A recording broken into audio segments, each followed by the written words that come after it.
Woakes moves in, bowls to Brathwaite, he's bowled him! What a start. This is dangerous for the West Indies. It was all lined up this session. It's a lovely ball. It's moved away from Brathwaite, who's been completely defeated. The skipper as well. The one person who the West Indies would have been looking to hang around and get stuck in and see him through to tonight. Well, a really tough day yesterday for Craig Brathwaite. It started so promisingly and it ended with England in a really strong position, a match-winning position. Excellent fight back from England yesterday. Good morning from Edgbaston, the third day of the third Rossay Test match between England and West Indies. A reminder of the overnight position then. West Indies 33 for 2 in their second innings. They are 61 runs behind and a lot of batting ahead of them against this rampant England bowling lineup. It's a lovely day at Edgbaston. We've had some nice weather, nice enough weather on the first 2 days. But I think the forecast for today and for the rest of the game, if we need it, if we need tomorrow and Tuesday, is good. But let's find out. Let's say good morning to Matt Taylor. I can feel the sun on my back this morning. Matt, what's the forecast? You're making me jealous. And you know what? I think this is the easiest forecast I've ever done for Test match, especially in all my years. Nothing to interrupt the fight back from the England team. Lots of dry weather, not just today, but if it goes into Monday and Tuesday as well. Best of the sunshine will be today. Blue skies for most of the day, just a little bit of fair weather cloud, and pretty warm too. 24 Celsius this afternoon in a gentle light breeze. Light breeze as well for Monday and Tuesday. Big difference, I suppose, with those 2 days is a bit more high cloud around, especially on Tuesday, and humidity levels will start to creep up. As I said, it will be warmer at 26 Celsius, but really nothing to trouble us weather-wise, Simon. Enjoy that sun in your back. Great, thanks very much, Matt. Now, I wonder whether West Indies batsmen will enjoy the sun on their back today. I mean, perfect batting conditions. Vic Marks is down on the boundary edge with me. Perfect batting conditions. So, in theory, no excuses for West Indies today, but they've got a lot of work to do. Yes, it's very easy to say that when you no longer have to play this game. The way you have to go about it is, I think, is you just forget about the match situation, because it's not a good situation. 2-0 down in the series and you forfeited a very strong position yesterday and you're up against it once again. You can't waste energy worrying about that. You've just got to think about batting today. Not a cloud in the sky. The pitch, it's amazing we've seen so many wickets fall. Was it 23 in 2 days? You think essentially 22 have gone. It's still a relatively benign pitch. There's no real demons out there. The odd ones kept low, but the ball hasn't been misbehaving. So you have to try and get into a frame of mind, I think, of this is just an opportunity to go out there, forget the match situation, go out there and get some test runs under your belt. And in doing so, if you can do that, then the balance of the match starts to change again. Easier said than done, I know, to divorce yourself from the fact that West Indies are really struggling. They've got another test match in Port of Spain in about 10 days' time. They're going home at the end of a series that hasn't really worked out as they planned. But it's an opportunity, actually. It is an opportunity, but it's hard to get in that positive frame of mind, I think. But that's what they've got to do. Yeah, especially when you look at Lords, where they were hammered, beaten by an innings. And in the last game, they did play well. They did compete. They took a first innings lead, and they still lost by 241 runs. They folded in the second innings, and they've got to try and avoid doing that again. There are test places up for grabs in the West Indies for the forthcoming test they've got against South Africa, which won't be a cakewalk. So that's their challenge, to go out, just play the ball on its merit. I mean, in some ways, England are bound to have pretty attacking fields. There's all these gaps everywhere. Shouldn't swing much. The outfield's quick. Apparently the boundaries are short. They don't seem very short to me, or indeed Jamie Smith. But, you've got to divorce yourself from all the negative stuff and just go out and show how you can bat in relatively benign conditions. Make them sweat. Yeah. More from Jamie Smith and about Jamie Smith in just a moment. It strikes me, Victor, I was thinking about this morning. That was an incredible fight back from England yesterday, wasn't it? They were 54 for 5. They were still 228 runs behind with only 5 wickets in hand. If that had happened, if that sort of fight back had happened, say 30 years ago against a West Indies side or against an Australian side, we had all evening, all morning, all over the media, everything. But it sort of, actually, in a strange way, it kind of felt a bit inevitable. I know, I agree with you. And there was no sort of great punching of the air. This was not Headingley 81 revisited or some of those great turnarounds. It is partly because the West Indies are struggling. It's also the fact that if you look at that England lineup, there had been one night watchman, doesn't make a great deal of difference, but you've got people like Chris Woakes coming in at number 9. So there was a bit of batting left. Nonetheless, to go from 50 for 5 to whatever it was, 380 odd, it's a big turnaround. But you're right, it didn't have everyone gasping here, because I suspect in both dressing rooms they could actually see that possibility there, and it duly happened. So we weren't in shock horror mode. And one of the points you made, of course, is that it's a pretty good pitch, actually, and it felt like... Once the ball gets a bit older, I mean, there's that, you get into the sort of 40 overs old, and you're seeing both sides revert to sort of banging it in short because they aren't getting a hell of a lot of movement either off the pitch or in the air. But it's a bit of a problem to get to that stage. Now, Toffers have joined me, and so to Carlos Brathwaite. We're going to hear from them in just a moment. But I want to just move the conversation on to Jamie Smith, because he was the eye-catcher of the day. Yesterday, Root played really well. He had his good fortune early on when he wasn't given out LBW. So Jamie Smith yesterday making 95 in his third Test match. I spoke to him afterwards, and I wonder whether it was congratulations for his highest Test score or commiserations for just missing out on 100. It's not commiserations at all. Slightly gutted, obviously, when you miss out on a milestone, but I feel like the way I played there, I'm very pleased with it. Obviously, had some good partnerships there between myself and Joe, and then myself and Wokesy there, that have brought us from 50 for 5, to a very positive day in the end. You've batted so far with a bit of freedom because of the position of the game. Today you came in under pressure. What was going through your mind when you came in at 160 for 6, still well behind? Still be positive. There's going to be opportunities out there to go and score, and I think that was the thing for me, is to go in and impose myself on the opposition and look to take it on. That's the way I like to go and play my cricket, so I thought that's the best way to go about it, instead of trying to stay there all day and probably get a good ball with my name on it. So it's to put them under pressure, and thankfully it worked. What about the shot onto the roof of the Hollis stand? Yeah, I connected quite decently that one. It helped with quite good. It helped with a short boundary and with the wind as well. But yeah, I was pretty pleased with that one. Is it one of those shots you sort of think about later and think, oh yeah, what a stroke that was? Yeah, 100%. It's one I'll have with fond memories looking back on this game, definitely. Now, you're on 95. What were you thinking there? Were you thinking possibly go to 100 with a 6? Yeah, absolutely. I was thinking just to take it on as much as I can and try and hit it for 6, but to be fair to Shamar Joseph, they completely done me with a slow ball, and yeah, that's just one of them things. How much are you enjoying it? I mean, not just batting, but also the keeping as well. Yeah, I think it's everything that comes with it. It's a great environment to be in.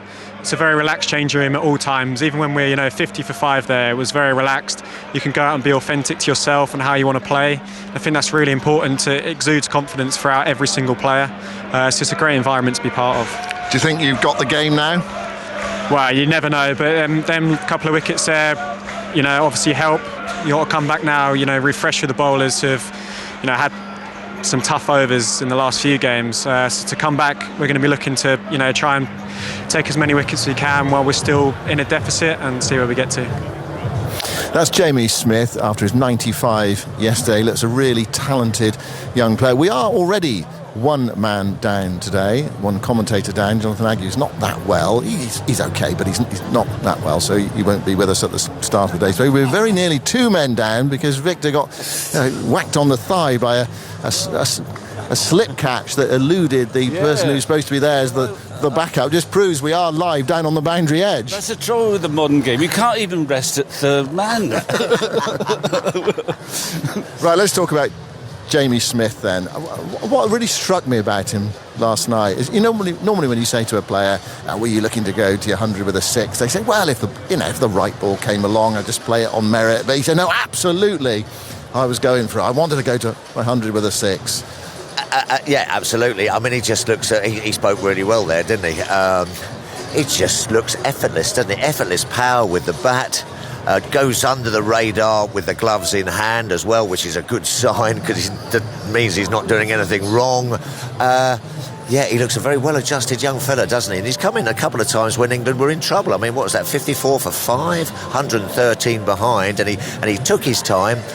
he got himself in, he realised the situation and then just slowly went through the gears. And when he's on and when he starts going, he looks like the kind of guy who's very difficult to dislodge. He's got that short sort of like arm jab over mid-wicket, and then up through the offside he just leans on it and it goes through there. Beautiful timer of the ball, and unflappable. Just looks like he was born to play Test cricket. Yeah. What could possibly go wrong, Victor? Well, I can play the curmudgeon easily. He's been immensely impressive. This is what I think the biggest challenge for him to be is not batting. He would be close to that England side if he never touched a wicket-keeping glove the way he's batted, as far as I can see. All I'm noting is that he is fresh to keeping wicket in the longest form of the game. He's done it a few times, but not very often. So the only query I can see on the horizon is whether, over a long period, he can bed in to being a full-time wicketkeeper and batsman still scoring lots of runs. So it's unproven in that regard. Do you think he might eventually relinquish the gloves? Well, no, I'm not saying that, because the gloves get him in the team at the moment. And he's kept perfectly well. He has barely missed a chance. He did catch one via his chest the other day, but nonetheless, he's looked very comfortable. It's a bit easier when you're standing back most of the time. But that's the only query I would have from what I've seen, is that he's just not used to keeping wicket on a regular basis, match after match after match, and it might wear you down in terms of energy concentration. But I mean, the way he flicked that ball on top of that roof, on what is supposed to be, it's Brathwaite territory. It is, yeah. I mean, he said, the other thing as well, he said, well, it was the shorter side and I had the breeze. And he hit it onto the roof of the Hollis stand, for goodness sake. What do you make of him, Carlos? Oh, I love him. Played ILT20 with him. And I've heard the name Jamie Smith, but I've never seen him.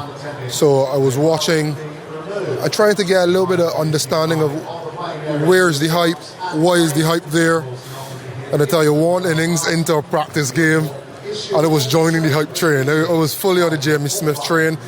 As Stokes got out with his short ball and he came into bat with his short ball, Fielder was thinking, okay, is either he's going to race to 30 here or he's going to get up playing a shot he loves? Because I've seen him in the white ball cricket, hit balls in front of square for massive sixes, lost balls in the practice area in Dubai. And what I love is that he just transferred that from franchise cricket into international cricket, and he's done it with a smile on his face. Everything that has been thrown at him so far, I think he's relinquished with 4 byes all series. And I mean, it hasn't been the most difficult, it hasn't been raging turners or whatever, but the fact that you hardly speak about him, the only thing I want him to change is those black wicket-keeping gloves. I want to see what wicket-keeping gloves in Test cricket. Everything else can remain the same. I think he has a proper game. I think he's a solid person from what I've seen in the dressing room, someone who's very level-headed, and I think that would allow him to take this recent success and grow with it and build on it, as opposed to letting it think he's better than he really is. The analysts will get to work now, though, won't they? With all their video analysts. Where is his weakness? Where do you bowl to him? Where can you be consistent if you have got a plan for him? What are we thinking there? Well, I mean, you can call it a weakness of sorts or something I see. That front foot comes across the line. But when you're talking about playing cross-batted shots, he almost uses that front foot to pivot his weight backward. So he really punctures on short balls. It doesn't even feel as though he's going back. And I suspect it's because of that front foot pivot. But instead of going down the track, it goes across. So as a bowler, I'm thinking, can I take a few away, drag that foot across, and then potentially nip back one from just on top of off, hitting middle type of thing. And Finney made it sound a lot easier than it really is. But these are the type of margins you're working with, and you think back to Finney saying the same thing yesterday morning about Root, and a few balls in Root being hit on the pad, not being reviewed, and 80-something runs later, you're ruining that chance. So I think those are the small margins, and if someone has the ability to play so well and so fluently, and you have to nitpick at what their potential weaknesses are, I think that's a good start. Yeah, he's got a very sort of straightforward, simple technique, hasn't he? He sort of looks to hang back. Anything short, he clouts it over the leg side. Anything on a decent length, he perhaps does hang back a little bit outside that off stump. And so Carlos is right. If you can then sort of like, there was a couple of inside edges, but I mean, he takes the ball from outside off stump, just whacks it through mid-wicket and just leans on effortlessly, sort of smooth power as well. So, of course, people are going to be looking, how are you going to get him out, and looking at his technique. But at the moment, I mean, he looks very difficult to dislodge, doesn't he? Yeah, brilliant slower ball. Yeah, it was. That actually got him in the end from Shamar Joseph. Let's have another West Indies perspective on yesterday. Jayden Seales took 3 for 79. This is how he saw the match situation after the second day. I thought we bowled well, way better than we did throughout the entire series. We stuck at it, we stuck to our plans, and the bowlers, they really fought. It was a hard-fought day, and we got the rewards. Probably went for a little bit more runs than we wanted to, but we got the rewards and we got the job done in the end. What were you thinking at 54 for 5? Game on. Just 2 good wickets again, and we were back. We were right into the game, right into the contest. I wouldn't say that we let it slip, but it was good batting from Root and Stokes. They bat well, and you could see the experience. They took the game away from us to a point where they got themselves into a good partnership, and then Jamie Smith to follow batted well as well. So kudos to them. From a personal point of view, what's it been like bowling at this England batting lineup? It's been tough because they've been challenged from the start of the batting order right down to the end, because they all come out, they play free, they play their shots, so you have to be on it from ball one. And as you can see from the last test, if you're not on it from ball one, for me especially, it was tough going to get back into the game. So it's always a challenge and it's always a learning experience, and obviously getting to play in these conditions and play against a world-class team as England, as they are right now, is always a good experience for a young team moving forward. How big do you see the challenge ahead from here? I think it's still a very good pitch, so I'm backing the batsmen 100% to go out there and do what they have to do, score the runs, put away the bad balls. I mean, it's still a very good pitch, as I said, so runs would come once we wait and bide our time. Yes, it's a very good bowling attack, but I think the batsmen that we have, they've shown it throughout the series in patches that they can bat and they can stand up and put their hands up for the team, so it's just a matter of them doing it again and set us up for a big win, hopefully. How many do you think you could defend? Well, I think the pitch will start to play a bit lower, so it just depends. If we could get to at least 300, 350 and bowl well, we could defend that score on this pitch. There we go, that's Jayden Seales. So talking about scoring 300, 350, they think they could defend that on this service. I was trying to work out. So they did get 350. That would mean an England chase of around about 260, 270. Discuss, Victor. Well, they got to get there first. I mean, I think England would still be slight favourites to get it, even if the target was 260. I don't know whether this pitch is going to deteriorate significantly. Well, they thought a few low balls, possibly. Yeah, maybe. Yeah. Well, the challenge for West Indies at the moment is to still be batting at tea time, but at the close of play. If West Indies still batting at the close of play, game on. Yeah. But that's quite a long way off. Things happen pretty quickly in Test cricket nowadays. It's a big challenge to get there. But you've got to think like that, I suppose. I mean, they have got quite a long tail too, if we're honest. So it is a big challenge, but you just need 2 men to get in. And this happened in the English innings. It's happened a few times, even in the West Indies first innings. Suddenly 5 down from 75 for no wicket. But there are men, De Silva, Holder, who can pull it round. But it'll take a monumental effort from probably 2 guys to really get them back in the game. Sometimes sport is about flow, isn't it? And there are patterns to it. And in a way, you could say yesterday afternoon there was a pattern to England's fight back. They've got the quality of just getting on top of the West Indies bowling lineup. But sometimes it's just about incidents. And there was one early in the day where Joe Root was not given out LBW, and West Indies had reviewed it. Then he would have been on his way. Carlos, does that sort of eat away at a fielding side when you see that partnership developing? Yeah, you look back at it and be like, why am I still bought this man who eventually ticked over 12,000 test runs, so it was not a fluke what he did yesterday.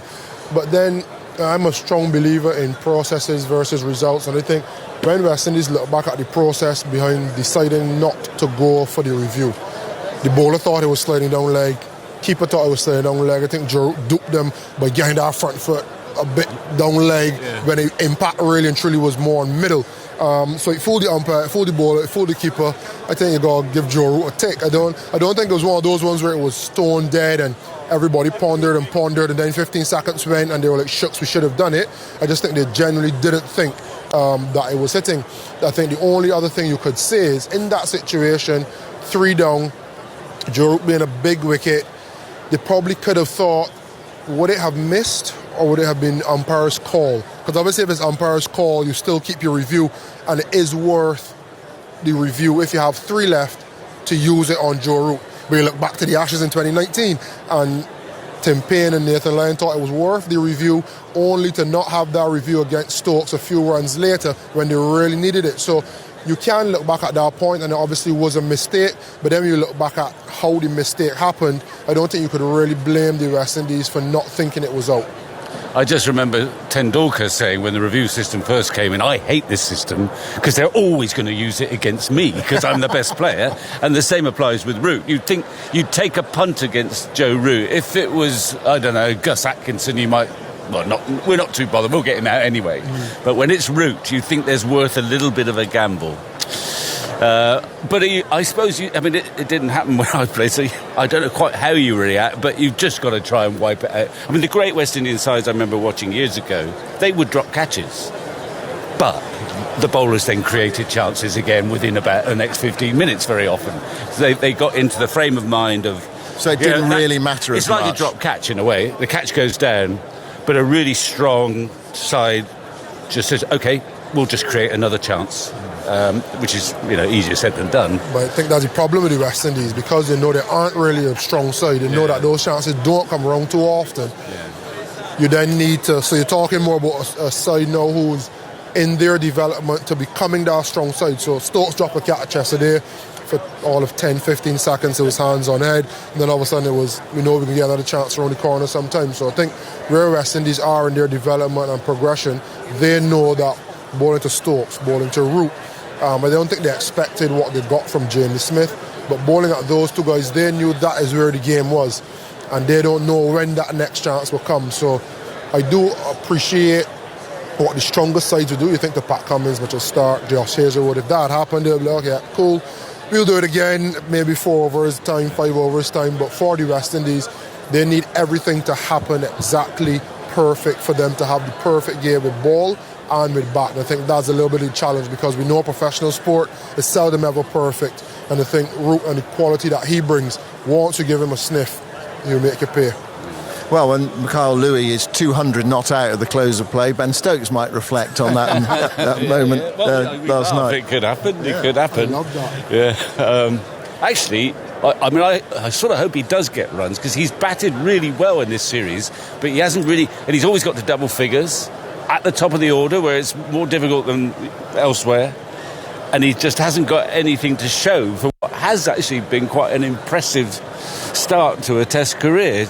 He looks the part, doesn't he? Yeah, and I had a chat with him before yesterday's play, and I told him, look, I really love what I'm seeing from you, and as I told him, I'm not going to pretend to be an expert on this game, because I didn't see him often. When I did see him years ago, he was a leg spinner. Now he's facing Jimmy Anderson, Gus Atkinson, and showing himself to be a worthy competitor at this level. But my critique of his game would be, he's so hell-bent on seeing out the new ball that he isn't scoring when opportunities present themselves. So you can think back to the first innings, they had a couple that thudded into the pad. You want to be putting those away. Those are 8 extra runs, potentially third slip out of the equation. All of a sudden your nick goes through third slip. You've then hit good fielders out of position. So that was my chat to him. Do what you're doing now, defending, leaving, getting on the front foot, being really positive, but just be a little bit more clinical when the balls come on your hit, when they come on your pad. Take those 4s when they're on offer. There's 4 slips and 2 gullies on occasion, loads of open room.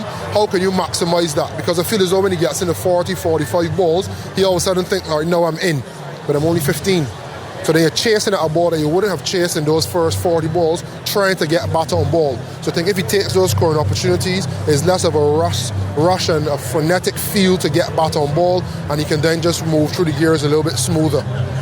Well, he's got his pads on. He'll be out there fairly shortly with Alec Athanaze, and it's a lovely batting day. So in that sense, everything's in West Indies' favour this morning, but they are up against this strong England bowling attack. Gus Atkinson looking for more wickets, 21 in his first series. So the 2 Surrey lads who've come into the side have done really well. They've strengthened this England side. I can feel the sun out here. It's a lovely morning. The crowd is building. It's another sellout at Edgbaston today. If you haven't got a ticket today, you're probably thinking, come on, let's have a bit of cricket. Okay, there were some just want England to win, but there'll be plenty here today who are thinking, let's see a bit of a contest, and let's see a full day's play. We shall see how that unfolds. The umpires will be with us very shortly, in the England team as well. Let's go to the commentary box now and say good morning to Stephen Finn and Fazir Mohammed. Thank you very much, Simon. And indeed, it is a beautiful morning here at Edgbaston. The ground filling up all the time, more and more people streaming into the ground. And Finney, good morning to you. Just wonder the balance of feeling among those who will be coming in on a Sunday, anticipating a third day's play. Obviously, the vast majority, England fans, England supporters, wanting England to do well. But as Simon was indicating, probably hoping to see a bit of fight, a bit of backbone, a bit of resistance from the West Indies to, if nothing else, give them value for money. Morning to you. Good morning, Fazir. Good morning, everyone out there, wherever you're listening. Yeah, I think there's a number of factors at play there. Edgbaston will want it to get past the refund point, I'd imagine, for today's play. Lords fell foul to that in the first Test match, but yeah, everyone just wants to see a good contest between these two teams, and there has been a far better contest after that Lords Test match. I thought the Trent Bridge Test match was a fantastic one until it subsided in that last hour or so. But yeah, the game is set up today. The wicket is good. It's not perfectly flat. There is enough there for bowlers to keep them interested, but that tinge of green on the edges of the pitch has just turned to complete brownness now. There are no footmarks there for Shoaib Bashir to whirl away into either, so there are runs to be had out there, as England displayed yesterday. And we're very lucky in this country that we've got such a passion for Test cricket and the ability to fill every day of every Test match that we've had so far this summer, and everyone here, including myself, will be hoping that this goes deep into the evening session at the very least. And indeed, when we came here probably about 90 minutes ago, when it was virtually deserted, I was saying at the time that the West Indies would have felt right at home in that environment, because sadly that's the reality for them with Test cricket in the Caribbean. And we'll see in a few days' time, because in just about 10 days' time they'll be starting a first Test against South Africa in Trinidad at Port of Spain at the Queen's Park Oval, where the attendances have been virtually within the dozens, far less than the hundreds or the thousands. So this particular atmosphere is something that they don't experience very often, not at all in the Caribbean. But that's the difficulty when we talk about Test match cricket, because Mikhail Louis, who was just spoken about by both Simon and Carlos, offering their perspectives, he'll be starting afresh. Alec Athanaze, players who you can see the ability, you can see the desire, you can see the willingness to do well for themselves and the West Indies. But you're coming up against an England team that will be coming out this morning as the umpires make their way out, very confident. They believe in themselves. They back each other. You heard Jamie Smith talk about this being a fantastic environment to be in. There's no pressure in that regard. It must be a tremendous environment to be a part of. And for the West Indies to take that on, it's a huge challenge. Yeah, it is, but that's the brilliant thing about cricket and about Test match cricket like this. You have to relish that challenge and to be able to thrive. And playing here in a few weeks' time, they might be playing in front of a few less people, but it's an opportunity to show 20-odd thousand people how good you are at cricket. And I thought these two guys, Louis and Athanaze, last night acquitted themselves really well in a challenging period of play where England had all the momentum. They managed to see it through, some hostile fast bowling from Mark Wood. They managed to see it all the way through to the close. So hopefully they can get themselves in this morning and put on a show for these people that are here, because the ground is virtually full already for the first ball of the day, which is brilliant. And just reflects the passion for Test match cricket in England, the home of the game. And of course for the West Indies, the challenge very much on with Mikhail Louis, Alec Athanaze at the crease. The West Indies resuming at 33 for 2, still 61 runs behind, and it is going to be a tremendous challenge for them. Looks as if it's going to be Shoaib Bashir to take up the attack from the City end. And as you would have heard earlier, the weather set fine for today and tomorrow and Tuesday. If it gets that far already, the general feeling is, given the way things have been going for the West Indies, that they'll do well to take the match into a fourth day. But it's up to these players. And when we talk about West Indies cricket, you've got a pair at the crease from St. Kitts and Dominica, islands that would have hardly seen regular representation for the West Indies. So that in itself is a motivation. Yeah, absolutely. And like we just mentioned, there's a lot of people here wanting to watch a compelling day's worth of Test cricket. Interesting move from England to bowl Shoaib Bashir the very first over. I wonder whether that's the managing and switching ends of bowlers potentially, because this is virtually a new ball, 14 overs old. The shine is still very much on it. We saw some decent bounce and movement off the surface last night for the opening bowlers, and you don't want the spinner to be bowling too many overs with a 14 over old ball at this stage of a game, I don't think. Slip and a leg slip in place. So Shoaib Bashir with the first ball of day 3. The West Indies 33 for 2. Athane is facing up to the first delivery round the wicket. He's on the front foot, driving off the outer half of the bat towards backward point. There is no run. There's at the backward point. There's a cover on the boundary. There's an extra cover, mid-off, mid-on, a shortish mid-wicket, and a square leg right out on the rope in front of the Holly stand. As Athane is the left-hander from Dominica, waits on Shoaib Bashir, tall, right arm, orthodox, round the wicket, and he's on the front foot, pushing it out towards cover, hands thrown up in anticipation by the bowler, but no real risk there for Athanaze in playing the shot, and he's looking on very carefully as no one is closer in front of him, but there's that slip and leg slip as Bashir bowls again, and he's on the back foot, forcing this one away square for the first run of the morning, out towards the deep cover. He goes on to 6. That brings Mikhail Louis into strike. He was put down almost inexplicably by the captain Ben Stokes at the mid-off, a full-blooded off drive, but went right through the hands of the England captain. He was on 9 at the time. He's now on 18. And waits on his first delivery with a bit more pressure being put on him here. There's a slip, a leg slip, and a short leg. There's a short mid-wicket as well, as Bashir now over the wicket to the right-hander. First delivery to him. He's on the front foot, driving firmly. A good confidence stroke, knocked down by the bowler. And a round of applause to the effort from the gangling Bashir to get down quickly in front of the non-striker to prevent any run being scored. Mid-off and a mid-on. The mid-on a bit deepish as Bashir. Louis is on the front foot looking to turn it away. Will get runs here. Was there any bat on that or just padded? Runs away towards the boundary, and it's leg buys. So not off the face of the bat, but for welcome runs for the West Indies. Yeah, I wondered for a second, because there's a leg slip in place, because of the bounce and the angle that Shoaib Bashir bowls with, you wonder whether there was a little tickle on this, but just off the outside edge of the left pad of Mikhail Louis, no chance of that being leg before wicket. So 4 welcome runs, albeit he'd have rather them off a tickled inside edge, I feel.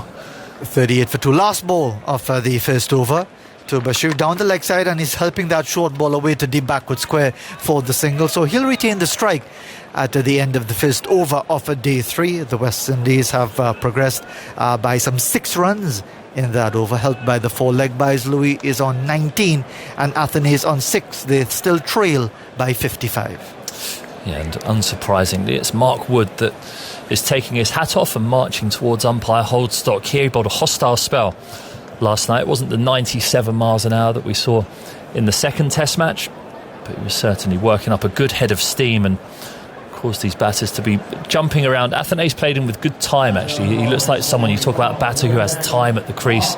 Athanaze, his feet are set and he manages to get his head and his body into a good position. Mikhail Louis looked more unsettled, but he hounded it well. It's going to be a leg slip, 3 slips. Mark Wood will look to sort of switch between that hostile short pitch bowling and then the odd one pitched up to try and catch Louis on the crease here, I'd have thought. So the feel that he's got, again we see the leg slip, which is very much back into fashion, certainly from the England perspective. And here goes Mark Wood running away from us to bowl to Mikhail Louis.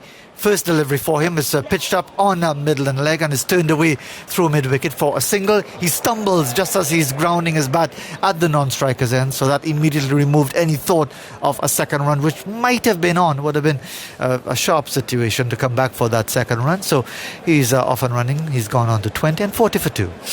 Yeah, it was right on target from Mark Wood, just drifting in towards that leg stump there.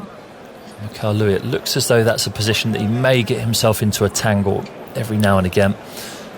There's a big LB shout last night off the bowling of Mark Wood, a Yorker that just ended up drifting down the leg side, but he planted his foot a bit across towards off stump and it whacked him right on the boot. I don't know what sort of condition that foot was in afterwards, but I'd have been hopping around, I think. But he's out there, he jogged his first run there, turned for two, slipped over. He's at the non-strikers in now. So now it's Wood to bowl to Athanaze, and right arm over the wicket to the left-hander, and he's in behind a bit of inside edge into the left leg, rolling up on the offside. It was noticeable that as soon as they settled on that single, Louis made it his business to go right up to the other end and have a word with Athanaze, maybe a hint of late in-swing to the right-hander with the full-length delivery, and therefore probably wanting to bring it to the attention of Athanaze to just look out for some late movement which would be away from the left-hander. But we'll have to wait and see how things go. 3 slips in place, backward point cover, mid-off, mid-on, deep backward square and a long leg as Wood bowls Athanaze, walking across the stumps and pushing it away out towards cover, and there is no run. Yeah, he just never looks rushed, does he? It's in the early 90s there from Mark Wood. It just looks as though he's got a lovely swing of the bat, actually. The bat comes up and down, there's no jerky movements, he doesn't jut his hands towards the ball. Everything comes down nice and flowing. He played a nice innings in Nottingham. We wanted more of the same here. Surprised that there isn't the gully, because he fell at gully when he got to that 82 at Nottingham, with the stock delivery going across the left-hander.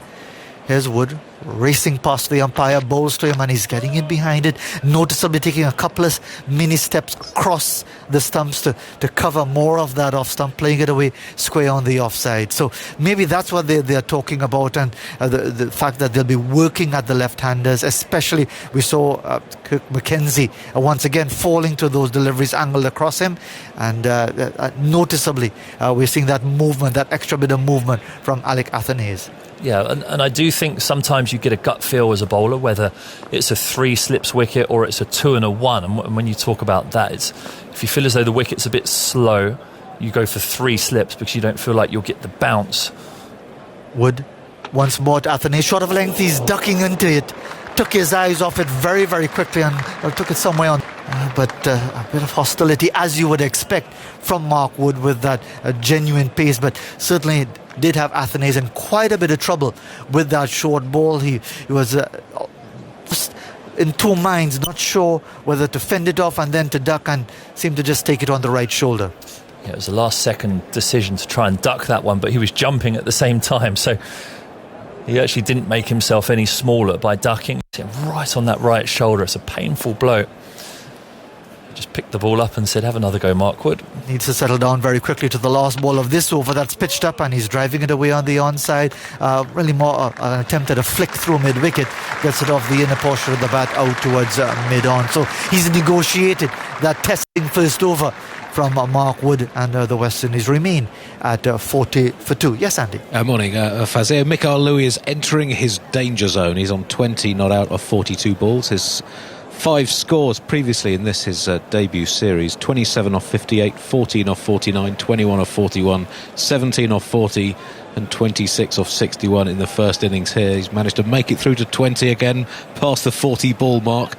Had some luck yesterday, dropped a rather simple catch that Stokes misjudged at mid-off. 2 close run-outs that just missed the stumps, and an umpire's call LBW, but he is now in the danger zone. Here goes Shoaib Bashir to bowl to him, and he's on the front foot, and asking the question is Bashir, not with any support from anyone close in. Now, why did you have to bring that up?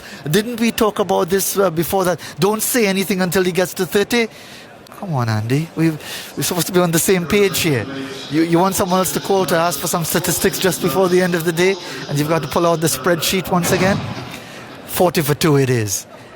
With Louis, yes, in that situation, into the 20s once more. 3 close-in fielders looking to build a bit of pressure on him as he bowls to him, and he's turning that one away with the spin out towards short mid-wicket. There's a slip, a leg slip, a short leg. There's also the deep backward square leg and the deep mid-wicket. If he's looking to go for the big heave to relieve the pressure, the mid-on is a bit deepish. There's a mid-off. There's a cover on the boundary as well. An interesting field being set here by Stokes for Bashir over the wicket to bowl to Louis on the front foot, turning it away. An appeal that is only from the spectators, but that's certainly why he's placed there. Pope at short leg. Yeah, and it's an interesting, curious ploy here by Stokes not to bowl the seamers. The only thing I can think is that they don't feel as though the ball's swinging through the air, so they're going to wait for a bit more lacquer to come off him.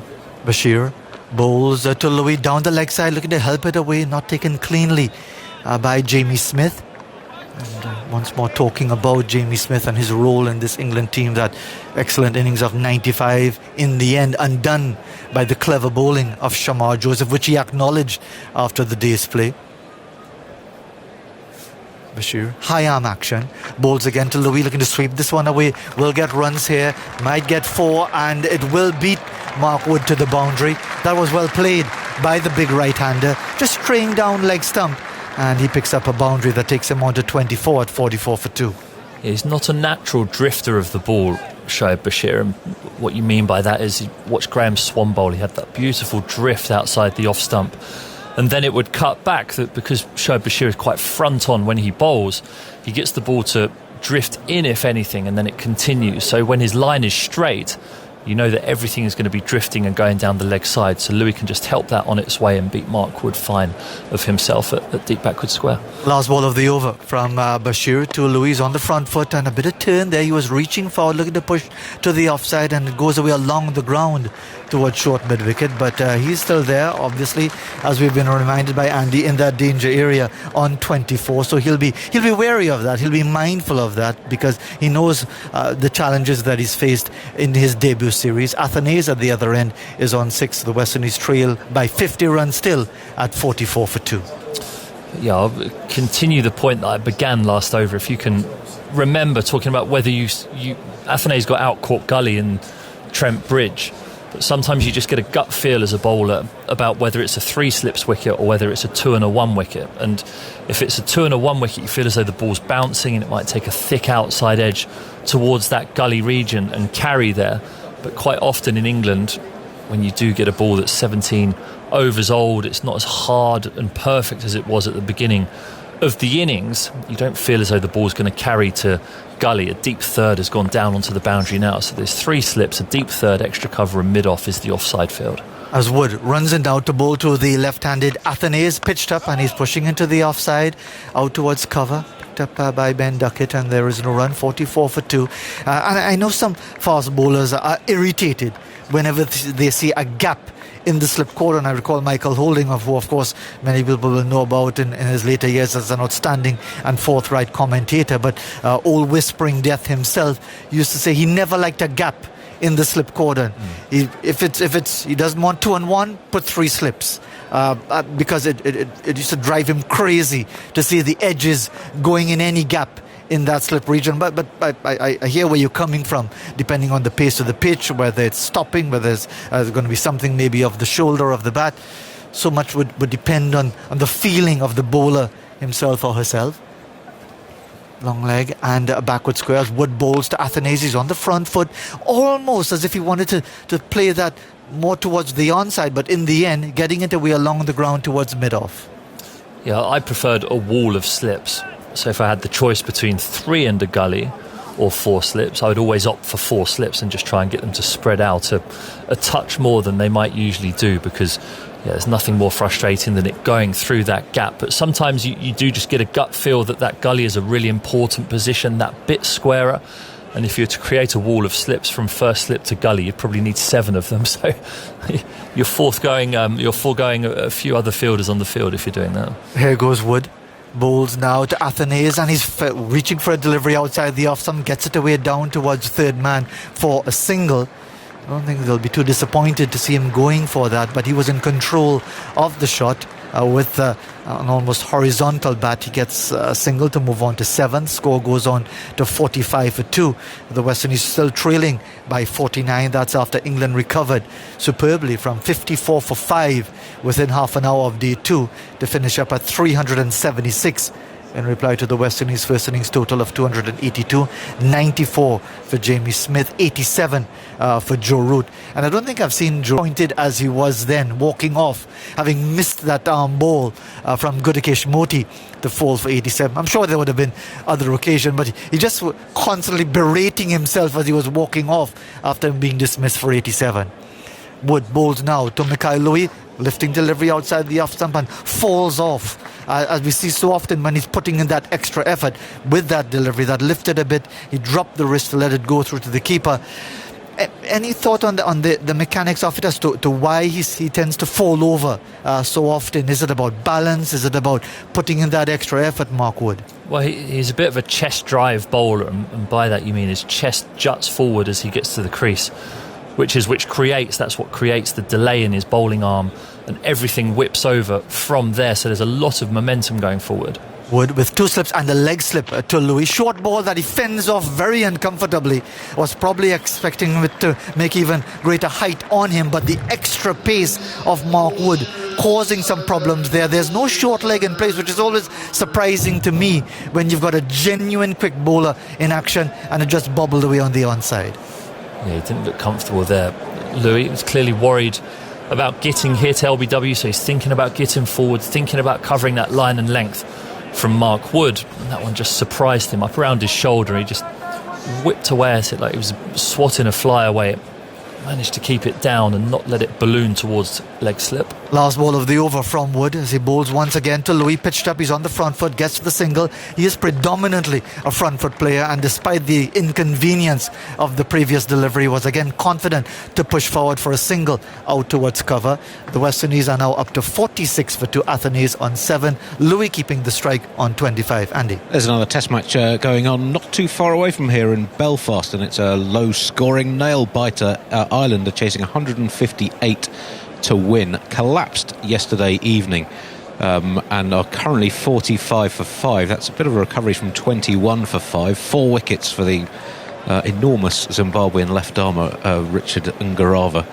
One excellent short leg catch by Joy Lord Gumby, who's the best name in cricket. I think I mention him every day of this test match.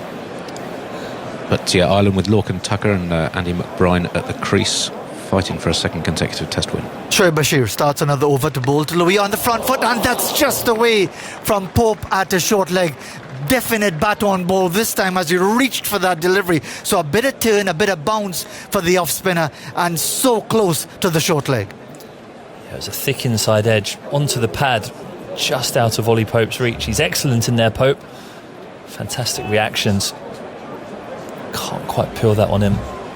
Encouraged by that is Bashir as bowls again to Louis on the front foot past the outside edge. So he's really unnerved by the pressure that is being built on him here with the bowling of Bashir, the persistent line, the support of the close-in fielders. He's got the slip, he's got the leg slip, he's got the short leg, the short mid-wicket, and if he's trying to release the pressure, their fielders set deep on the onside.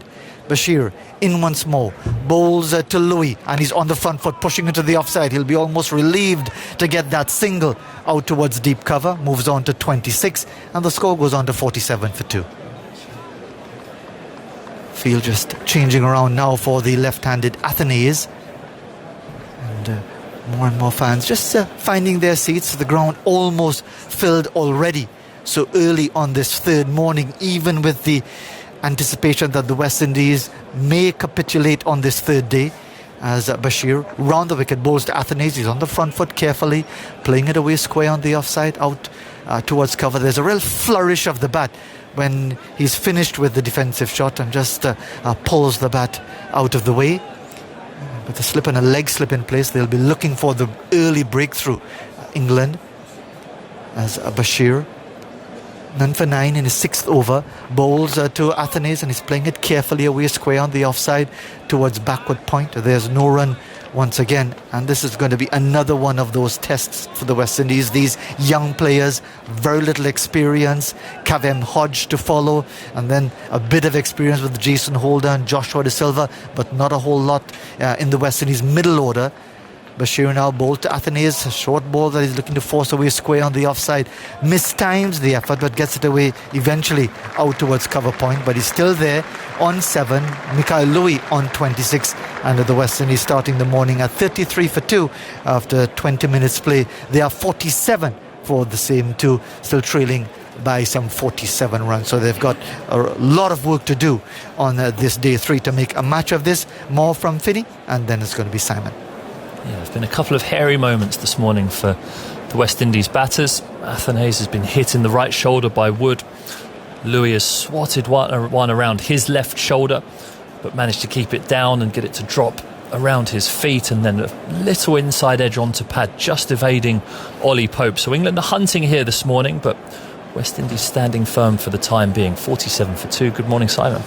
Good morning, and they are 47 runs behind. Now, here's Louis looking up to see Mark Wood steaming in to bowl to him, and he plays a flinching defensive shot to a ball that was homing in on his chest, dropped the ball into the onside, and there is no run. It's called a get off.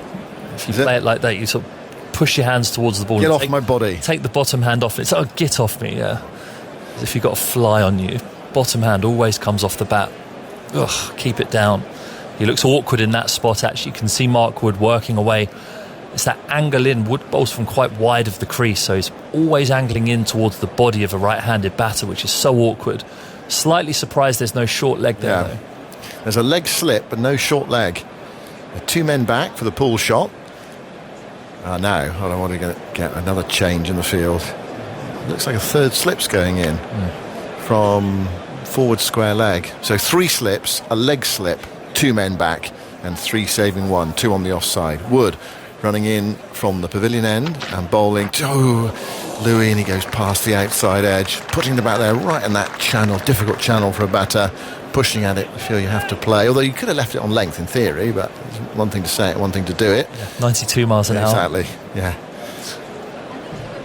And through to Jamie Smith. So, yeah, England searching. Beautiful seam as well from Mark Wood. See it as it comes down, then lands on the pitch and just goes away a fraction. 47 for 2 on this perfect Sunday morning. Big crowd in. Now another change in the field.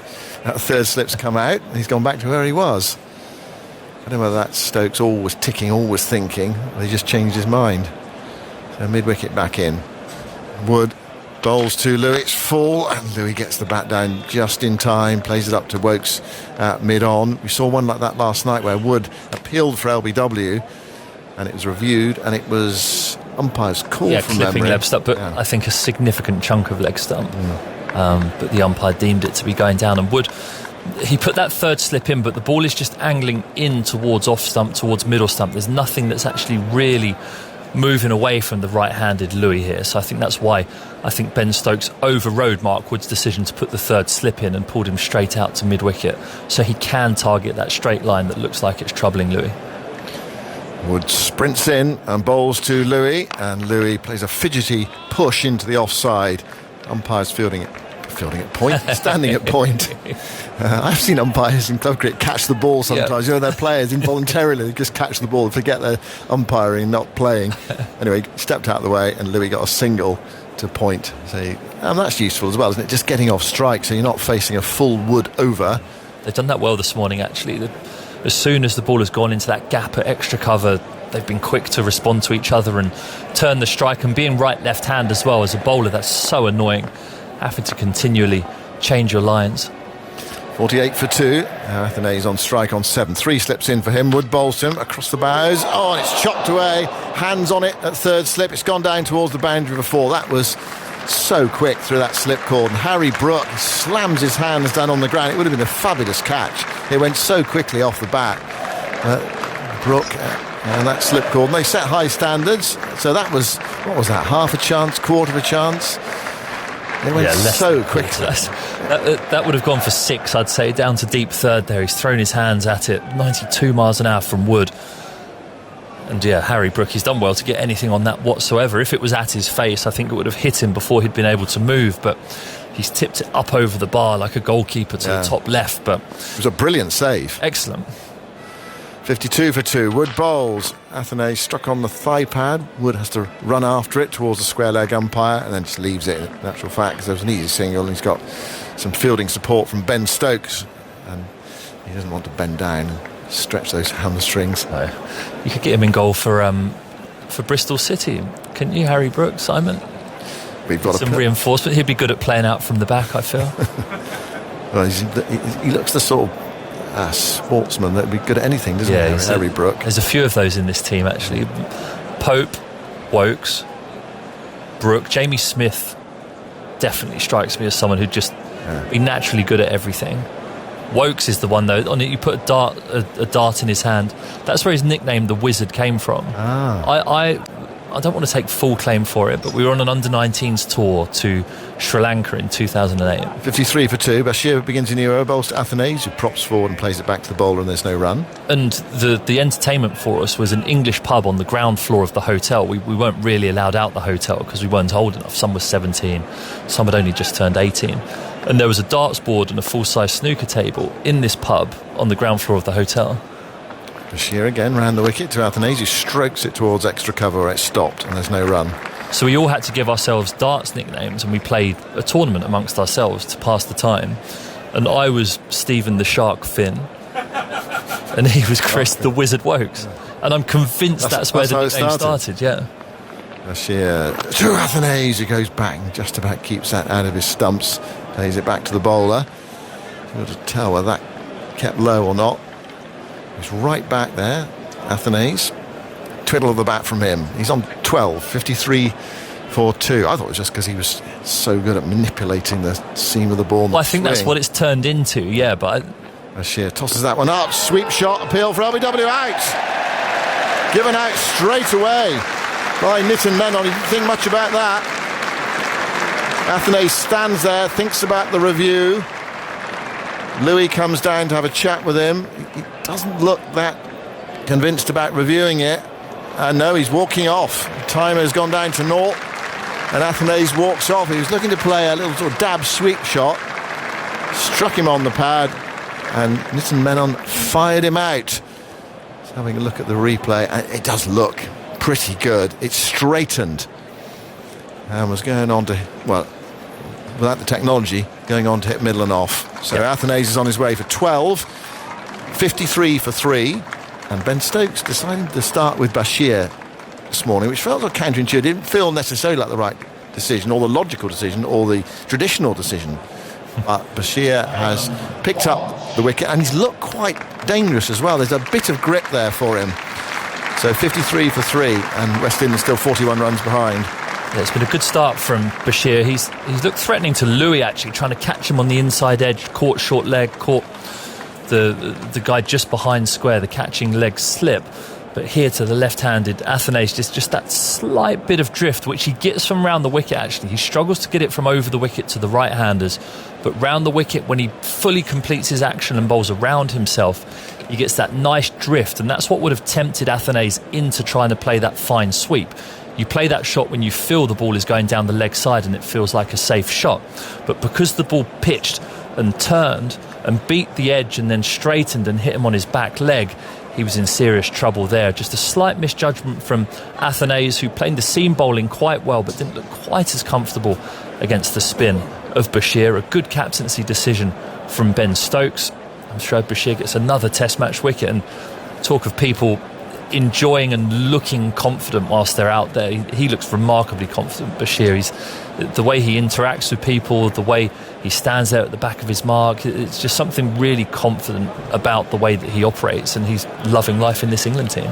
Certainly is, and it's lovely as well to have the captain put his faith in you to open the bowling and then get rid of one of the overnight players inside half an hour. Just seeing the replay, I mean, without the technology, I'd say I'm absolutely certain that's going to hit the stumps. Yeah, stone dead. It did spin a bit, but I mean, the only thing it could have done possibly was perhaps go over or miss off stump. I don't think either of those things would have come into play. Bashir bowls, and Hodge is edging his first ball past first slip down to the boundary for 4. It was a fine edge. It was to the left of route. Bashir causing problems out there. Well, Hodge playing at that one. He didn't play in the first innings. That dismissal, he bowled by Chris Wokes. It was the finest of edges. It could not have been a keeper catch. It must have been a slip catch. It's flown, so it suggests to me it's an arm ball. It has turned in though. It's just drifted slightly. It's good bowling from Bashir. Attempted back foot defence, and it's flown past Joe Root at first slip on the inside.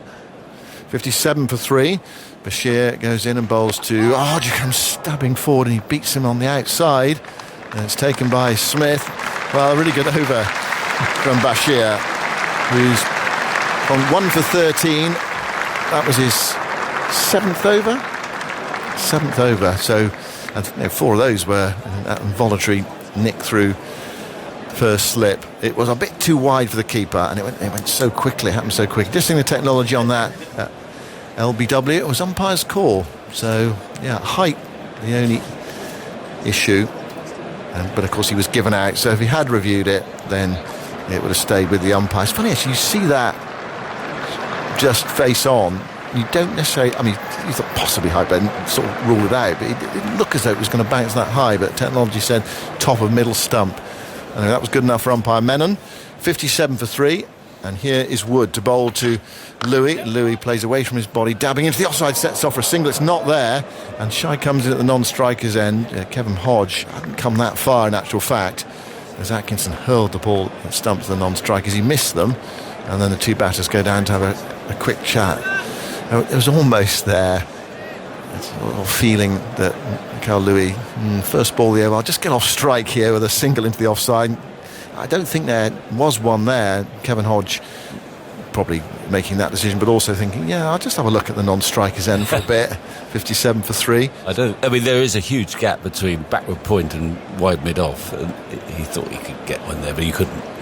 Louis on 27. Wood bowls to him down the leg side. Turned away into the onside, just short of mid-wicket. And another involuntary stroke against the pace of Wood. You have to react quickly as a batter. And he nearly lobbed a catch into the onside. And we saw that last over where he took that mid-wicket out and put him in third slip, and then he took him out and put him back at mid-wicket. It really so close to paying off there. Score stays at 57 for 3. So Stephen Finn has left us, and you probably guessed that Vic Marks, the former Somerset and England off-spinner, is alongside me, enjoying Shoaib Bashir in actual fact. Absolutely. Not that he gets in your team, Victor, down there at Taunton, but very often anyway.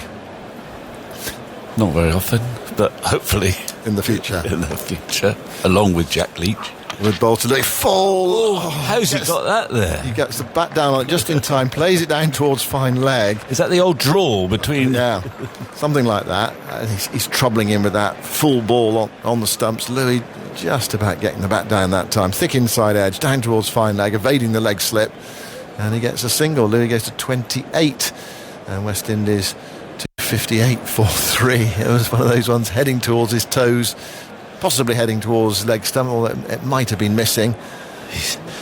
Once he gets that on the body, the short ball at the body, he's pushed at it and it almost gave a catch. The in-swinger there, he had to get his feet out the way as quickly as he could. Inside edged it down. Most of the time, Wood here has got the ball angling in rather than away, hasn't he? Yeah, he's got 2 slips in a gully for the new man Hodge. Wood bowls to Hodge now, full, and Hodge rushed into a defensive shot, not getting far forward. It's almost playing French cricket, really, just using hand-eye coordination rather than foot movement to keep that out of his stumps, and plays it up towards Stokes, who's fielding at mid-off. It's 11:30 on a Sunday morning. It looks like Edgbaston already full. It's one of those days where I suppose you had a ticket today, you thought, well, better get there early, want to make the most of it. Could, just possibly could be a shortened day. Want to relish every ball. Well, they're watching. That one was watching Wood. Watching a fast bowler is quite exciting. That was 93 miles an hour. I'd like to keep an eye on the radar. 58 for 3. Wood bowls to Hodge. Hodge tries to swing it away. Is he caught behind? There's a sound of something on the way through. Smith throws it up in the air. It did flick something, almost certainly therefore the pad, because they're not going to review it. Umpire holds stock unmoved. Actually nothing from Wood. Those keepers, they always shout, don't they? Ask the question, just make a decision. If in doubt, it will have flicked. I think it flicked his right thigh, probably. So I think it flicked something, possibly his right thigh. Anyway, let's have a look. We're going to find out. We'll tell you. Yes, it did. Yeah, right top pocket area. So over the top of middle stump. There are 2 men back. They're behind square for Wood. Extra pace, more likely to be a top edge. Wood bowls full, and Hodge is edging that for 4. Well, that was a flinching defensive shot, and it flashed off the outside edge down towards deep third. It's gone away for 4 streaky ones. That's 2 for Hodge now, both off the outside edge. Both have gone for 4. 62 for 3. Didn't know too much about that, Kevin Hodge. Well, by Mark Wood standards, he's grumpy. And Ben Stokes came and put an arm around him, because he's deserved a wicket somehow in this spell, I think, and he hasn't got many wickets in the series. Well, this is the point. I'm just going to ask Zoltz, actually. What's his sort of wickets per strike rate per average in the series? I mean, he's bowled so much better than I think his figures suggest. He's getting a warm round of applause wherever he's disappeared to. Deep back with square leg. So far in the series, 4 for 160 from 51 overs. It does not tell the full story. No, it does not. 62 for 3. New over from Bashir, bowling to Louis. A low pull from him. It's going down fine. Down to Mark Wood on the fine leg boundary, lobs it in to Jamie Smith. One more run to the total. West Indies therefore moved to 63 for 3. Louis to 29. Could be the first time he's got out the 20s in the series. Yeah. Also his longest innings of the series. 62 balls. Yeah, 61 balls previously in the first innings. Bashir bowls, forward goes Hodge, stabbing forward, not entirely convincingly against Bashir. And Smith comes from behind the stumps to pick up, and there's no run. He does fire it in, Bashir. He's capable of bowling a heavy ball, which is an asset, actually, especially in the modern games. Finger spinners tend to bowl quicker than they used to. Yeah. Swing of the arm, moves in and bowls to Hodge. He's back into his stumps, knocking that towards short leg on the bounce, picked up by Ollie Pope, who gives the ball a scrub and lobs it back to Shoaib Bashir, who opened the bowling this morning from the Birmingham City end of the ground. He's got a leg slip and a short leg. And Bashir tries again, bowls to Hodge, fires through, and Hodge is back defending into a huge gap on the offside. There is only one fielder saving one, and he is at mid-off. There's a deep cover, and it's Duckett, that deep cover, who picks up, and there's one run to the total. So yeah, he's got a 6-3 leg side field, 2 men out on the leg side, 2 close catches, and then 2 saving one. Although the mid-on's quite deep. 64 for 3. Louis back on strike, poised to get into the 30s for the first time in the series. Reprieve by Ben Stokes last night. Bashir bowls to Louis. Louis forward, smothering it, playing it up the offside of the pitch. And Pope nips across to pick up. Again gives it a scrub and lobs it back to Bashir. Crowd quiet, as you can hear in the background, yet to get it going. He's watching intently. Bashir bowls to Louis, who clips that away into the onside towards mid-wicket. There is no run. It's the end of Bashir's over. 64 for 3, so he's got 8 overs, 1 for 15. Well, there's a lot to admire. I mean, he got that wicket LBW partly because I think Athanaze misjudged the length too. He may have premeditated that sweep, and it was just a little bit too full. He got cramped, and the reason we thought there's no real prospect of it going over the stumps is because it almost hit him on the half volley. Just so you couldn't see much of the ball bouncing. In fact, the replay showed that just clipping the top of the stumps with an orange, but that's good enough. But the thing I like about watching Bashir, or many of the things I like, but I just noted, and I was thinking of Monty Panesar when he started. Here is Bashir, he's barely played. There's a new batsman came in. He was waving his arms around, putting his field where he wanted it. Wood begins a new over. Bowls to Hodge, who defends back to the bowler, and there's no run. You talked about his pace, so Bashir, what's he bowling at? Well, the last ball he bowled in that over was 59 miles an hour. 59. So what would you say is quick for spinners? 59 miles an hour. Well, Nathan Lyon is an interesting one, because he's got, I think, quicker and quicker as he's got older, and he bowls 59, 60 miles an hour. Jack Leach has got quicker, so he bowls, it's stock ball, they vary it. Bashir varies it more than most, actually. He'll bowl a 50 mile an hour delivery at some point.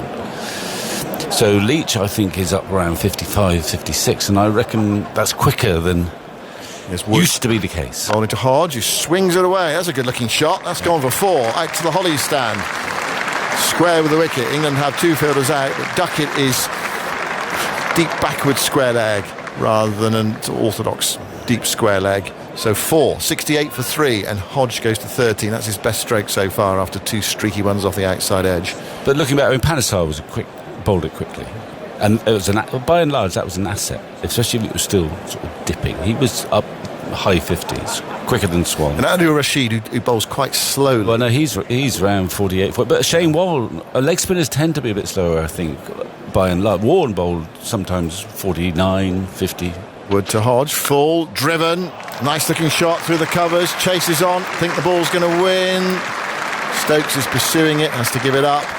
Well, 2 fine shots from Kevin Hodge. He made that excellent 100 at Trent Bridge. So 4 fours to him so far, 2 off the outside edge, but 2 sweetly struck. 72 for 3. Hodge has got 17 off 11 balls. Yeah. With 2 glorious shots, 2 edgy ones to get the first 2 fours, and 2 glorious shots in this over off Wood. So as an off spinner, would you bowl every ball a different pace? Are you looking to do that? Well, I wouldn't, because I always think there is a sort of a natural variation. You know, we are not machines, so there's that.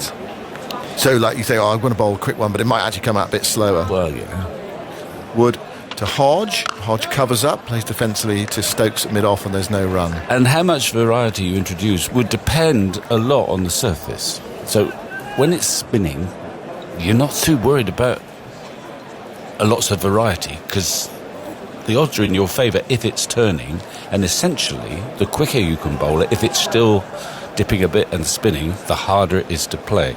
So if you're in India, like Panesar when he bowled England to victory in Mumbai and in that series, he got a lot of wickets. There was no great virtue in striving for variety, because if he got it right, it all happened quick enough. Wood moving in to bowl to Hodge, full, turned away into the onside for at least 1. It's wide of Wokes. They're coming back for the second, and Hodge is playing brightly here, scoring quickly. He's going to catch up with Louis. Is he going to get to 30 before Louis? I don't know. Hodge is on 19, Louis on 29, 74 for 3. But obviously if there's not much spin, not much turn, then you've got to look elsewhere, and you are more likely to vary your pace a little bit, change your point of delivery a bit. But you can go over the top. You also want to keep that pressure on the batsman as well, of not being able to score easily. Yeah.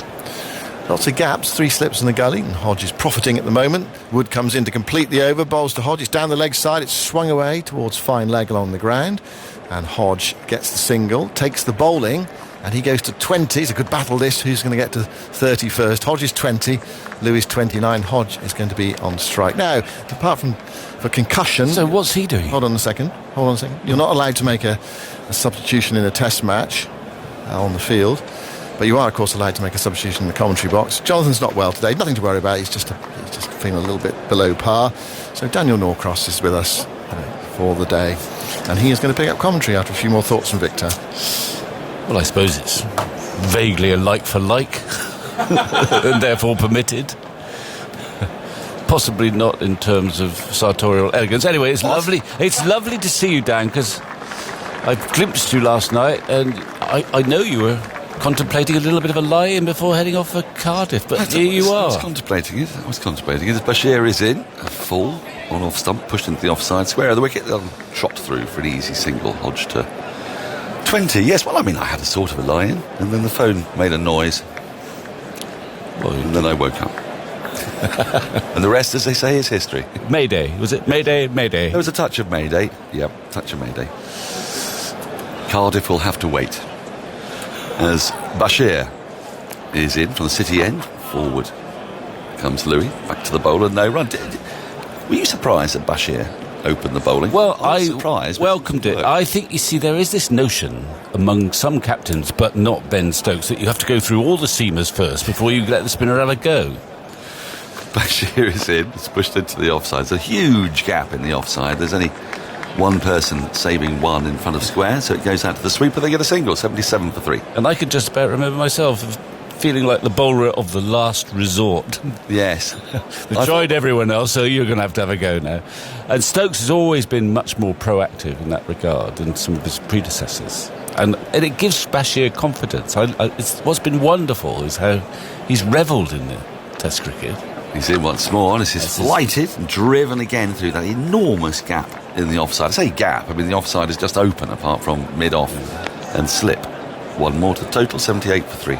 But one of the comparisons I was making with Panesar is that Bashir, probably unlike Panesar, early in his career, is out there and kind of, he's thinking about his field, he knows where he wants them, he's suggesting things. And once again, forward comes Louis, pushes back to the bowler. And also Monty, Monty just came up and bowled and left it. Michael Vaughan, whoever it was setting the field. So he's more engaged in that matter. I mean, Panesar was a wonderful, wonderful bowling machine when everything was right. Bashir in, it's clipped into the onside, thinks about a single, it goes past the left hand of short leg, but into the hands of mid-wicket. No run along the ground, 78 for 3, 25 overs gone. We've had 11 this morning. West Indies lost just the 1 wicket. Athanaze sweeping at Bashir, plum LBW. Other than that, West Indies haven't really been hugely alarmed. A couple of balls beaten the outside edge, and might have had a chance to slip, if we're going to call it that. Before we continue our Bashir chat, Andy. Well, I can just add to Bashir chat to sort of highlight the difference in his performance for England compared with county cricket.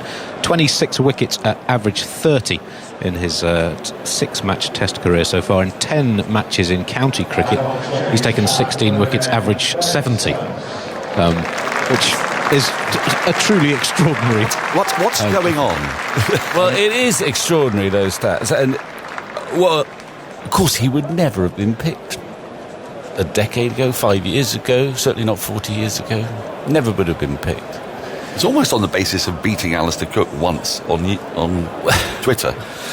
Well, I mean, that's a little unfair. But Ben Stokes has brought himself into the attack. Mark Wood's spell is done. A luckless spell as he comes in. Stokes with 2 slips. First ball's very full on the pads almost of Hodge, who pushes back up the wickets, fielded at short extra. Actually, forget the Twitter bit, but it is partly because of the ability for everyone to watch every ball that's bowled in Championship cricket now. So Alistair Cook said, well, I played these against this Osprey I'd never heard of before. He didn't get him out in that innings. No. But I tell you what, he was interesting. And then the next minute, you can watch him. Ben Stokes can watch him. The England setup can watch him. Here is Stokes to Hodge, who lets this go by. Not far away from off stump, but a good leave. Bat and hands a long way from ball. So that the evidence is more easily available. And that might contribute to the fact that suddenly Stokes is interested. Oh, I like to look at that. I mean, it's better evidence to go on, isn't it, than, if you don't mind me saying so, in your day. I was speaking to Graham Fowler about the 1984 series, the Blackwash. Yes. And Andy Lloyd, you remember, was his test career started and ended in about half an hour. As Stokes is in again, this is left alone through the keeper, no run. So they had to draft in a replacement opener for the Lord's Test. And the opener in question was one BC Broad. And Foxy remembers, Graham Fowler that is, a reception the night before the match with the selectors. And selectors said hello to BC Broad. Congratulations, Brian. Yes. Of course, his name's Chris. BC Broad, but yes. But BC Broad. And they're working almost entirely on the newspaper. And Stokes is in again outside the off stump. A little bit of drift perhaps away, but goes through low to Smith, no run. And it sort of tells you that the disconnect between the selection process, so essentially just looking at the averages in the Daily Telegraph as was that the start of Chris Broad's career then? Yes, that was his first test. Yeah. I mean, yeah, it is mind-boggling that. But we all knew him because we'd seen him on BBC TV, yes. on John Player League and whatnot. But if the selectors didn't watch that because they maybe didn't like one-day cricket or whatever, then they had no idea. Stokes is in again. This is driven into the offside, but straight to short extra. There's no run. And there would have been the sort of process of, well, let's have a look at the national averages. And BBC Broad, who might well have been averaging 42. Yeah. And quite high up on the list. So we best have a look at him. But they wouldn't have seen him. Well, not necessarily. I mean, Foxy's claim was he was... How did Foxy get in the team then? Well, he claims he was never seen by a selector. I don't know. As Stokes is again, this driven square of the wicket finds the gap between backward point and cover. It's running away towards the boundary. Won't get there. They'll get back for a couple. And the score advances to 80 for 3. The deficit now just 14. Hodge to 22. So now selectors. It feels to me that the idiom changed a bit with Jeff Miller driving 50,000 miles around the country. Well, he was very conscientious. I'm sure they were conscientious. I mean, I'm sure David Graveney would have done a lot of miles as well, and it became a bit more clinical. I'm not sure Peter May and Alec Bedser necessarily drove miles and miles around the country, perhaps. They might have taken more of a newspaper averages approach. Yeah. But now, the other difference in this particular regime, it's all about potential rather than previous performances. So that's how Bashir, averaging 70 in his career, albeit a tiny career, finds himself playing in India. But what is even better, he looks comfortable playing in a test match in India after barely playing any first-class cricket in England or anywhere else. He's in from the City end. Full ball is worked around the pad by Louis to short mid-wicket. There's no run. And he's causing conniptions for one of our commentators, Bashir. Which was, you know how you love your records? I mean, you're the most parsimonious one-day bowler in England's history. We have in our ranks, as Bashir is in, clipped into the onside, but actually bounces just in front of short leg and Pope stops the ball.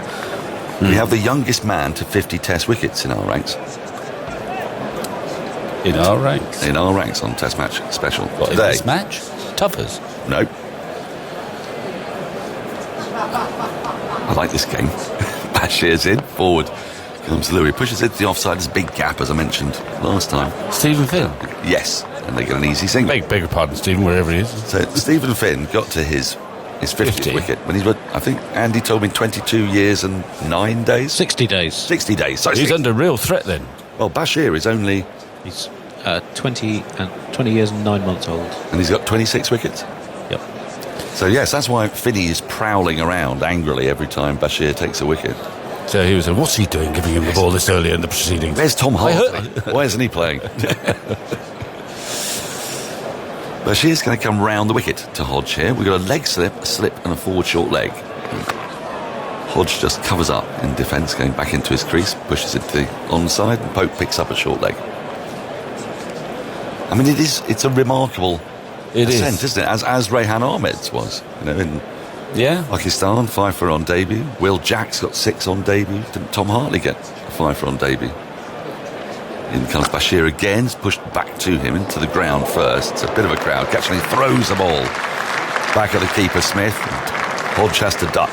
But one of the brilliant things about this regime is that they bring these guys in and then they somehow give them that freedom and self-belief that you can't imagine people doing the same thing in decades past. His first test, bowling 9 overs for 63, wasn't it? I think. So Bashir is in. This is short and pulled, perhaps under edge onto pad. It balloons through the leg slip and fine leg area. Crawley has to run back to retrieve. Leg by is signalled.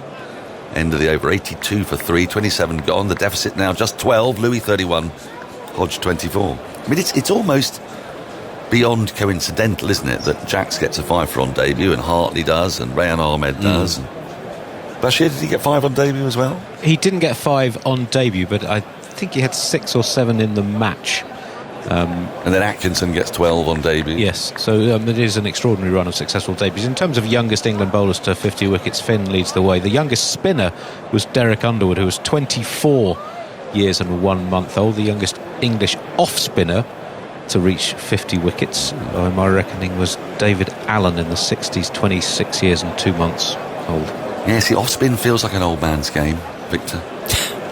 Well, it sort of was. I mean, even Graham Swan would say, in a way, it was better that I never got picked when I was 19. Stokes starts in again, and this full defended on the front foot by Hodge into the covers. There's no run. So he would have quite a positive spin on the fact that he went to South Africa as a 19, 20-year-old, never played, didn't get on particularly well, or didn't impress hugely Duncan Fletcher, and essentially had to wait almost a decade before he becomes a regular in the England team. And as ever, Swanee put a pretty positive spin on that, in the sense that I was ready when I came in, having played about 10 years of county cricket.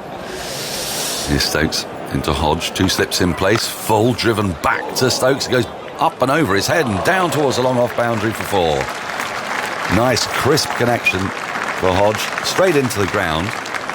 And Wokes was sort of in business at cutting it off. Dive full length, couldn't quite get there. Stokes was diving above his head. 4 more to the total, 86 for 3. The deficit now just 8.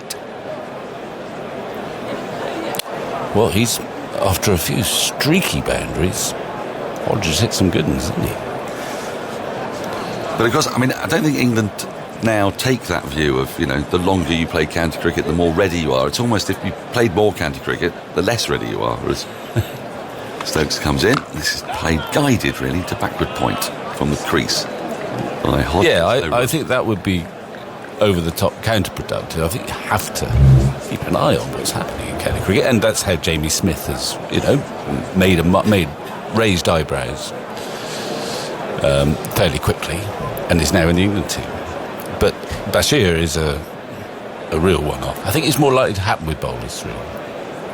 In that you see something you like. He's got all the ingredients. Whereas batsmen, well, they've got to get some runs. Here's Stokes. Down the leg side. Pulled away, but not much bat on it at all. Possibly a bit of hip. We'll wait to see the umpire's signal. Maybe some glove, because it rolls away to short fine leg. There is no signal, so there must have been a bit of something on it. And there's 1 more to the total. Hodge to 29. 87 for 3. I think if you listed players who've made test debuts, and this is obviously something that will fascinate Andy, cricketers who made test debuts with minimal first class, or perhaps sometimes zero first class experience, by and large, with the exception of David Warner, by and large they tend to be bowlers. Stokes in, lovely drive, just a forward press, no more than that, and it's guided through backward point for 4. That's a splendid shot from Louis. He plays on the front foot really quite beautifully on occasion. He's had a charmed life in this innings. Dropped, nearly played on yesterday, but that was a gorgeous shot. 91 for 3 through backward point. Well, the runs are coming, and they're only 3 from Parody. Parody.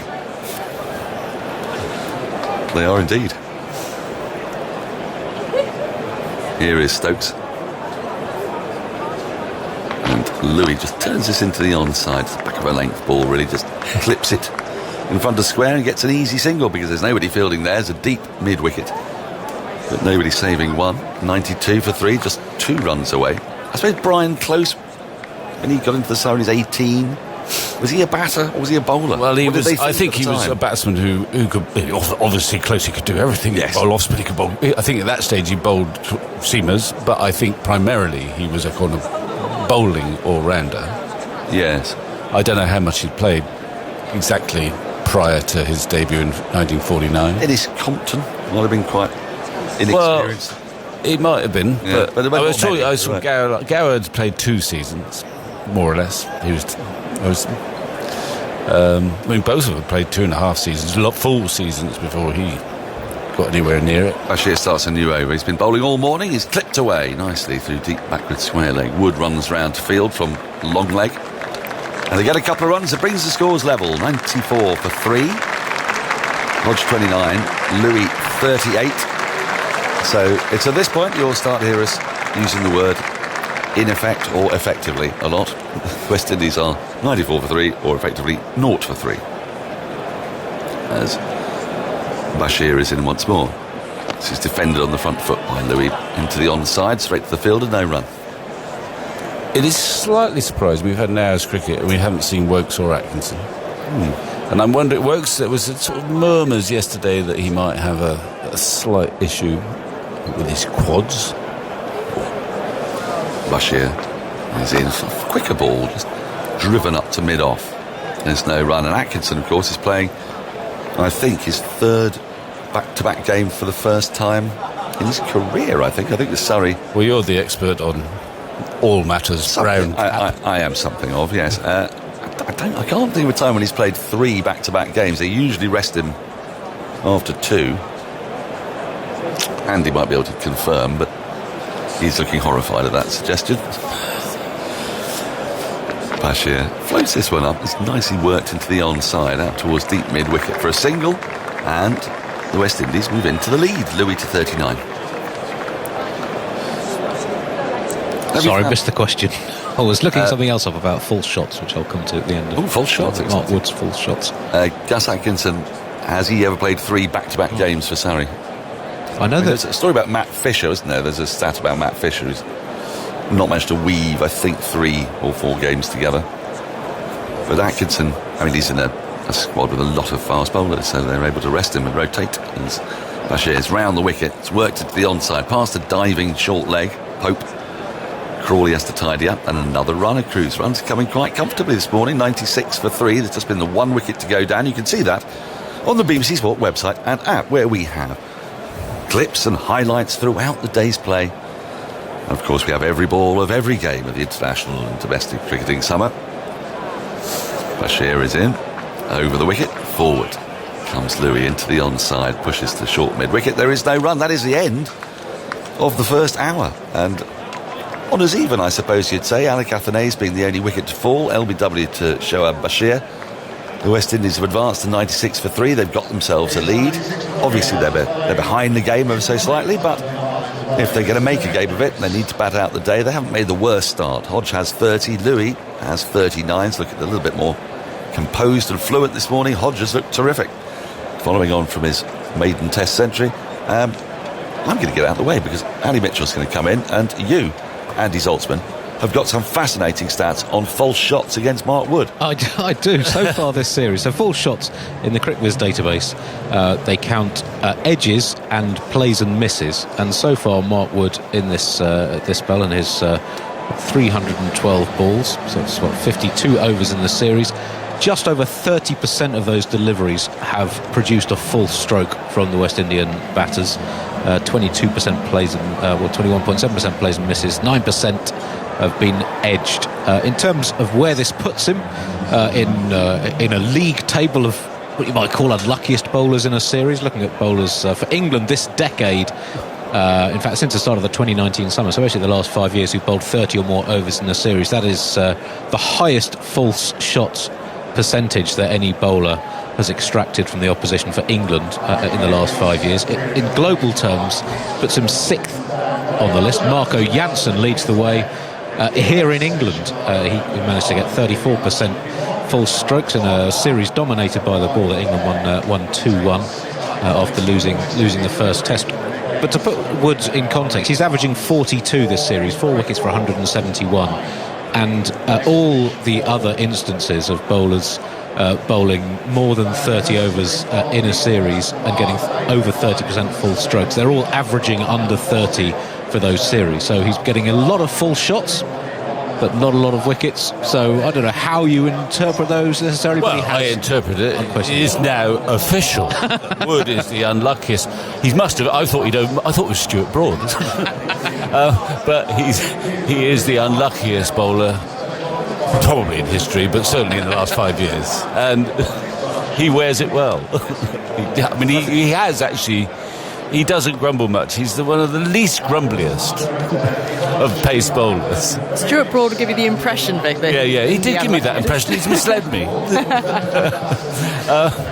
But there was a moment today after he bowled a brilliant over to the new Hodge and Louis, where he'd beaten the batsman probably 5 times out of 6 in that over, and he did look a bit grumpy. He didn't smile, and Stokes put his arm round him. Stokes was smiling and saying, well, there we understand. And he sort of broke into a little bit smile. But even Mark Wood, he just likes his just desserts now and again.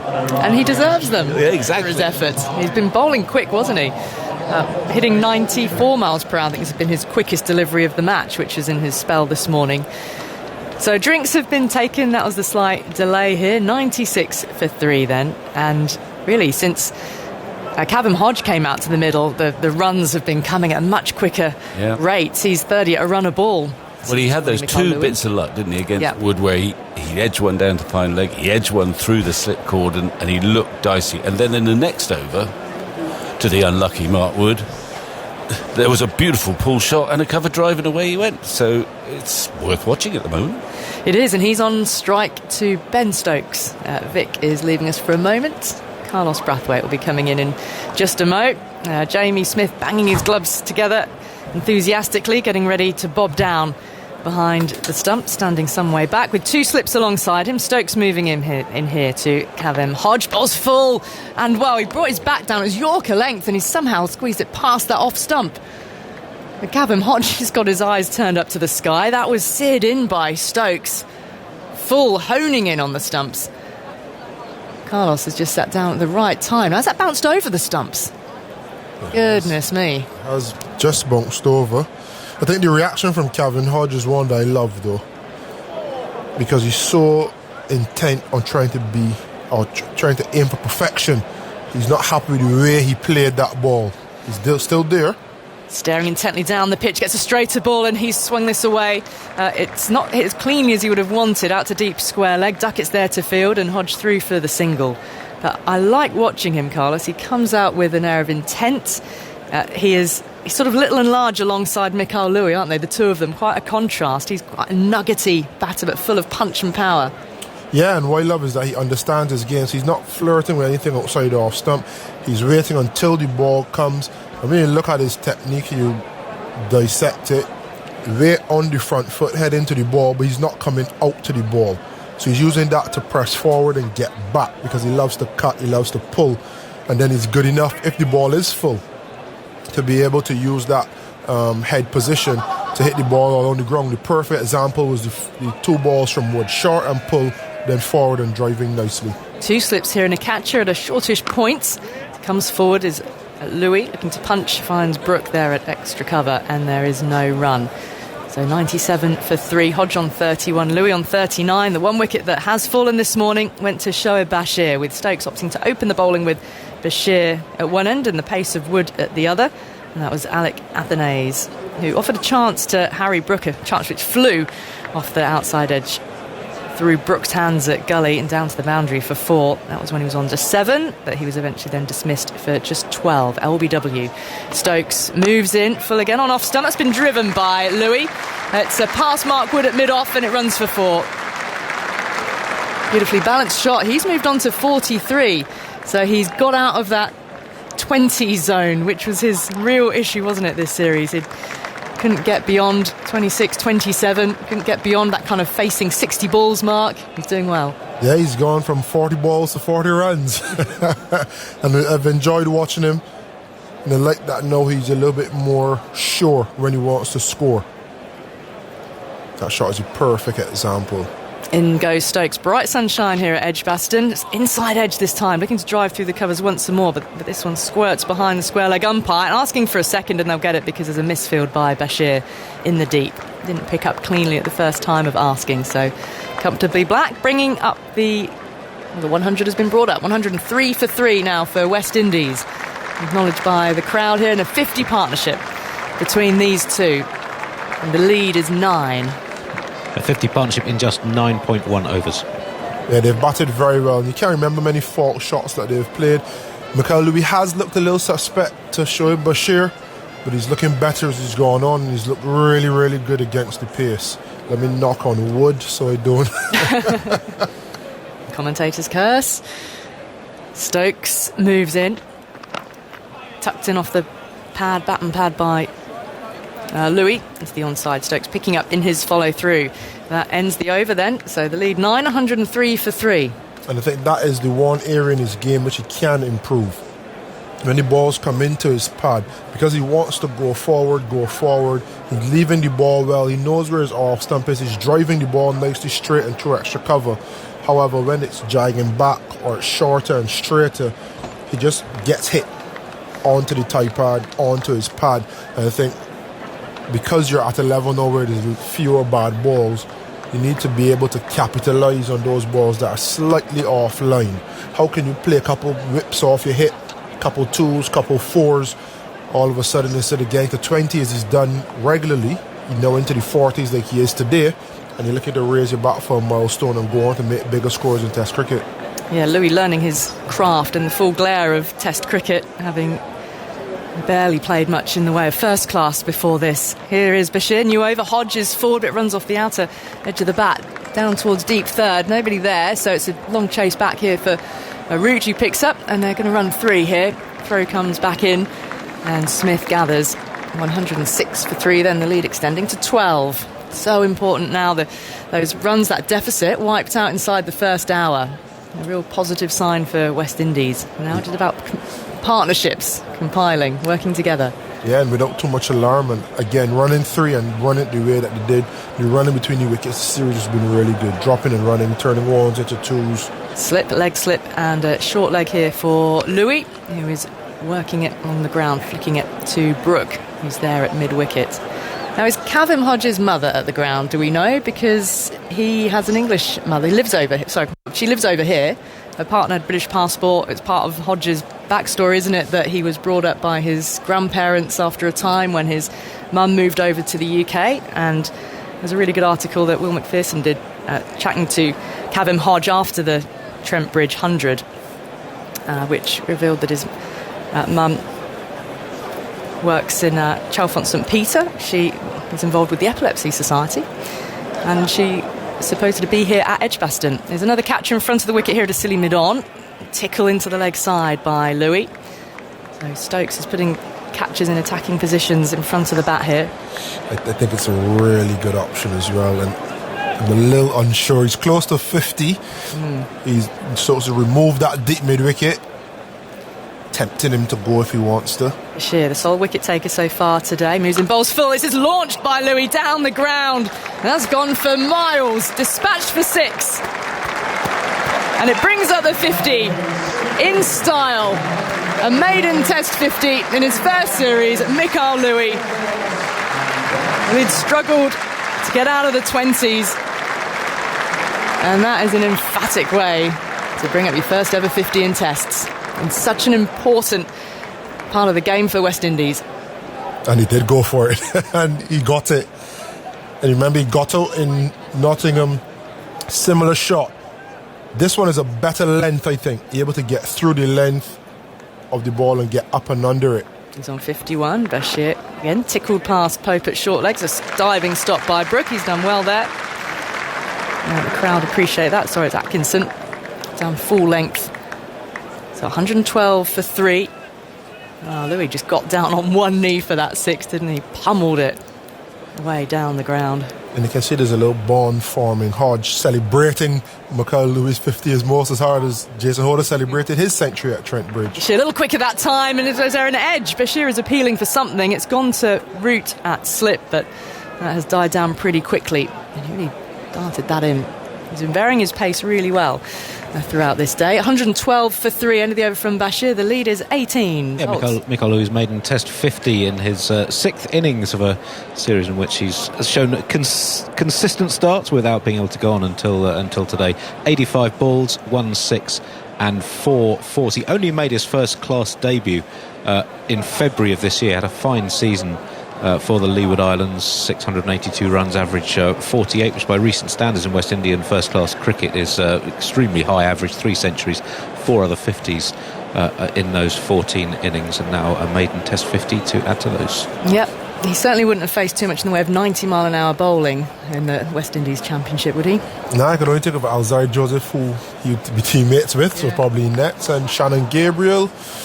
No other names coming to mind at the moment. Hodge facing up to Stokes here. A low pull. It finds Brooke at mid-wicket, moves across to his right-hand side to field. The contrast is interesting, isn't it? Because they're both in the early stages of their Test careers, Kavem Hodge and Mikael Louis, and yet they are, not quite 10 years apart. Kavem Hodge is 31. So in terms of his cricket maturity, he's much further down the line in terms of his first-class experience. He'd played 63 first-class matches before this series, yet only 2 Test matches. Got 5 first-class hundreds under his belt. He awaits here on 34 for Stokes. Outside the off-stump. Flirts there. Goes past the outside edge through to Jamie Smith. I think Kavem Hodge is a good template for how West Indies cricket can go forward selecting cricketers. Obviously Mikael Louis, and we have been doing this thing where we pick one player after a good season. Kurt McKenzie after a good game.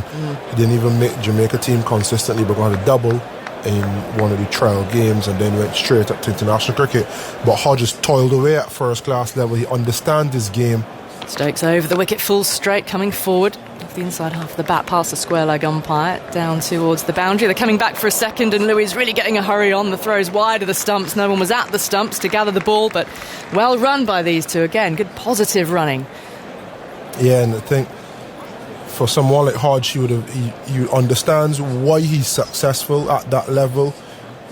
That would have been out had it hit. But then he's also gone through periods where he struggled, potentially a whole season of struggle. I don't think Kurt McKenzie can now say, having tasted Test cricket, he's understood why he struggled for a period of time and then how to get out of the mire. Hodge would have those experiences. Hodge awaits Stokes, that goes through him. Prodded forward defensively, beaten. Through to Smith it goes. What a delivery that was. 85 miles per hour.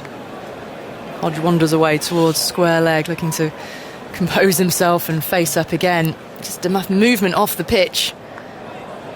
Too much movement from Stokes' perspective.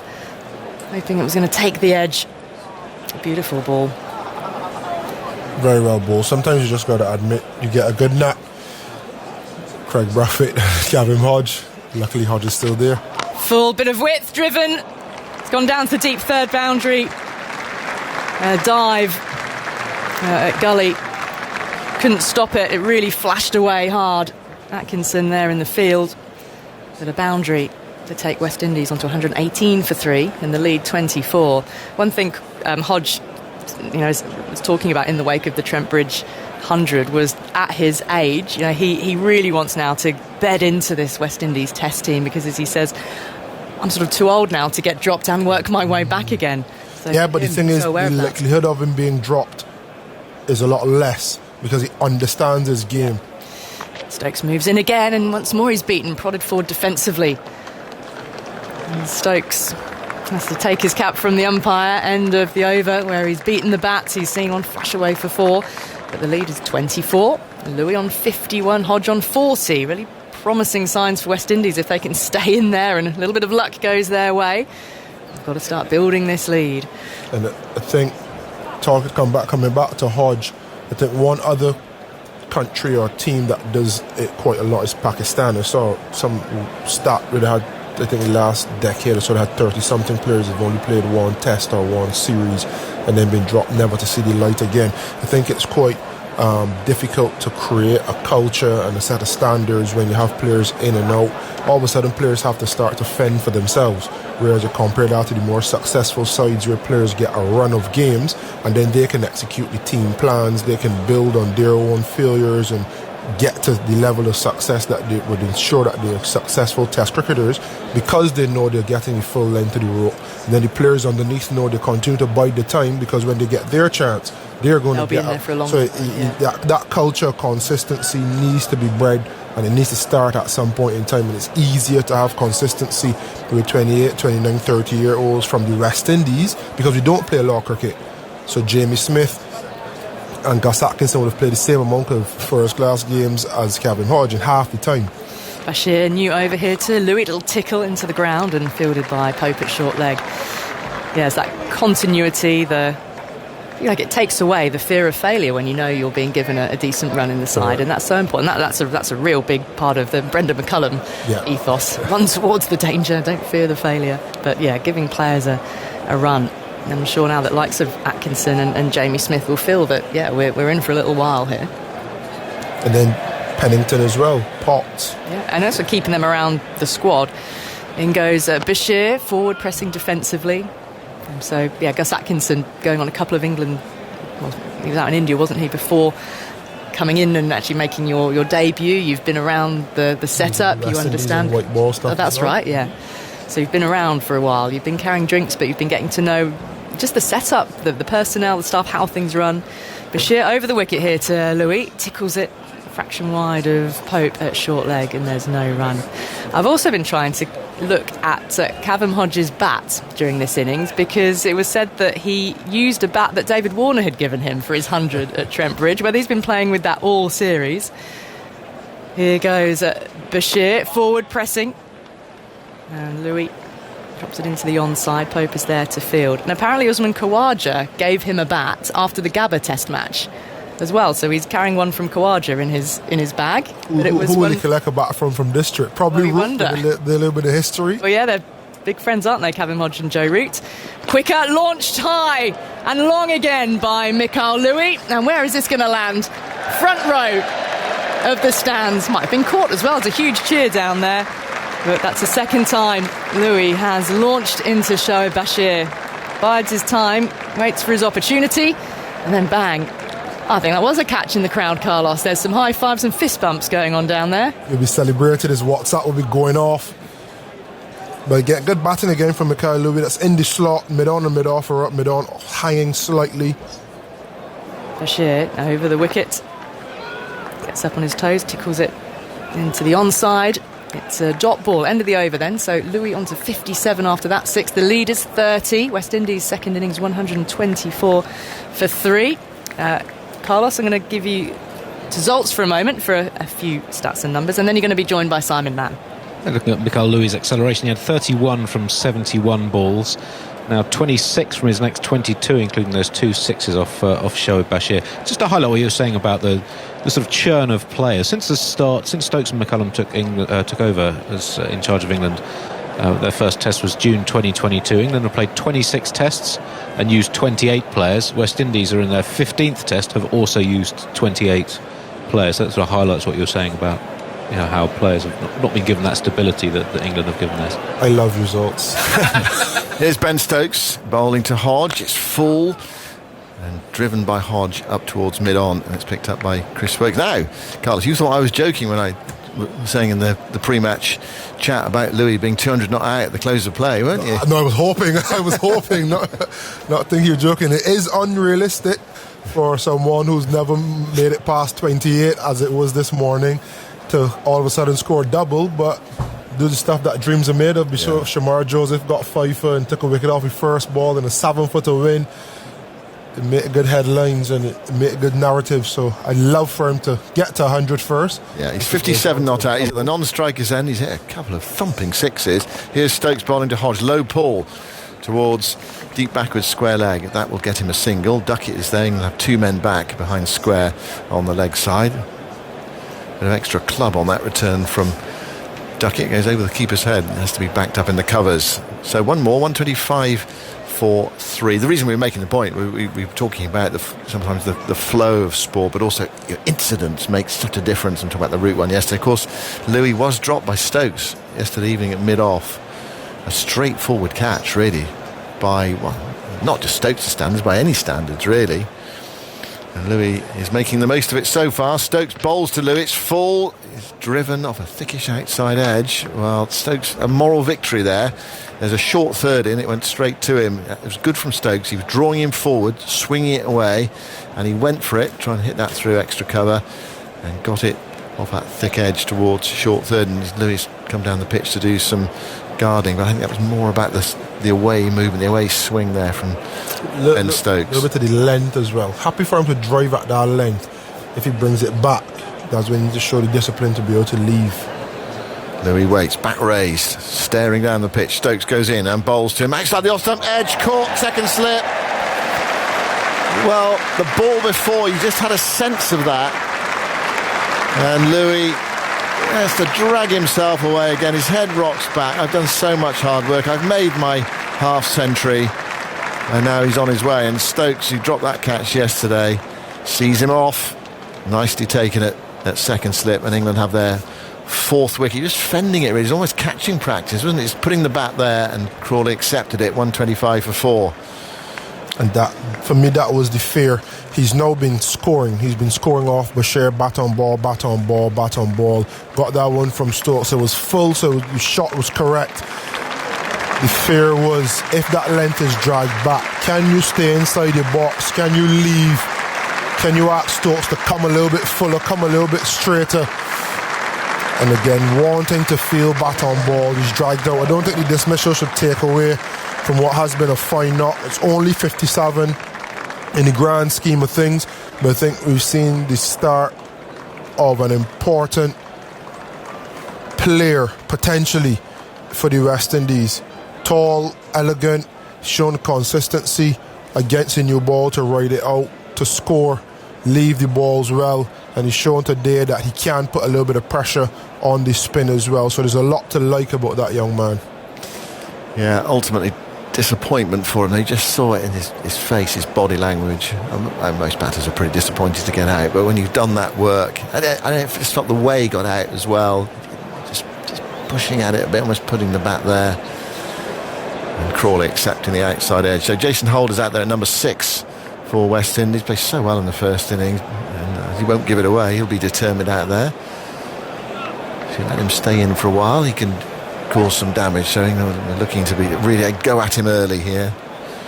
Mikael Lewis' final numbers: 57 from 95 balls, 2 sixes and 4 fours. His maiden Test half century, and the partnership was 72 in exactly 13 overs.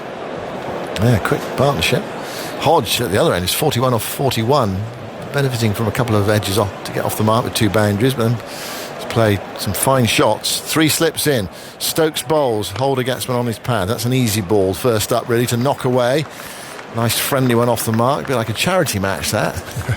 An easy ball on the leg stump, turned away for 2 towards deep backwards square leg. 127 for 4. So this series coming to an end, Carlos. What are you doing next? I was interested by what you were saying the other day, what you're off to next. It shows the life of a cricketer stroke commentator. And I'm off to GT20 in Canada. GT20 in Canada. Yeah, which has started on the 25th, I think. So a couple of days in.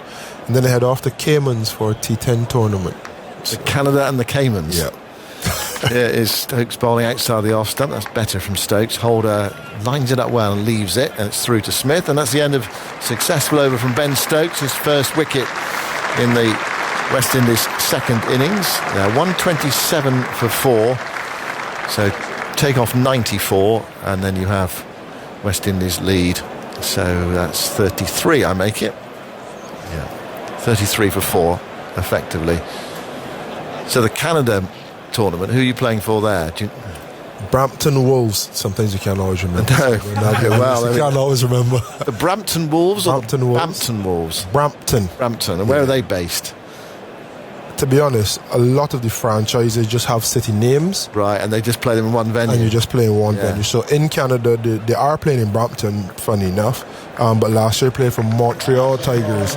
And naively asked the question about if we win, do we go to Montreal? And they were saying it's something crazy, like a 4 or 6 hour flight. And it was like, okay, we'll celebrate in Brampton. Right, okay. And we did win. But yeah, it is the crazy world of franchise cricket. And then when they go to Cayman, they play for New York Strikers, which actually has a few franchises. They got a couple T20 franchises. I think they have a Legends League franchise, and they have a few T10 franchises as well. Do you enjoy T20 or T10, I reckon? More.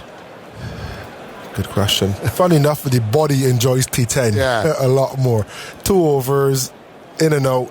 But I think T20 is starting to feel like 50-over cricket now. There's a lot more ups and downs. And it's been Chris Wokes for the first time today. Bowls to Hodge, and Hodge lets that one go by. It was very close to his off stump. But he lined it up, let it go, and it was taken by Smith. Yeah, the T20 game, it's moving a lot quicker. If you see the IPL 260 odd, not much waves there for the bowler, but in normal T20, less than outside the IPL rather, you still feel that little power play, then you feel the little middle period, you feel the end, and it's nice to practice the skills for all 3 phases potentially. Wokes bowls, Hodge covers up, plays that defensively towards mid-off, and there's no run. So the Cayman Islands T10, that's when? September, is it? No, I leave from Canada and go straight to Cayman. Right, so they fit that in before the end of August. Yeah. Right. So August is Canada and Cayman. I feel like an investment banker taking his family to these exotic places. And yeah, I guess on the good side of things, as a privilege of being involved in cricket, the game has taken me and can take you places that you probably wouldn't have been. Yeah. So 2 slips in, Hodge 41, 127 for 4. Wokes bowling from the Birmingham City end into bowl to Hodge outside the off stump. Hodge leans forward and allows it to go through to Smith. And then where does the franchise life take you after that? Have you got any? No idea. No idea. Someone asked me, what are you doing in November? And I was like, I don't even know what you're doing in September. But something may come up, because that's the way it happens. You'll be playing with David Warner, weren't you, in Canada, is that right? In Canada, yes, he's the captain of the Brampton Wolves franchise. Had a really good start, 198, and then I think the first game, I think they lost last night, our time, evening, Canadian time, because there are no lights. So you play 12 midday and 4 p.m. if I'm not mistaken. Right. 2 games a day. Works balls wide of the crease on the pads there of Hodge, who clips it away down towards fine leg.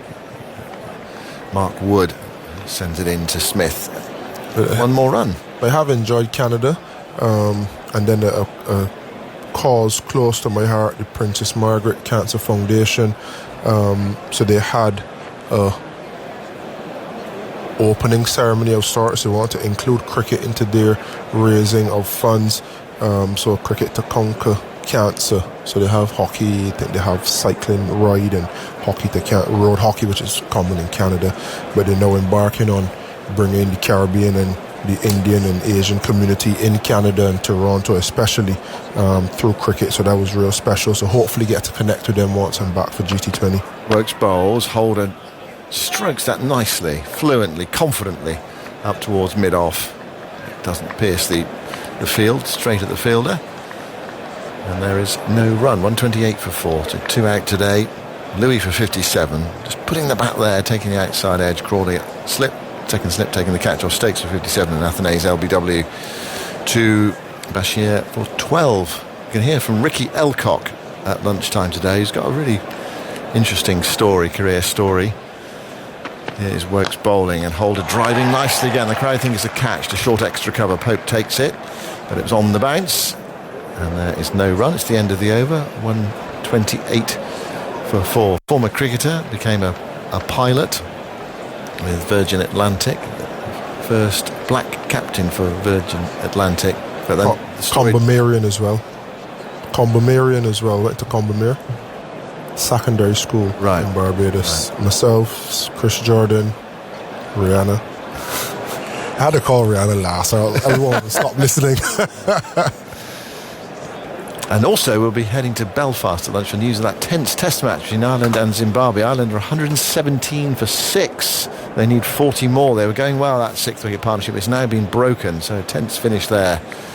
We get the latest news from Michael McNamee on that test match in Belfast. Low scorer. Stokes bowls very full, driven by Hodge into the offside for runs, possibly 4. It's going out towards deep cover. There is a deep backward point running around. He will not get there. And Hodge continues to bound along. He's 46 not out from 46 balls, and West Indies 132 for 4. Stokes embarking on his 6th over. Yeah, the wicket that fell in Belfast, Lorcan Tucker for 56 after a 96-run partnership with Andy McBride, who's still there on 41, just been joined by Mark Adair. Those two both made fine 80s against England in the second innings at Lords last year. They need another 40 to win, with 4 wickets left at 118 for 6. Stokes moves into bowl to Hodge, and Hodge goes for a low pull. Goodness me, that was close to the edge, close to the stumps. I'm not sure I didn't bowl him. Probably just going over the top of the stumps. Stokes can't believe it as he walks back. 132 for 4. Talking of Zimbabwe, they're here next summer, aren't they? They're playing a test match against England, because Richard Gould was talking about how ECB are paying their fee to come next summer. Tuvers is here. Carlos has gone off to negotiate with his agent for another T20 or T10 tournament somewhere. Righto. Afternoon, everyone. Afternoon, Simon. Stokes bowls. Hodge opens the face, runs it down towards deep third. The deep backward point fielder runs to his left-hand side. He's way in the distance. I think that's Gus Atkinson out there, who we have not seen bowl this morning. Yeah, slightly bewildering for me. I would have definitely started. I mean, it was nice to see the off-feed Bashir come on. I thought he bowled nicely, but it was a surprise not to perhaps see Wokes and Atkinson bowled so well last night. Yeah, Ricky Alcott's in the box now, actually. We hear from him at lunchtime. He's a former teammate of yours, Tuvers? Absolutely. Yeah. Do you face him in the nets very often? Never. Good idea. He was rapid. Fast. 134 for 4. Hodge on 48. Stokes bowls full, and Hodge defends into the offside, but it comes very quickly off the middle of the bat. It was sort of a strong defensive shot, and the fielding had to be smart in the covers to prevent Hodge from picking up, potentially 2 runs that were taking him to a half-century. Yeah, we had a pretty good side, that Middlesex side. Most bases covered on a couple of championships. 134 for 4.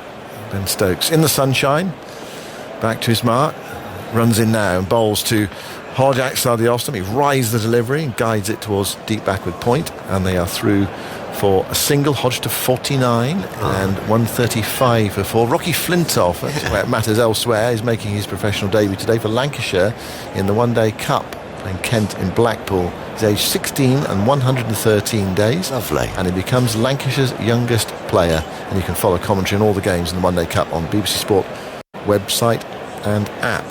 Good luck.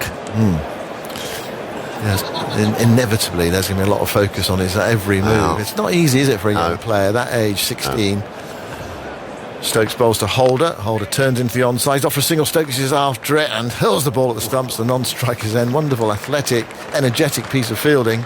But it's quite a long single there, especially when you're a tall man like Jason Holder and get down the other end quickly. Stokes was not giving that single up easily, but they did get it. Isn't it funny? Because I saw a little bit of on social media of him bat. He got 100 or something for under 19s. And it's uncanny how much he looks like his old man when he bats. Yeah. You know, just I was watching Michael's boy the other day, who's had a couple of run-outs for Somerset. Bats just like him. I mean, it's just obviously in the DNA, you know. Amazing. Some kids don't want to be like their parents, but they're quite good role models in a way as cricketers, aren't they? Wow, like Michael and yeah. But I mean, could you imagine if Rocky was a sort of like real grinder, opening bat? Yeah. You know, come on, what are you doing, boy? Yeah, take it after his dad. 136 for 4. I mean, I just think of some fathers and sons results, whether they've been like their fathers or not. I mean, there are lots of examples of it as Woakes goes in, bowls to Holder, who clips that nicely through mid-wicket. Probably going to be 4. The chase is on. It's one of those teasing ones. You have to run all the way to the boundary and the ball then beats you. Keeps you interested right to the rope. 4 more. Nice from Holder. Really well clipped into the onside. 140 for 4. Holder goes to 7. Well, a player who wasn't selected for this tour, Tagenarine Chanderpaul, his bats, well, uncannily like his... Is there anyone who bats like Shivnarine Chanderpaul? If there was ever going to be anyone, it would have to be a blood relative, I guess. Just quickly on Stokes, CricViz have pointed out his speeds today. He's averaging 85 miles an hour in this spell, and that is his quickest spell for 4 years since the summer of 2020. Who are we talking about, Stokes or Woakes? Stokes. Yeah, he looks in good rhythm. He does. Here is Chris Woakes bowling and Holder defending. Back up the onside of the pitch, stopped by Woakes in his follow-through, and there's no run. Well, he looks like a man who's sort of pain-free and sort of going, oh, well, this is actually quite good fun. I'm enjoying bowling, running up and slamming it down. You know, that knee's obviously raring to go. I think the scoreboard's stuck at the far end. Oh, right, the scoreboard is stuck on 136. It's 140 though. Yeah, they're doing it all right. Kevin Hodge has played nicely, hasn't he? Look to get after it. If the ball's there to hit it. And nearly a runnable 50 from Kevin Hodge. Here is Woakes playing wide of the crease to Holder, and Holder dabbles at that one, goes past the outside edge and through to Smith. West Indies lead is 48. 6. 46. That's stuck as well. Yeah, 46. No, you're right, 46. Yeah, he's trying to throw a punch back, isn't he? Looking to get on with it. Very good on the back foot. Anything short, just look to swivel. Yeah, short man. You've got the short and the long of it out there. Kevin Hodge at the non-striker's end, leading on his bat. A tall Jason Holder faces Woakes and drives. Another elegant shot from Holder. Crisp off drive, but straight to mid-off. And there is no run. One of the images of the series actually was when Kevin Hodge made his 100 at Trent Bridge. He leapt into the arms of Jason Holder. Well, that's right. It was a long way. It was a big jump. Had to be a big jump.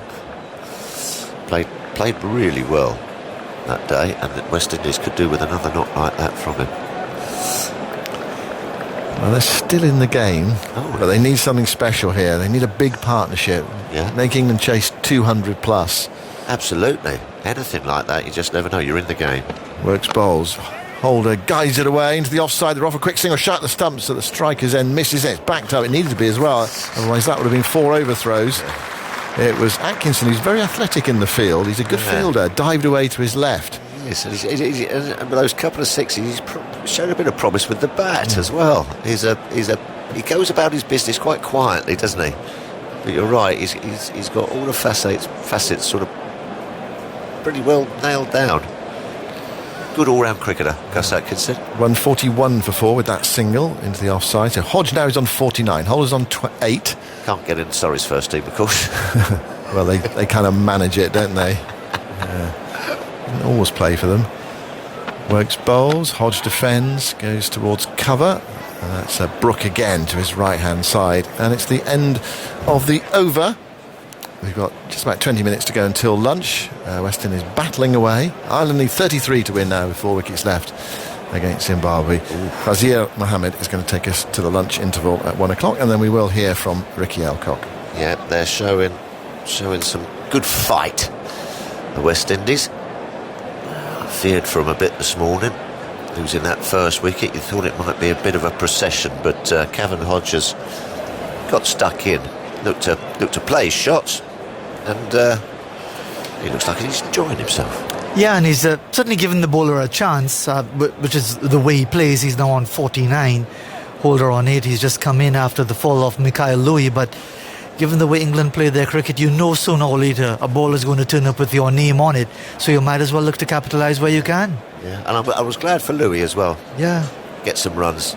Dropped on 9 by Ben Stokes, so he eventually got him, and it is Stokes now running away from us to bowl to Holder, short of a length on leg stump, pushing it away out towards mid-wicket, and there is no run. 141 for 4, a lead of 47. Because he's had to fight all tour up the top, hasn't he? You know, with the likes of Lord swinging and seaming, and Trent Bridge and Mark Wood and everything. So at least he's got himself a 50 for his hard work. Yeah, he looks like it's only his 10th game. It is only his 10th first-class game. Oh, sorry, yes, 10th first-class. Last game, just his 3rd test. As Stokes bowls to Holder outside the off stump, might have been thinking of playing it at it, went past the outside edge, through to the keeper. And indeed, he's clearly enjoying his work now that those knee problems have been sorted out. Yeah.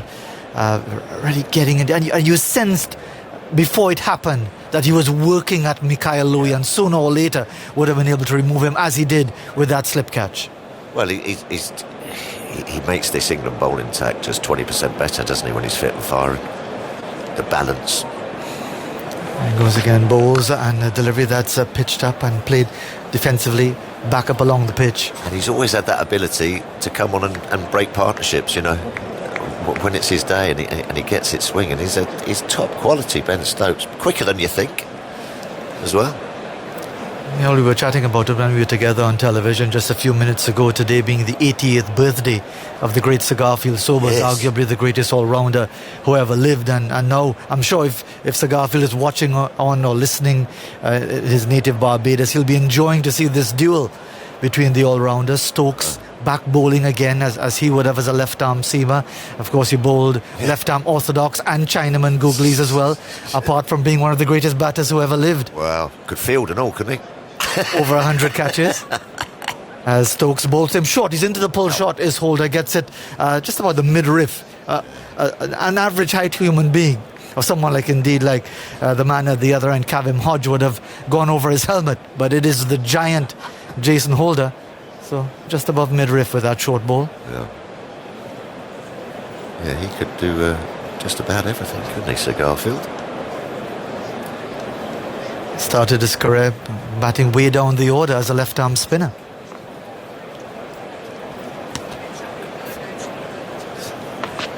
Short of a length with this delivery, and is pulled away forward of square. Just seemed to lose his balance with that delivery.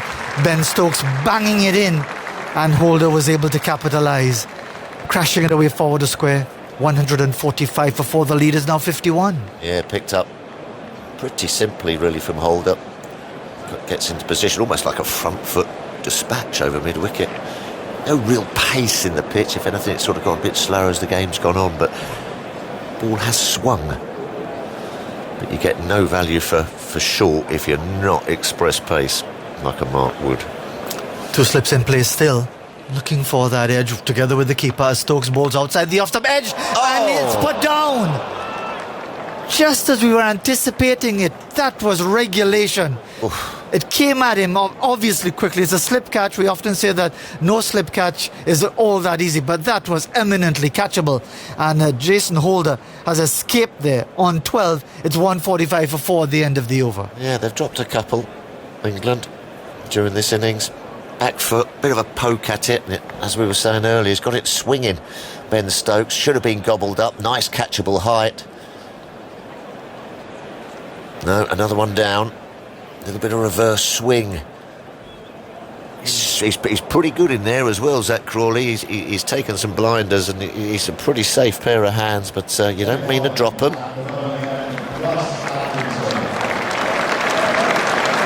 Yeah, well, we've seen a couple of catches put down, as you mentioned. Stokes himself missed Mikael Louis last night on 9. He went on to get 57. I just popped a finger there. Yeah, it seemed to take him just... That's it. Might have just dislocated that a little bit, yeah. He's leaving the field now, is Zach Crawley. And really now it's up to Jason Holder to make England pay for that lapse. He's on 12, Hodge on 49, poised on a half century. He got 100, of course, 120 in the first innings of the Trent Bridge Test last week. Got 100 in Australia in his debut series. Gus Atkinson bowls to him now and he's pushing defensively to a full-length delivery out towards mid-off. I've done that a couple of times, dislocate your fingers on the field. Oh. So what do they do when they get you back in the dressing room? Do they pull it back into place? It's not great, especially if the physio's just been putting sort of suntan lotion on and it's all a bit slippery. Ow!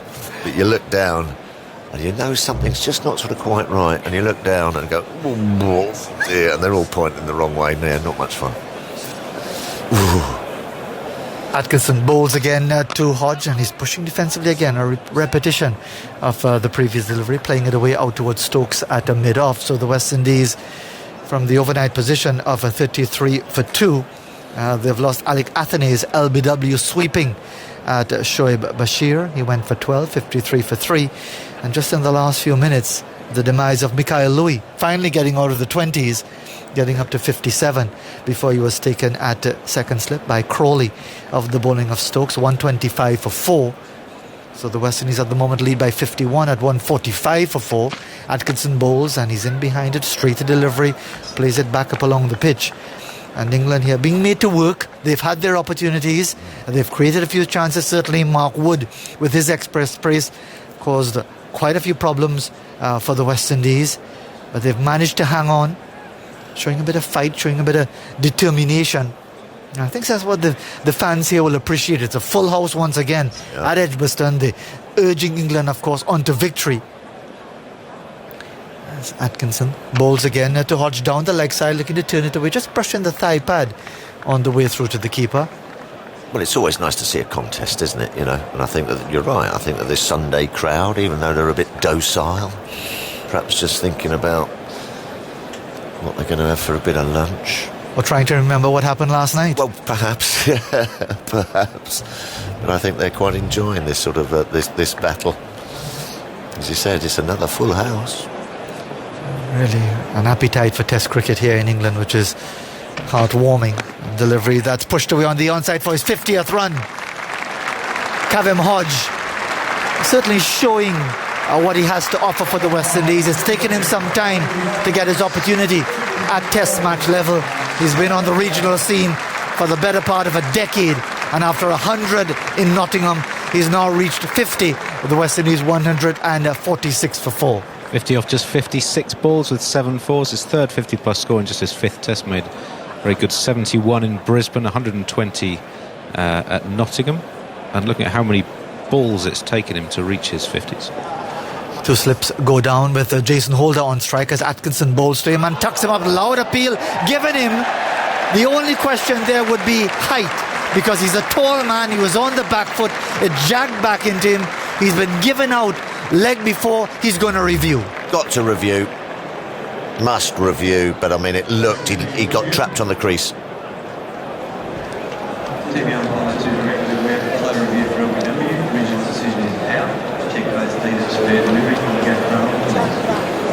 So they're going to have a look. We'll go through the protocols.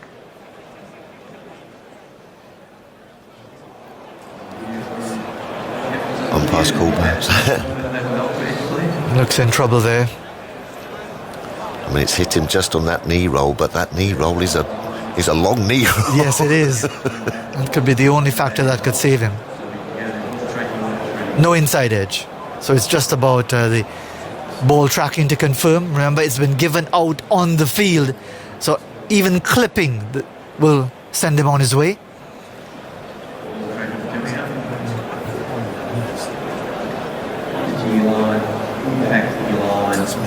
Umpire's call. Just clipping the corner of the leg stump. But that's enough because he's been given out on the field and he's confirmed now as dismissed. And that's another critical blow to the West Indies' chances of making a fight of this test match. Holder departs and the West Indies find themselves at 146 for 5. You feel a little hard done by, don't you, as a batter there?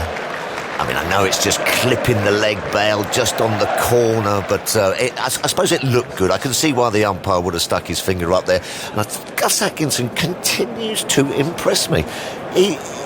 Not only can he get the odd one to shape away, but he really does sort of dart it back at you. He gets good sideways movement off the seam, and that's what did for Holder. He sort of like rushed him, nipped back, caught in the crease.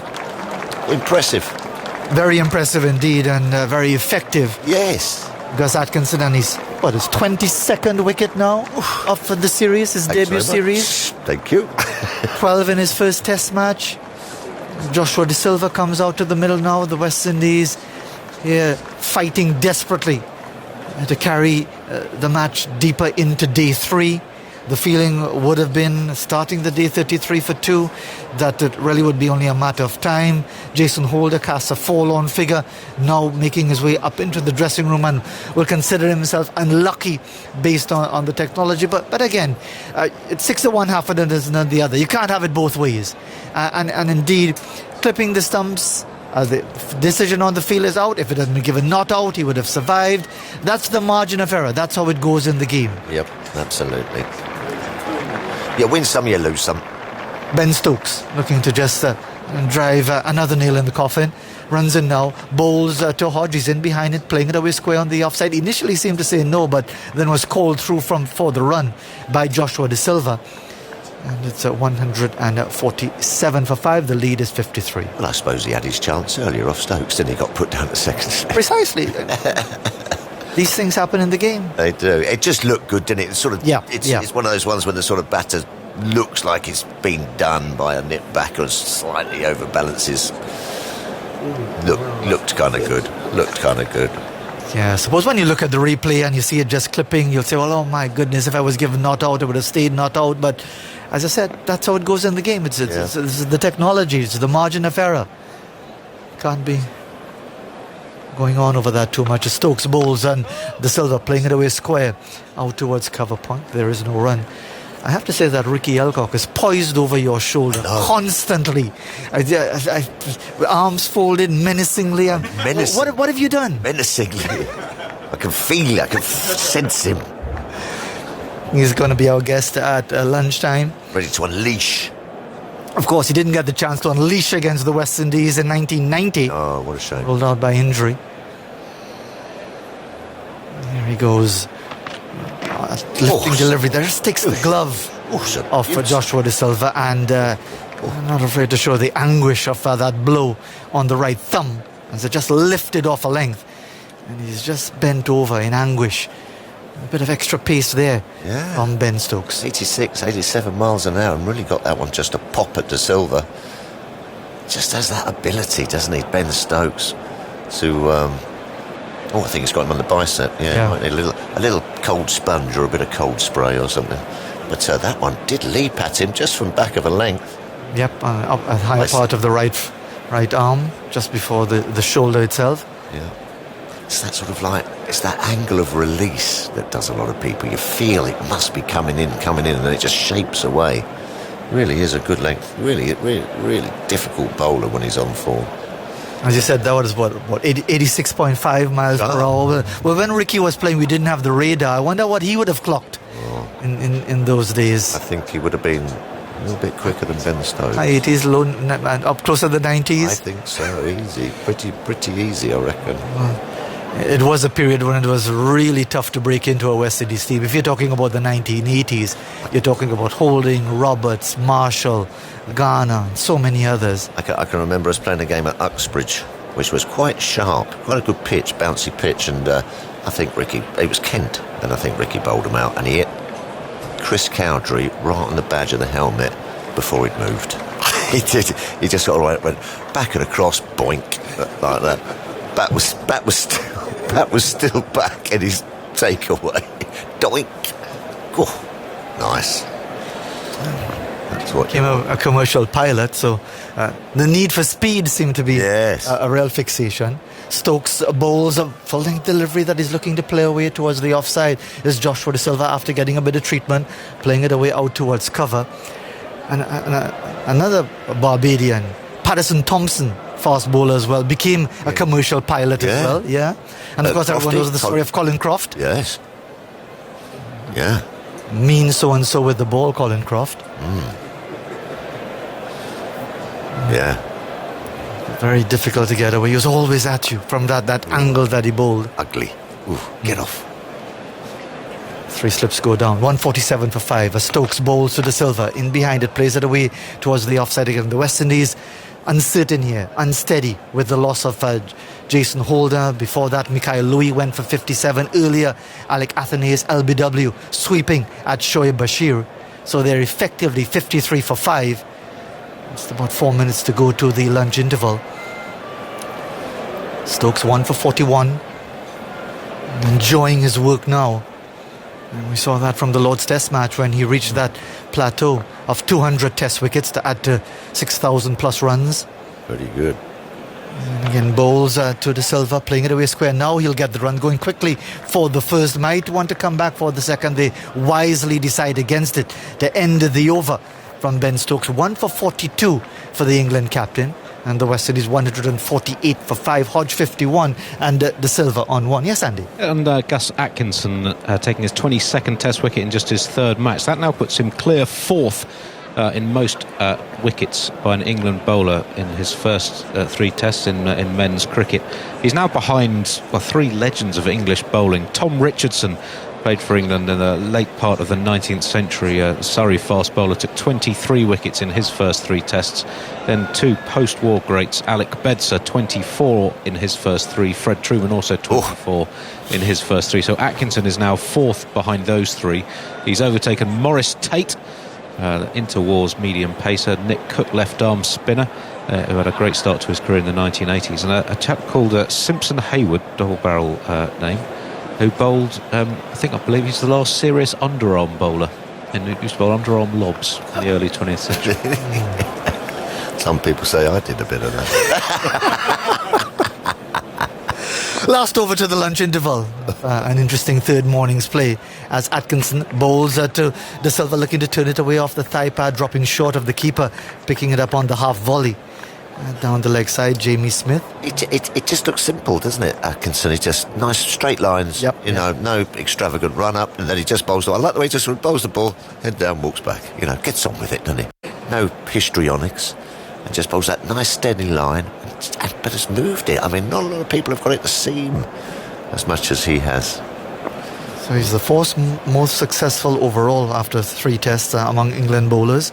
As he's in now, bowls to De Silva, plays it away square, no run, out towards backward point. I wonder what the record would be overall. When you think about it, you think that somewhere along there Bob Massey would fit in, because he got 16 wickets in his first Test match. Yes. Narendra Hirwani, the Indian leg spinner, 16 wickets in his first Test match. Yes. So it'll be interesting to find out what the overall record is for the most wickets after 3 Test matches. Murley, maybe. Might be in there, perhaps. Might be in there. Still just the 2 slips as Atkinson bowls to De Silva, delivery down the leg side, helping it away to long leg for the single for his 2nd run. Hodge back in strike on 51. West Indies 149 for 5. 3 deliveries left in the over that they'll be looking to negotiate as safely as they can. Andy? Narendra Hawani leads that table. 31 wickets in his first 3 tests, 16 in the first of those, as you mentioned. Tailed off rather significantly after that. I think ended up with about 60, 65 test wickets after him. I'll come to it after this ball. Halfway through the over, Gus Atkinson bowls again, short, and he's into the pull shot, gets it away out towards deep backward square, diving save, brilliant save on the boundary by Ollie Pope. Cut out the boundary attempt, saved 3 runs there with the effort. Watch that shoulder, Ollie, full stretch. 150 comes up for the West Indies, 150 for 5, the lead is 56. Yes, Andy? In second place, Charles the Terror Turner, 29 wickets in 3 tests, a late 19th century Australian bowler, and Prabath Jayasuriya, who we'll see probably with Sri Lanka later this summer, 29 in his first 3 left-arm spinner. Very interesting. Nice, look forward to seeing him. Atkinson bowls and he's driving straight as De Silva. The hands went up in the slips, thinking that he had breached the defence of the right-hander, looking to play that forcing shot. 150 for 5, so 1 delivery left. And I'm not sure, depending on the umpire's watches, if they'll squeeze in another over, because it's just on 1 o'clock right now, but we'll have to wait and see. 150 for 5. I think that will be England's lot. Good session. Enjoyed it. I've enjoyed watching Kevin Hodge. 2 for 19 for Atkinson, looking to make it 3 as he bowls to De Silva, and he's in behind it carefully, plays it back up along the pitch, and he immediately turns around to head back towards the pavilion. No, it's a no ball, in fact, so there's going to be 1 more ball to be bowled. There I was, off for my Sunday dinner. I've got 1 more. And given that he would have already mentally switched off Joshua De Silva, he's going to have to switch back on to make sure that he's totally focused on this delivery that's coming up. 151 for 5. You could see that De Silva just he'd played it and had spun round ready and to was go. off for his lunch. Yeah, you're right. Got to switch back on. Let's see what happens here. As Atkinson bowls to him now, and he's tucking this one away, and again he turns immediately to walk off, having played it out towards mid-wicket. And it is lunchtime now on an eventful 3rd morning here at Edgbaston. The West Indies resuming at 33 for 2, have advanced to 151, but they have lost 3 wickets. Athanaze going for 12, Mikhail Louis falling for 57, and also the departure of Jason Holder for 12, a wicket each for Shoaib Bashir, Ben Stokes, and also a wicket for Stokes, as I mentioned. And indeed he's really kept things tight, on a wicket for Atkinson as well. 118 runs in the session for the loss of those 3 wickets of the West Indies, lead by 57, so effectively they are 57 for 5. Before I bring in Simon to have his chat with Ricky Alcock, just to give you the bowling figures. Wokes 6 overs 2 maidens, 1 for 14. Atkinson 6 overs no maidens, 2 for 20. Bashir 13 overs 1 maiden, 1 for 38. Wood 8 overs 1 maiden, none for 31.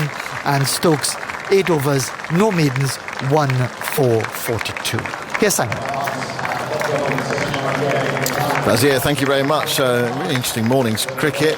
England chip away with 3, but West Indies getting ahead. But a lot of work to do this afternoon if they're to set something meaningful for England in the final innings of the match. So 57 for 5. West Indies resume though now, 57 runs ahead, 5 wickets down.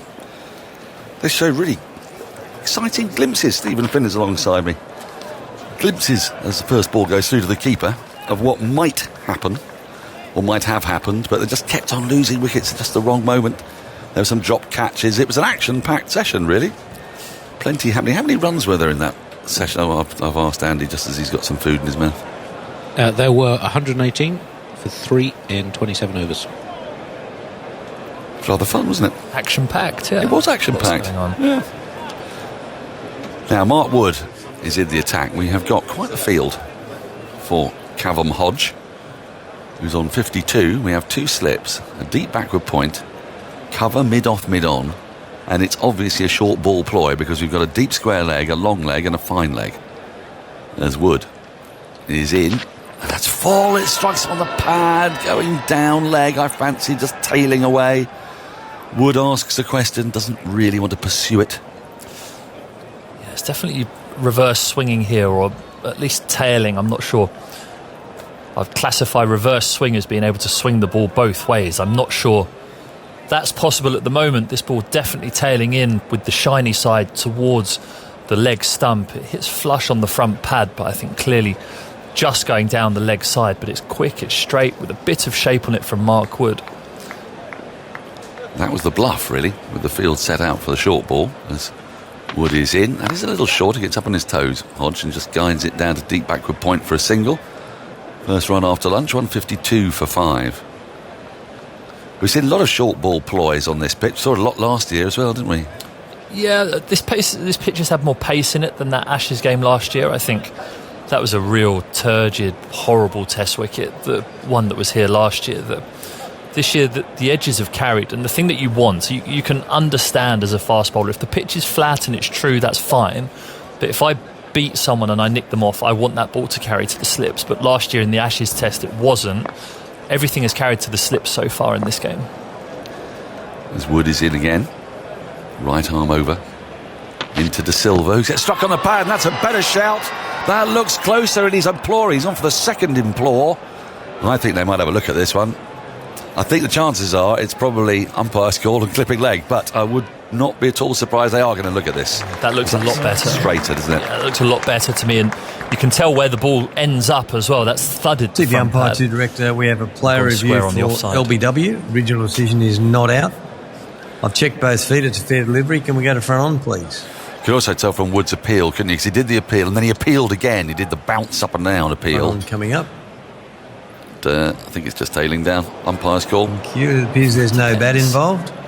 Both his feet are inside the crease. Double the ball check doesn't that have with very far to go. edge, please. True. I mean, this is definitely closer. Ultra edge coming up. I've got a gap between bat and ball and a flat line, so we can go to ball tracking when it's ready. Here we go.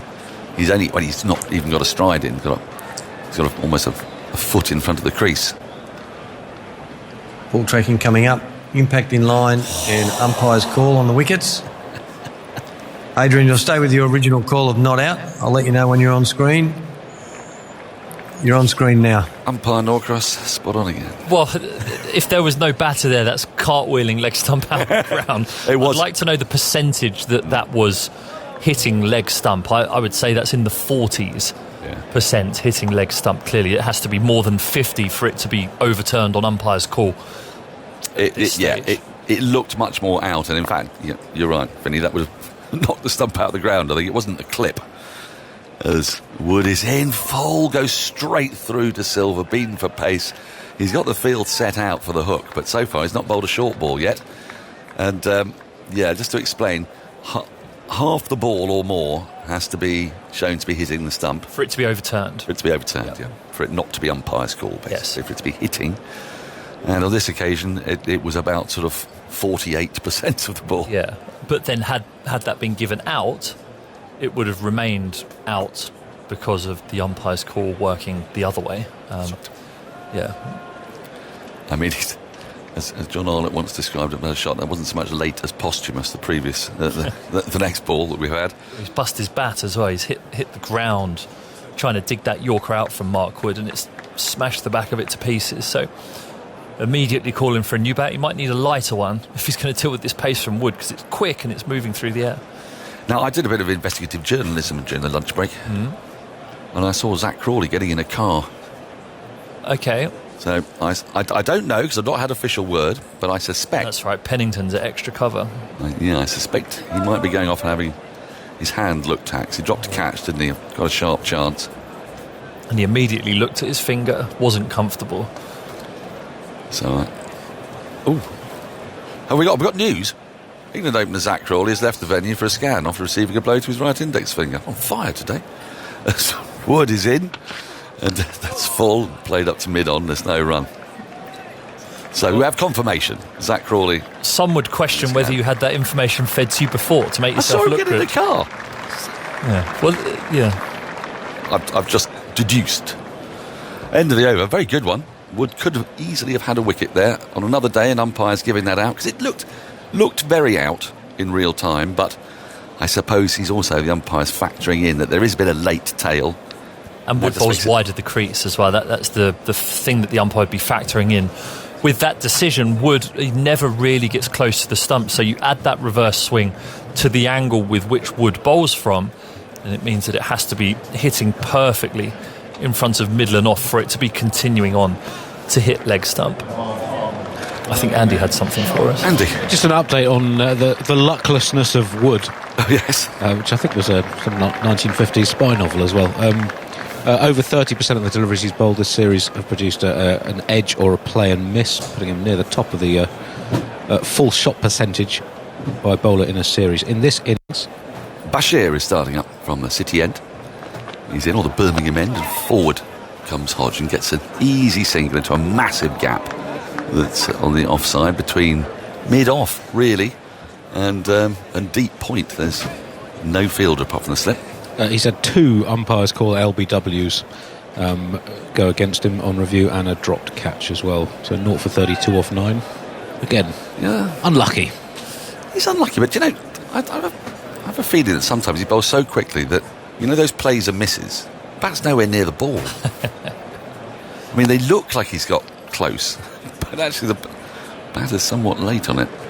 Bashir in. This is tucked into the onside, but straight into the ground, and Pope picks up at short leg. 153 for 5. The score remains. Did we not discover? Wasn't Mohammed Amir for a while one of the unluckiest bowlers? Didn't he have the most drop catches off him? I'd like to know my unlucky rate. Bashir in. It worked again into the ground to short leg, where Pope does the fielding. Have we got retrospective stats that go back as far as Steve? But there's not Penn's many. career? There are not many bowlers who don't think they're not the unluckiest. Well, it's because you bowler remember in the the drop catches all the time. time. I remember all of them. Yeah, I can tell you every drop catch from the Test career, I think. Which is the one you're most bitter about? As Bashir tosses one up, it's pushed into the offside, again to the left this time of mid-off, and gets an easy single. Because you fast bowlers are like this. Catherine Brunt is still berating Lydia Greenway for a drop catch at point about 20 years ago. Yeah, mine wasn't at point. I mean, that doesn't suggest it was a particularly good ball. No. If it was dropped at point. Yeah. Yeah, there was a game at Lords where I was struggling for rhythm and struggling for a wicket. Here's Bashir, 3 or 4 paces. It's in, and it worked into the onside. They might have had a single there, but decide against it as it goes just to the right of short leg, and Brook tidies up. Or I bowled a reverse swing spell from the nursery end. See, this is how vividly you remember these things. On the evening of day 3, and I'd worked hard, slogged my guts out to try and get the breakthrough, found a little tickle through to the keeper, and the keeper put it down. Here's Bashir. It's worked into the onside again, picked up by Pope. And there is no run, end of the over, 154 for 5, Hodge 54, De Silva 3. So, trying to think. Sarfraz Khan was the batter. I'm not going to name the wicket keeper. Oh, it'd be quite a long time ago now, is it? Paul Downton? 2016 was the year. Oh, Johnny Bairstow, presumably. Paul Downton was the director of England cricket at that stage, I think. But yeah, it was a simple chance that got put on the floor. There's a nice photo from it, but I'd rather the test wicket than the photo of me screaming frustrations.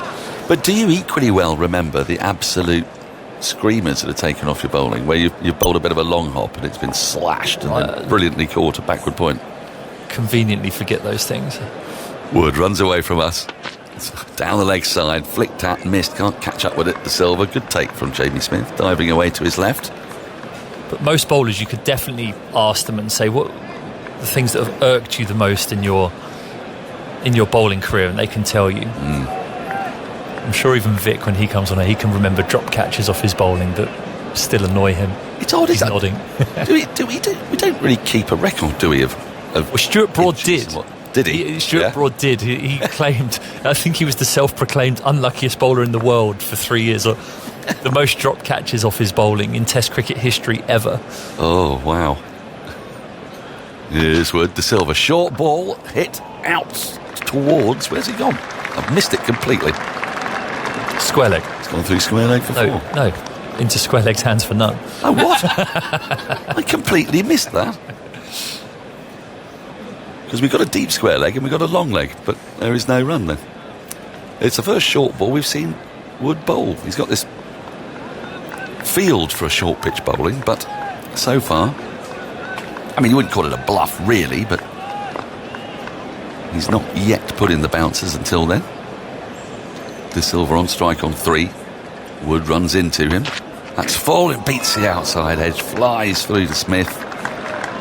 He is unlucky. There you go, it's another player miss. Yeah, that was a lovely delivery by Wood, back of a length, outside the off stump, and De Silva is so concerned about his stumps here that he's being forced to play at almost everything. And actually, this field isn't a short pitch bowling field, even though you might look at it from a distance on the face of it.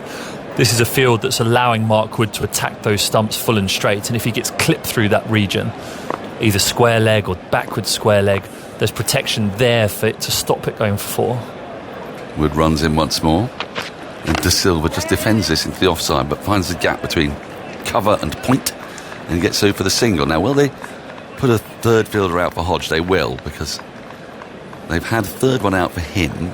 That might presage the bouncer as Pope goes back out, and then long leg goes finer to fine leg, and deep square goes round touch. Pope's sort of in the position that Ben Stokes was when he didn't quite take that catch last year. So who hit that? Was that Lyon? Lyon, I think, yeah. Crucial moment it proved.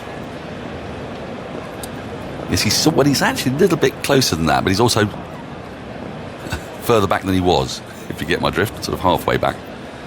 As Wood is in, that is short down the leg side. It might have bounced just in front of Smith. Takes a good take, moving away to his right, two-handed. Yeah, see, this now is more short pitched. It feels as though they're attacking the stumps of De Silva, trying to catch him on that crease with the in drift from Mark Wood, if you can call 92 miles an hour drift. But it's not aggressive reverse swing where you see it start outside off and then at the last second dart in towards the stumps. It's more of an angle from the arm and continue to go with the shine of the ball. But this field here, with the man set halfway back at square leg, is a much more short pitch bowling field to Kevin Hodge. He rolls in now, does Wood. And Hodge just lets this go by outside the off stump. He's in the channel, about fifth stump maybe, through to the keeper. 155 for 5. The lead, 61. Hodge 54, De Silva has 4. Back to the drop catches. Yes, go on. It's hard for bowlers to let this stuff go. I can tell. There was a year, my last year on a central contract was that where they brought in weighted averages to determine how much you got paid on the central contract list. How does the weighted average work? Well, this is an argument that I wanted to have with Andrew Strauss and the boffins who were putting the numbers together, because they said your wickets that you've taken at 29 this year in Test cricket, actually, according to our weighted averages, are worth averaging at 39. And I was like, hang on, excuse me. How do they But they didn't that? take into account drop catches off your bowling, which seems unfair. Bashir is in, full ball, defended back to the bowler. There's no run. So they're basically saying that they're weighted that the best players in the team that you're playing against, if you get them out, the wicket is worth more than if you clean up numbers 9, 10 and 11, which is fair enough. Yeah, that is sort of fair enough, yeah.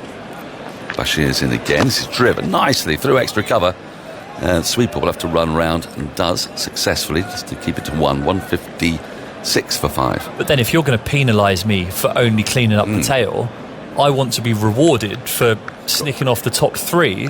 Absolutely. Some bloke with cymbals on to put them all on the floor. It's not. It doesn't seem fair. I don't know whether there'd be a way to factor those things in. Andy, I think we need you to deal with this terrible injustice that is coursing through the game of cricket. Do you have a way to save Stephen Finn from this bitterness and regret? Full, tucked into the onside on the bounce, picked up by short leg. Oh, bitterness and regret are both good driving forces for creativity. You don't want to entirely let them go. Those two feelings are the things that make me get out of bed in the morning. Shoaib Bashir tosses one up outside the off stump, a little dab and a miss by Hodge through to Smith. No run. I mean, do you though keep records of dropped catches or runs off edges? Is that kept in the databases? Well, they have full shot percentage, plays and misses, edges. The fielding stats are quite incomplete. They haven't been kept for that long. It's not quite like baseball, is it? Digging around. No. I think drop catches is an important element. You really do, I know. Bashir is in again, full, defended. Back to the bowler. And I tend to agree with you. I mean, yeah. To get the measure my of test average just tipped over 30 by the end. One of those catches could have saved me. I know. Just you're telling me. One more. I wake up at 4 a.m. in the morning going, if only that had been taken. or indeed, as Shoaib Bashir is in, it's worked into the onside to backward square leg. There is no run. End of the over, 156 for 5, Hodge 54, De Silva 5. I mean, look on the bright side, that at least, well, actually there is no bright side. For Bob Willis, he didn't have his no balls against his figures. That's true. So retrospectively, no balls and wides could go on. Yep. I can hack into the database, Finny, give you a few. I wouldn't worry about it. I mean, yes, please, yeah. Overturn a run out or something. I've got some full shot statistics. So looking at all bowlers in the database, this info goes back to about 2006. Out of bowlers who bowled more than 500 overs in Test cricket, there's about 130 of those in this sample. The bowler with the 9th most full shots is sitting to your right, Daniel. Oh, wow. Mark Wood runs in, starts a new over, strikes De Silva on the pad. He's very jumpy, hopping about, and it just plops out into the offside. There's no run. The 9th... That feels significant. It is, that's very significant. 19.8% of the deliveries in the database, which is most of your career, I think, by the looks of it. Sorry, so how many... Is this edges or false shots? Edges, plays and misses and edges. So what percentage of the balls that Finney bowled were played and missed at and edged? 11.5 played and missed, 8.3% edged. So you're getting an edge or a play and miss at least once and over. I did play champagne cricket. I was ahead of my time. You were. Wood runs in, full. Thick outside, squirts to backward point. They won't get the run. It's a good sprawling stop, prevents that. 156 for 5. I was ahead of my time. I do sort of. My test economy rate of 3.55. Be fine now. I think it was. Well, yeah. There was a period during the T20 World Cup where Jasprit Bumrah's T20 World Cup economy rate was less than my test economy rate, which was slightly galling. But Alzari Joseph is going about 5.9, isn't he, this series? Just over 6. Just over a run a ball after yesterday. That's proper champagne cricket. As Wood has 2 slips in place for De Silva. And De Silva comes forward slightly hesitantly, but off the middle of the bat, pushes it up to mid-off, where Stokes does the fielding. See, this is where I'd love Mark Wood to bowl a real high short ball to De Silva here. He looks as though in the last over or so, he's just a bit more comfortable knowing that Wood's only really trying to hit those stumps, only trying to bring it back in towards those stumps. If Mark Wood at 92 miles an hour can slam one in and make De Silva play with a degree of trepidation about getting on that front foot, that's when he's going to catch him on the crease here, because it feels like it's imminent, but that short ball would definitely quicken up the process. In comes the luckless Wood into De Silva. It's a full ball, that's bang in front, and up goes the finger. That looked very out. I don't think De Silva's even looking at Cavum Hodge. Cavum Hodge is certainly not looking at De Silva, and he's going to walk off. He nearly had him twice before like this, and finally he gets his wicket. Full, straight, thudded into the lower part of the shin, and it was going to take out, I imagine, middle stump. We'll see shortly when they give us ball tracking. Oh, it's the back leg as well, bang in front of middle. That is as out can be. 156 for 6. The West Indies De Silva goes for 5. Yeah, it's a much deserved wicket for Mark Wood there. You could see exactly what he's been trying to do throughout this spell. You wonder whether De Silva may have just been thinking about that short ball, thinking he must bowl one soon. You must be so wary when you're facing someone who bowls 92 miles an hour like that, but managed to get that one full, straight, perfect line, perfect length, a bit of drift back in towards the middle stump, beats the inside edge. Would have been smashing middle stump out the ground. That one, he has to go. Now we're into the bowlers. Alzari Joseph comes out and see you later, Dan. I'm going to go. I'm going to give you Alison Mitchell instead. Thank you, Dan. Well, Mark Wood's luck changes. Yes. Rather, he makes his own luck. That was a brilliant ball, full, on target. And De Silva was so far back in the crease as soon as it smashed into the back pad.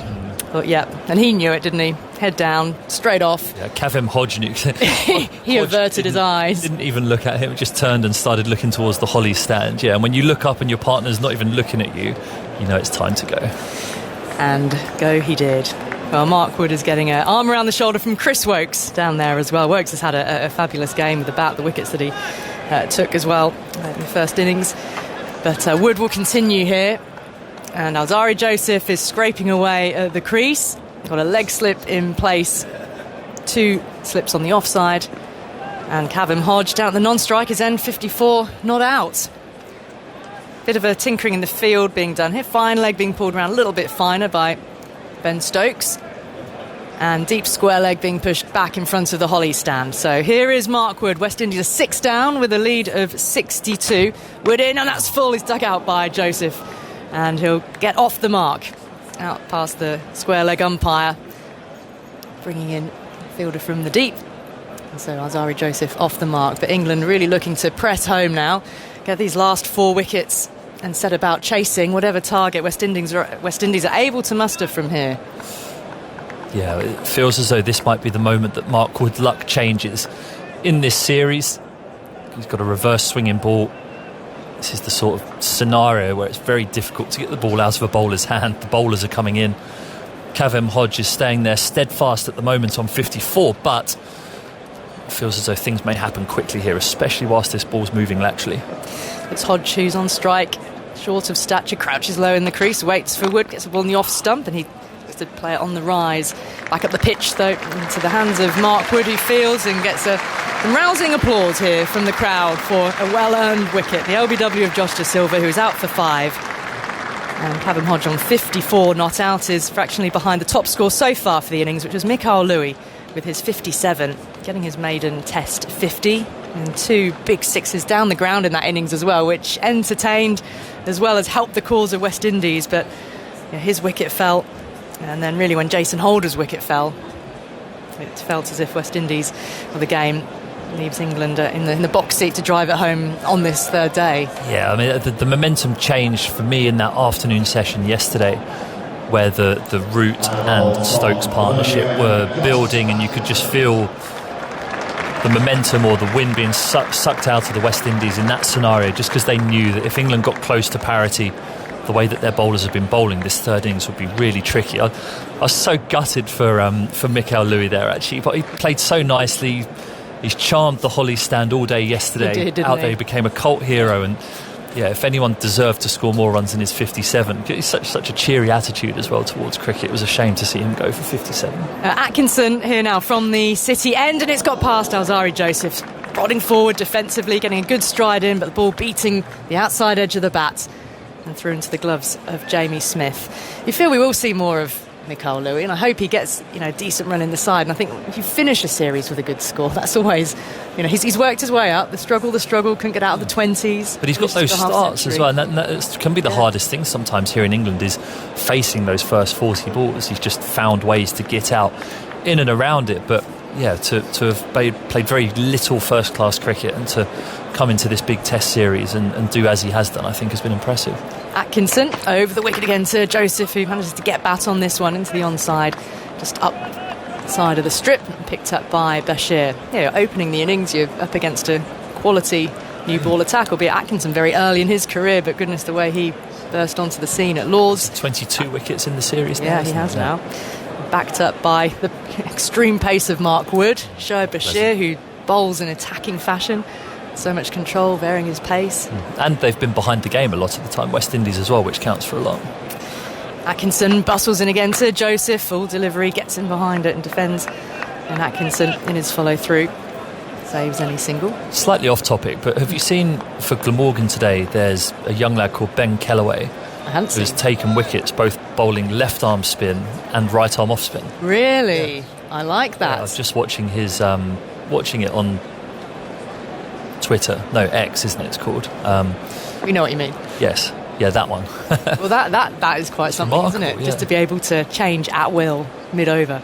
Atkinson goes in, flicked away off the pads, down to fine leg. It's travelling at pace. A sliding stop by Pennington, who's on as a substitute fielder here for Zach Crawley. Ball comes back into the gloves of Smith. 158 for 6. And the lead 64. I've only seen it once before. It was when I was younger. There was an under-15s World Cup, which doesn't happen anymore.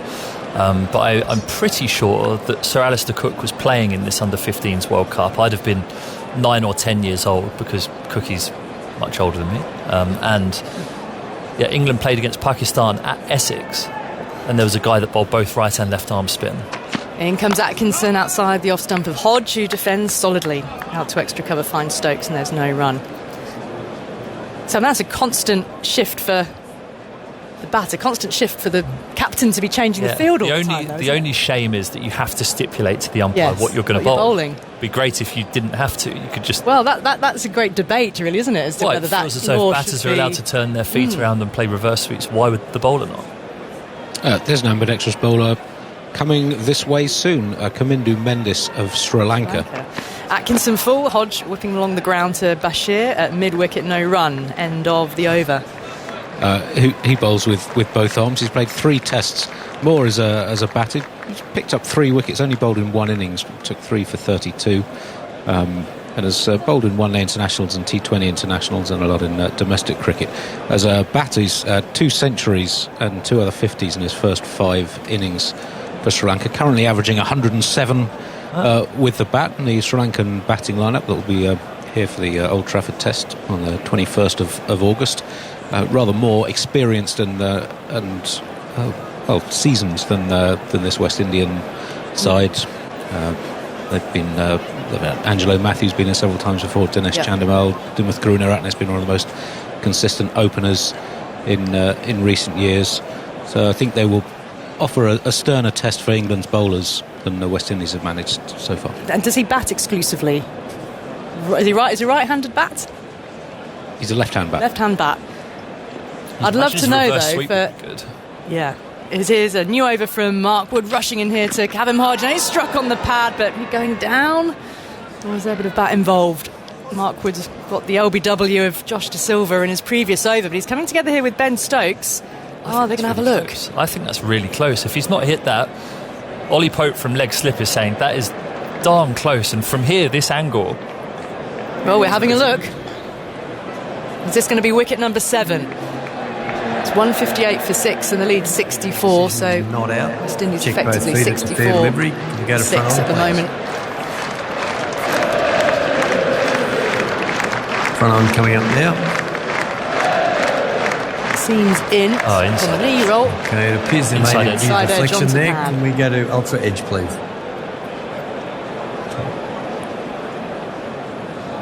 Yeah, I've got a large spike as it's next to the bat. So go back to Adrian. Adrian, stay with your original decision of not out. You are on screen now. Mark Wood will continue. England then have lost one of their reviews. Yeah, I'd love to know with the ambidextrous bowling whether it's been the right arm bowling for like a full over at a time, or those switches come mid-over, how frequently the bowler will change. Wood swinging one in again. It's gone down the leg side. Jamie Smith diving to his left-hand side. Couldn't stop it. Away to the boundary it goes. You get something on that? Yeah, no, it's leg by, sorry. Leg by was signalled first. It's the leg by signal. Yeah, well, you'd imagine the right and left hand would mean a lot, but also if there was rough, you could utilise it. It's an amazing thing to be able to. A right and left-handed batter, you can just switch whether you want the ball moving away or nothing. Did you ever try for a laugh in the nets trying to bowl left-handed? Well, yeah, but it's more like George Bailey, the Australian selector now, learned he had really bad right shoulder, even though he was naturally right arm. 2 slips and a leg slip here for Alzari Joseph, facing up to Wood. He gets a bouncer, chases it, misses, through to the keeper it goes. Deep square leg is out and fine leg out, as they have been for Mark Wood. And the pull hook attempt from Alzari Joseph meets fresh air. But he taught himself to throw left arm. He played for Middlesex in 2016, the year we won the championship, and yeah, he taught himself to fully throw left arm. So we save would practice, that shoulder. Yeah, we would practice every now and again. If you were moving to your left in the ring, if you couldn't throw it backhand towards the stumps with any power, we learned or tried to practice throwing left-handed. It was wholly unsuccessful. But there's an important point you make about being in the field. As Wood is in again, another bouncer, crouching to duck underneath it this time. Through to Smith it goes once again. You know instinctively, as a batter, if you've got great awareness, yes, you know who is left-handed or right-handed in the field, and you'll go for the single if it's gone to their weak arm. But if you could train yourself to be completely ambidextrous in the field, that is a huge feather in your cap, fill up in your armoury, whatever, to make yourself a better fielder. Speaking of Sri Lanka, I will mention this because Sri Lanka's women have just beaten India's women in the final of the Asia Cup, which is a huge result in T20 internationals for the women. Wood bounding in, bowled in, middle stump is out of the ground. Mark Wood getting his rewards late in this West Indies innings. Alzarri Joseph has gone. A spectacular dismissal, and that stump is several yards back from the pitch. Uprooted. And West Indies are 162 for 7 with that lead only 68. Yes, uprooted but not cartwheeled. Unfortunately, it was too far down the stump to make that stump cartwheel, but the two bounces, the two balls before, have meant that Alzarri Joseph's feet are nowhere near that delivery. It was pitched up, the seam was pointing perfectly towards where a second slip would be, but the shiny side is on the right hand side, so this ball is reverse swinging and it just angles and arcs in through the gate of Alzarri Joseph, who plays an aggressive stroke trying to hit it down the ground, but because his feet are nowhere near the pitch of the ball, there's a huge gate there, and that middle stump ended back towards Jamie Smith somewhere. So great bowling by Wood. He's getting his rewards here late in the Test series. Well, he's got the ability, hasn't he, to produce spectacular sights, and that was one of them. Would have been enjoyed by all those around the ground. Holly Stand making the most noise, vast bank of colourful spectators. We sit square onto the pitch here at Edgbaston. Well, Kavem Hodge, meanwhile, keeps standing firm, 54, not out, but well into the tail now. Gudakesh Moti coming out to join him. Bright sunshine at Edgbaston, as it has been all day, the warmest day of this match so far, only in day 3, of course. But West Indies have struggled so far to, well, that target. They talked last night optimistically, Vic, hello to you, about if they could challenge England with asking them to chase 200 plus. But that was always going to be an ask, considering also the deficit they faced and just the feel around the way the batting had gone, particularly second innings for West Indies in the series. Well, Wood's got that vicious in-swing after a couple of bounces. What a wonderful sight. It may not have cartwheeled that stump, but it went back quite a long way. A wonderful sight for Mark Wood, who may just be able to atone for his unluckiness. He's getting luckier by the ball. Chronicled unluckiness. Right, 3 slips, a leg slip, short leg in place for Gudakesh Moti. There's a deep backward square, and here is Wood racing into the left-hander around the wicket. He fires one in full, looking for that Yorker length, and it's been dug out by Moti, clipped square along the ground, and he's able to get off strike down the other end for 1. So end of the over, and another wicket taking over for Mark Wood, who first dismissed Joshua De Silva LBW and then took out Alzarri Joseph's middle stump. And so West Indies 163 for 7, with after this just Shamar Joseph and Jayden Seales to come before England will set about batting. As regards the batting and this small total will be, they'll be glad it's a small total if Zach Crawley isn't able to come back to the ground, because he has been sent off for a scan on his right index finger, which he damaged when he was attempting a catch off Mark Wood. Jason Holder was the batter, flew to him in that slip cordon, and so he's gone off for a scan. Whether he'll be able to bat, we will await to see. Well, I would imagine feels like it's that serious that just leave him out. Because you would expect the rest of them managed to cobble together what is needed. At the moment, there's still 3 wickets to be got, of course. But there is a certain momentum about the England side at the moment, especially when Wood's got that ball in his hand. And Atkinson as well around the wicket here. And Moti stood up, has ridden that and angles it away. Down to the deep third boundary for 4. Found the gap between gully and point. And Ben Duckett was left to chase back. He dealt with that delivery quite well. But Atkinson as well has just had a golden series with the ball. He's sitting on 22 wickets for the series so far. Yeah. Head and shoulders above in terms of the sheer number of wickets that he's taken. Well, I suppose he's done quite a lot of hard yards, in the sense that he travelled, he went to India, didn't he? And he didn't play a test match, so he's been hovering around in the background, but having been given his head, his whole career has changed in the last month. It's been an outstanding few weeks for him. Around the wicket here, into Moti, ducking underneath one, which doesn't pass too far over his helmet. Took the crouch approach, dropped those knees. I feel as a point of information, I should point out that I bowled left-arm spin in first-class cricket and indeed Test cricket. Briefly. Did you? Against who? And to what degree of success? No success. The first time, I have to admit, was a bit of a joke. I bowled Zahir Abbas, one of the greatest players of spin, right at the end of a dead Test match. And I thought, rather in an ungentlemanly fashion, he ran down the pitch and smashed it through the covers for 4. And I tried it for Somerset. Moti facing up to Atkinson, turns into the leg side. No run. Woakes moves across to his left to pick up. I did try it slightly more seriously when I was bowling against someone called Les Taylor, who batted 10 or 11 for Leicestershire, who wasn't very good, but my off-spin couldn't get him out. So you thought, we'll have another. I'll try left-arm spin, which I could land, but very slowly. I didn't get him out either. How much had you practiced it? Not very much, but I could propel. I couldn't now, I don't think. I could propel left, so I have done that. But I think it'll, in one-day cricket especially. Oh, yeah. Atkinson rushing in a little bit of width for Moti. For a late cut, drops it into the ground. It's fielded by Duckett. He's at short third, no run. Nowadays, in one-day cricket, and also actually in red ball cricket, you prefer your spinner to be spinning it away from the bat, especially in one-day cricket, so they can't just hit with the spin. So left-arm spinners get brought on to bowl against right-handers. You see, you keep hearing matchups. You can't bowl the off-spinner at that right-hander. Got to get the left. You've got to get the left-arm spinner on. So it makes sense if you can find someone who can do it. Atkinson in, full ball which Moti turns past short leg. Ollie Pope there under the helmet, along the ground and out to Bashir, who moves in from the deep square leg boundary to pick up. Single added, takes West Indies lead onto 74 in the second innings, 168 for 7. And I think I've seen the Sri Lankan guy that Andy mentioned do that. And again, if he's bowling to right-hander, he bowled left arm. If there's a left-hander in, he bowled which, well, it could be the next frontier. Well, it's a minor frontier. I feel like it's quite a major frontier if bowlers could genuinely train themselves to be ambidextrous like that. No, it takes a certain skill. Think of other sports. So Ronnie O'Sullivan, he's arms around, hasn't he? Getting up on his toes, Kevin Hodge trying to force his way through the offside, only finds Bashir at cover to end the over. So England looking for 3 more West Indies wickets here before they can set about a run chase. At the moment, the leaders only a slender one at 74, but they're well into the tail now. Vic Marks, a few more words from you, and then Simon Mann's going to come in.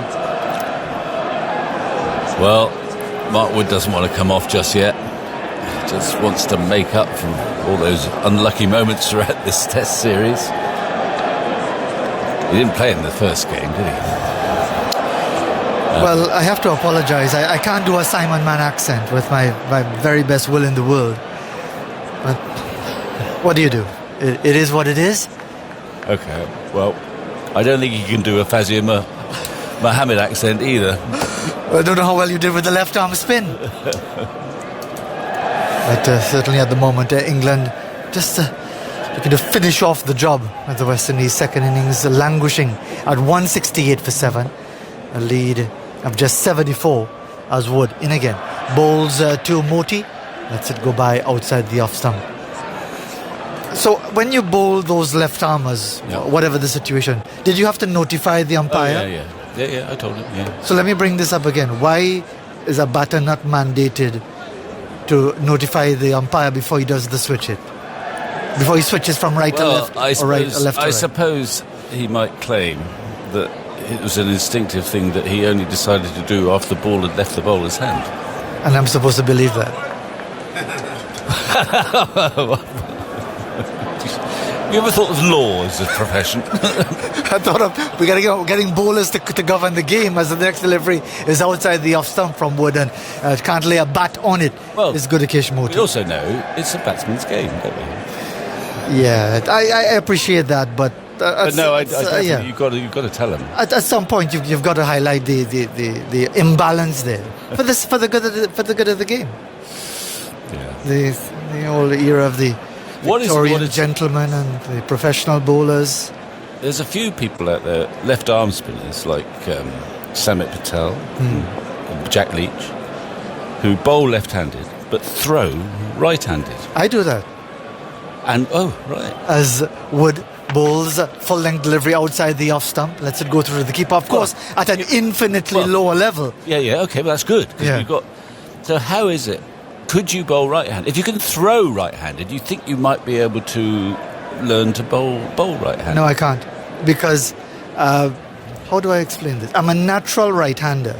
Right. But my dad, who is left-handed, taught me to play cricket left-handed, which probably explains my incompetence in that regard, because it probably was never a natural game. You blame your father. What do I say? I don't want to take the responsibility. As Wood bowls a full-length delivery that's right through him. Had that been on the line of off stump, well, it was certainly had that stump cartwheeling, or at least uprooted at 168 for 7. Yes, Andy? Tamal Mills bowls left arm, throws right arm, and bowls 90 plus miles an hour. Left arm. But you would think if you think you would be able to, if you can throw at pace, you'd think you'd be able to learn to bowl at pace, wouldn't you? Maybe, if it's why did you work at it. So your father wanted you to be... Well, he was a natural left-hander, so that's how he coached me in the game, because to bowl left-handed, which is why I wasn't any good at it. As Wood, over the wicket now, bowls to Moti, lifting delivery, and it really puts in the effort and tumbles over on the follow-through down the leg side. While we're on this topic, I think I remember hearing how Sunil Gavaskar, not in a test match, but in a professional game, playing on a turning pitch, worked out that it would be preferable for him to bat left-handed, and he did so and saved the game batting left-handed, but not in a test match. So Andy won't be able to find it. Maybe. Well, Andy, he got Andy runs can find anything. batting. So that's the other thing that could happen. You could not change the switches. Wood bowls to Moti, lifting delivery that he guides away down towards the deep third man for the single. He'll keep the strike. Hodge remains on 54. The non-strikers end. The end of the over, the West Indies 169 for 7, lead by just 75. Yeah, so there are many variables there, and I have no problem with it being done. I just find the inconsistency. I have no problem with the switch hit. But if you're going to do it in the same way that a bowler has to notify the umpire before he or she changes around, the batter surely should be required, or else it's a dead ball. So it's only fair. It's only fair. It's as distinct from the reverse. Andy? So just a quick update on Kavem Hodge. Only 2 runs since lunch, but he's only faced 16 balls in 9 overs since lunch, whilst watching those 2 wickets fall at the other end. Got a little more on the Sri Lankan batters that will be coming here shortly. Indeed, and he's at the non-strikers end again, as the 2 slips and the short leg go down in the catching positions.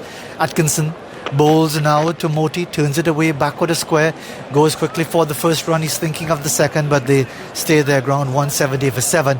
Hodge on a 54, Moti on 8. Indeed, as we were talking about Sir Garfield Sobers and his birthday today at the age of 88, when he got that maiden test 100, 365 against Pakistan was so depleted in their bowling resources that not only did they have makeshift bowlers like Hanif Mohammad, but Hanif Mohammad, right armer, bowled left-handed as well, just to come up with something different. Yeah, he didn't get him out either. As Atkinson bowls on off stump, and he's tucking it away on the onside for a single very easily. There's Kavem Hodge to get to his 55th run. Score moves on to 171 for 7. I think there is a theory, probably the red ball game, that it is actually an advantage if you open the batting. There is an advantage in being left-handed. Now, I suppose that's based on, of course, a lot of right-arm seamers now bowl around the wicket, but if they bowl over the wicket, the chances of that ball pitching outside leg, the LBW, pitches outside leg, can't have that. Atkinson round the wicket now to Moti. Short ball that balloons so high over his helmet that he really didn't need to duck, but in the end, it's just a dot ball. Yeah, we were chatting about that on the walk back to the hotel yesterday, about someone like an Alistair Cook going unbowled for a lengthy spell before Mitchell Johnson came at him, and a lot of it would have to do with angles, wouldn't it? Well, it would do, and against right arm bowlers. Atkinson bowls to Moti, and he's in behind it, playing it back up along the pitch, showing his usefulness and capability with the bat. I suspect Alistair would not have been bowled very often because he would have his legs in front of the stumps, particularly if they're bowling over the wicket, and he'd hope that a good proportion might be just pitching outside leg.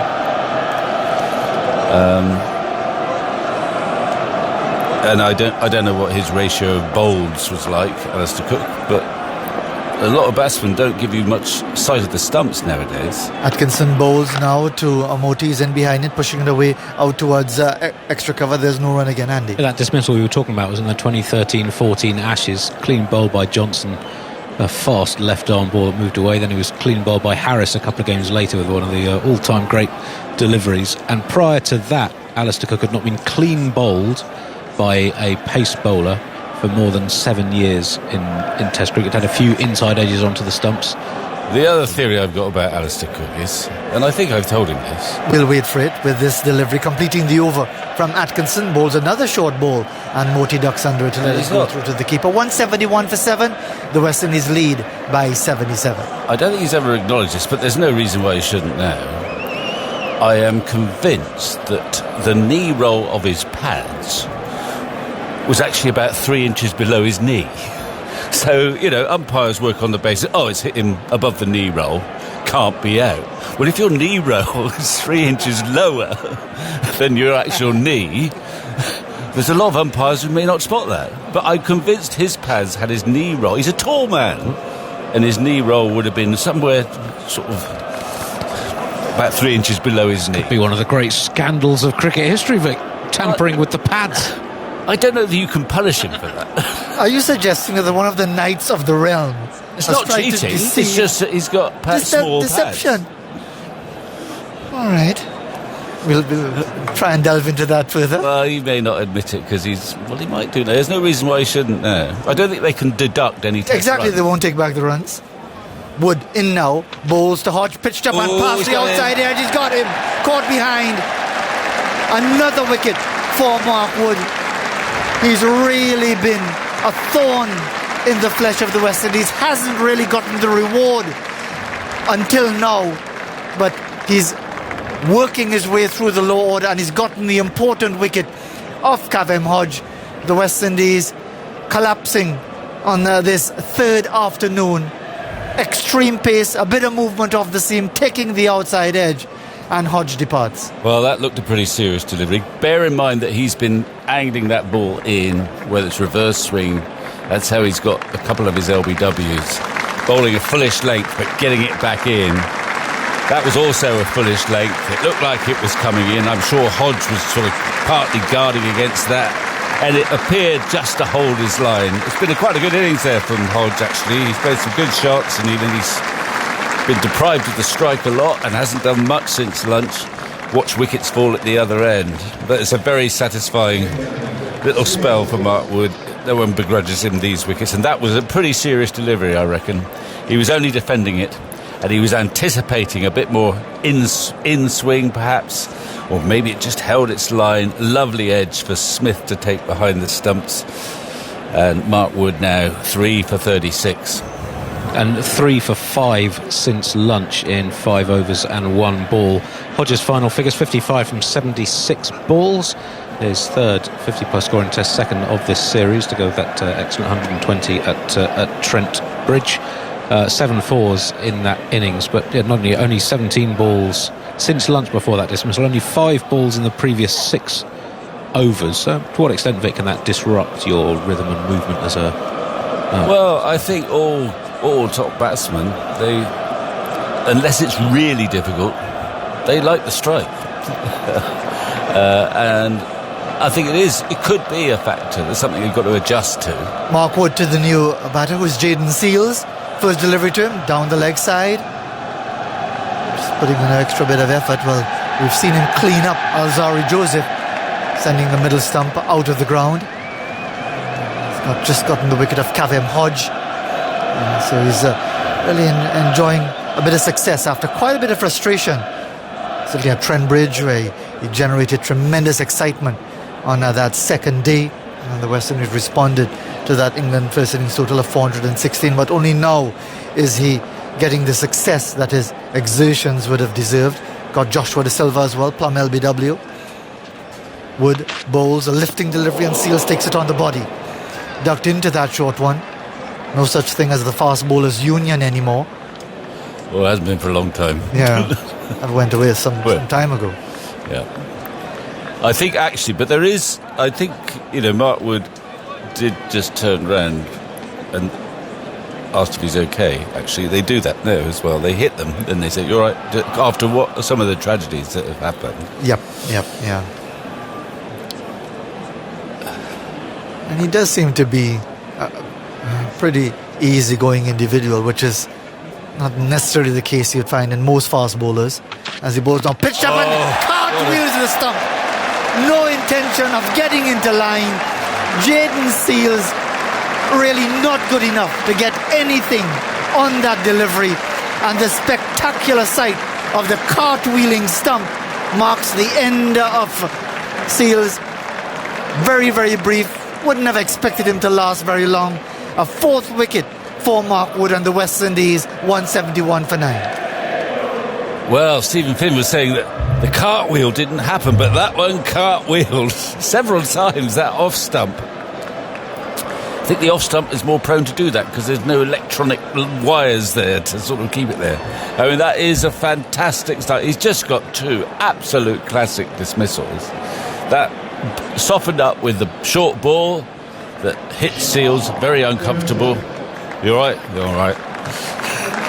And then full in length, still that little hint of in fact, it's going away from the left-hander, Seals. Full in length, almost Yorker length. Very quick, and he missed it, and then the cartwheel began. So he's now got 4 for 36, and no one's begrudging him that. Certainly not in the English setup, and no one in the crowd. I don't think may not be a long, full day now, but it's been quite a spectacular one, especially when Wood's got the ball in his hand. And he's bowled really well in the last 2 Test matches, but it's only now that he's getting the reward.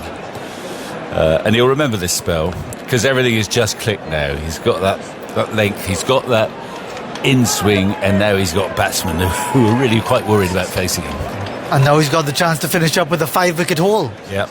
After going through the Trent Bridge Test match with just a couple of wickets and beating the bat past the outside edge, umpire reviews not going his way, and now he'll be bowling to Shamar Joseph.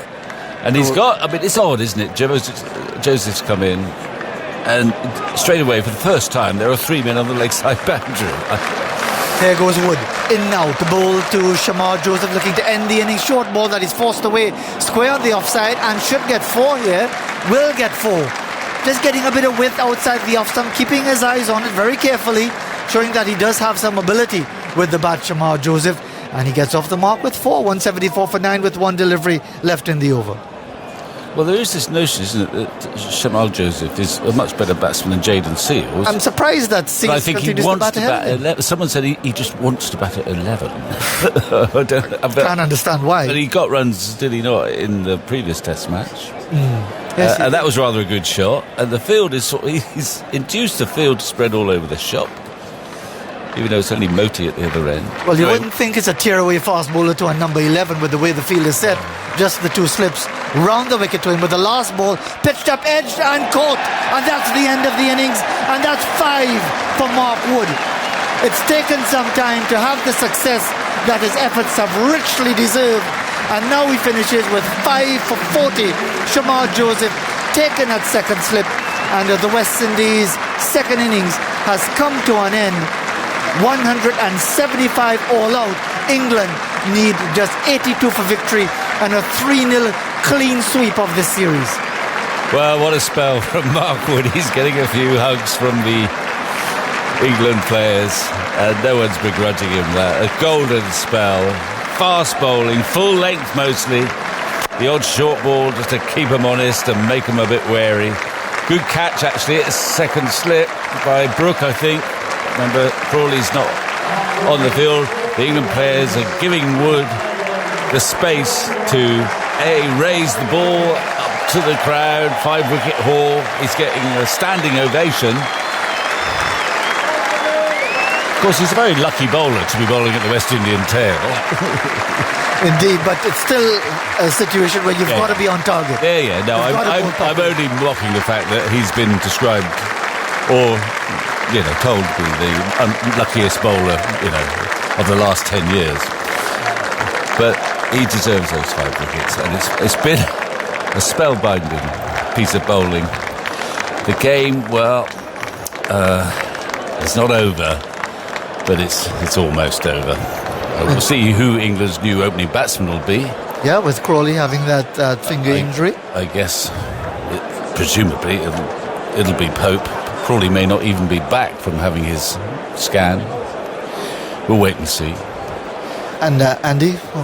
Mark Wood's final figures: 5 for 41 from 14 overs and 1 ball since lunch. 5 for 9 in 6 overs. The first time in his Test career he's taken 5 wickets in a single spell, and it's the 5th time he's taken 5 or more wickets in an innings. Most recently in that fantastic Leeds Test last year, ended up with 5 for 34, picking up 4 very quick wickets to follow up that famous dismissal of Khawaja at the end of his pyrotechnic opening spell. So prior to that, in this series, Wood took 2 wickets in the Trent Bridge Test in 28 overs. In this match, he bowled, prior to that spell, 24 overs for 2 more wickets. So 52 overs for 4 wickets, and then 5 in the space of his last 4 overs. Yes, we'll give you the details of the innings in a moment, but as you said, it's just a matter of what would seem to be the formality of taking England to that 3-0 sweep. Well, you would think so, and it's all been hastened by Wood. It's pretty remarkable, really, because it seems to me that he's bowling as fast as he's ever bowled. He's regularly in that 92, 93, and just occasionally he slips out, it seems, a 97. And it must be almost unique that someone bowls faster than they've ever bowled at the age of 34. Indeed. Because he is 34. He doesn't look it. And it's certainly the way he bowls, it doesn't feel like he's that old. So let me just quickly run through the scorecard before Simon slips in for you. The West Indies, of course, are resuming this morning at 33 for 2. Then they lost Athanaze, LBW, to Shoaib Bashir for 12. It was 53 for 3. At that point, Mikhail Louis, getting to a maiden Test half-century, was caught by Crawley off the bowling of Stokes for 57. 4 for 125. 5 for 146 when Jason Holder, just before lunch, was LBW to Atkinson for 12. And then after lunch, Joshua De Silva, LBW to Wood for 5, 156 for 6. Alzari Joseph bowled by Wood for 2, 7 for 162. Jayden Seales bowled by Wood for no score, 9 for 171. And Shamar Joseph caught off the bowling of Wood for 4. For 175, Harry Brook taking that catch, and the West Indies all out for 175, leaving Gudakesh Moti not out on 8. Woke 6 overs, 2 maidens, 1 for 14. Atkinson 9 overs, no maidens, 2 for 28. Bashir 15 overs, 1 maiden, 1 for 41. Wood 14 overs, 1 maiden, 5 for 40. His second 5-wicket innings haul against the West Indies after a 5 in St. Lucia in the 2019 series, the 3rd and final Test of that series.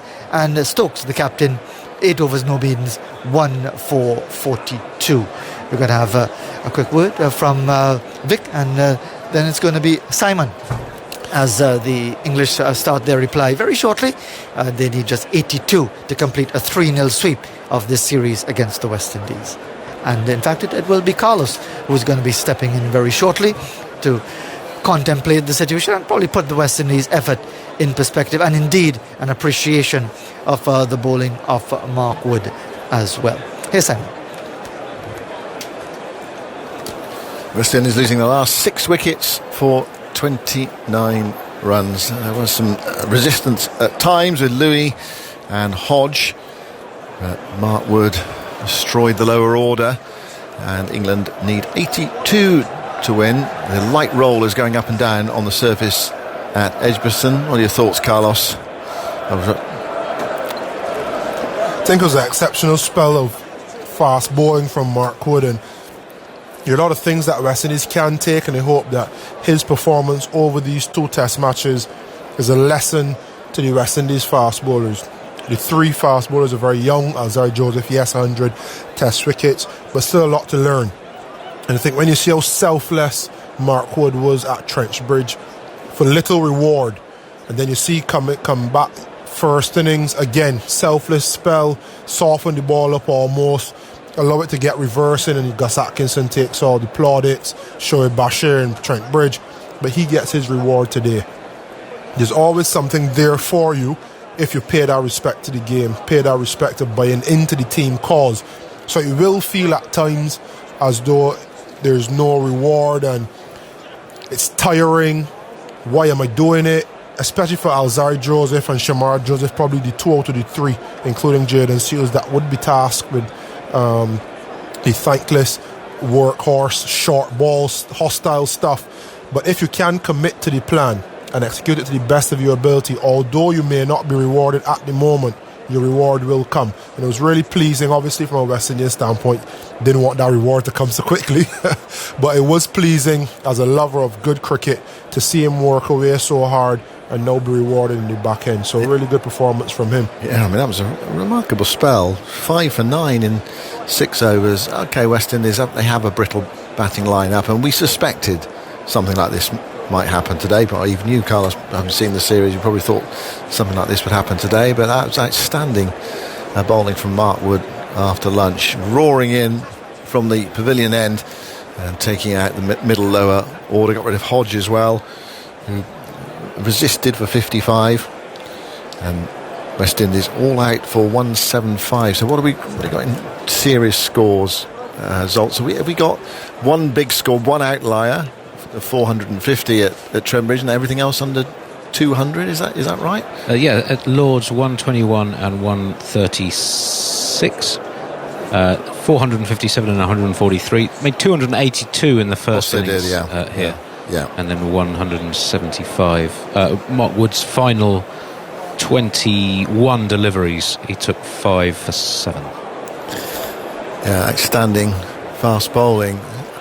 I mean, I think we looked at West Indies batting before, at the start of the tour. We identified that there might be a problem for them. English conditions, young players, not much experience. It's kind of proved that. Although, Athanase has produced 100 and Hodge 100 and a half century. And Louis today a half century as well. I mean, the one outlier is there with Kurt Mackenzie, who's had a wretched series really, and you would imagine that he might well be replaced for the first test of the South African series. It's difficult to see him in the 11, probably may not even be in the squad, so it'd be for him to go back to Jamaica. And I had a chat with him before, and some boys were chatting with him, and obviously he wouldn't be a part of play today unless West Indies surpass the deficit which he did, so he may have a chance to take a catch, but essentially his series is done. This is interesting, Carlos, sorry to break in, this is interesting. So no Zach Crawley. Who do you think at home or driving in your cars is going to open the batting for England? I won't pause for too long. Who do you think is the most likely candidate? I mean, I thought it might well be Ollie Pope, who's the number 3. It is Ben Stokes is coming out to open. Interesting. Wow. Yeah. I mean, who else could it be? Joe Root's opened in Test cricket for England. He started off as an opener and gone sort of up and down the order a bit. But it's Ben Stokes who's taking on the responsibility. I'm just trying to remember whether Stokes has opened the batting before. Did he open in Pakistan? Anyway, you might have to... He opened at Old Trafford in the COVID summer, I think. I'll just get up the numbers on it. Yeah. Just quickly on that final over, 3 wickets in the over. England had not had a 3-wicket over in tests since January 2014. Ben Stokes in his debut series took 3 in an over in the Sydney test, the final test of that series. Then Gus Atkinson did it at Lords in the first test, and now Mark Wood has done it in the third test. Have England ever had 2 Bens opening the batting before? I'm not going to get you to answer that question. There was we needed to have Zolt's cam there because there was oh goodness me, you didn't hear him say anything, but his shoulders slumped and he gave me one of those looks as if to say this has been a long game, even though it hasn't been a long game. But I know he's been busy recently. Anyway, we've got the 2 Bens out there and 2 left-handed Bens as well, and it's going to be Ben Stokes to take the first ball. in the watery afternoon sunshine. It's not on full beam, but it's a warm day, pleasant day. Bit of breeze going across the ground.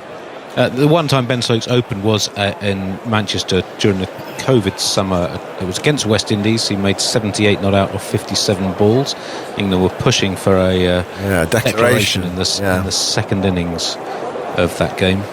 Went on to win it and take the series. That was the second test. The next question to be answered is, what is his approach going to be? Is he going to take it on? There's a deep square leg in. And here's the first ball from Alzarri Joseph. It's a good delivery as well that Stokes defends into the offside with the angle coming back into him. A bit of bounce as well. Stokes comes down the pitch to do some guarding. I noticed England put the light roller on. What do you know about rollers, Carlos? Nothing. I mean, normally you see the heavy roller on, it sort of flattens everything, deadens it, doesn't it? But this is just you always say heavy roller. Yeah, this is the light roller going up and down. So England need 82 to win. Tea is at 20-4, so 51 minutes away. Alzarri bowls. Stokes tries to turn that away into the onside. He's struck on the pad, and then Stokes leans forward and does the fielding for Joshua Da Silva. He steps forward to collect it from him. If in the opinion of the umpires, a result can be achieved in the short-term future, they can delay the tea interval. So we'll see where England are. 3:30, 25-4, really. But 82 to win. I mean, there was that. They have been more sensible, really, with the timings of intervals.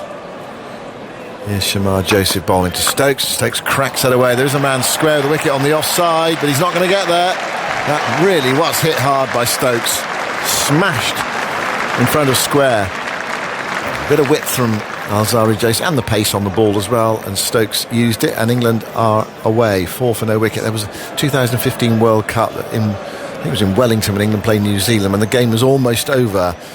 I mean, literally it was, 10-15 to win or something like that, with 9-10 wickets in hand. They had to walk off for the 45-minute dinner break because England got bowled out for next to nothing, and New Zealand cantering towards victory. Joseph bowls to Stokes, who clips that into the onside. That's going out towards the deep mid-wicket boundary. West Indies have a fielder on the deep square leg boundary. He can't get round Moti to his right-hand side.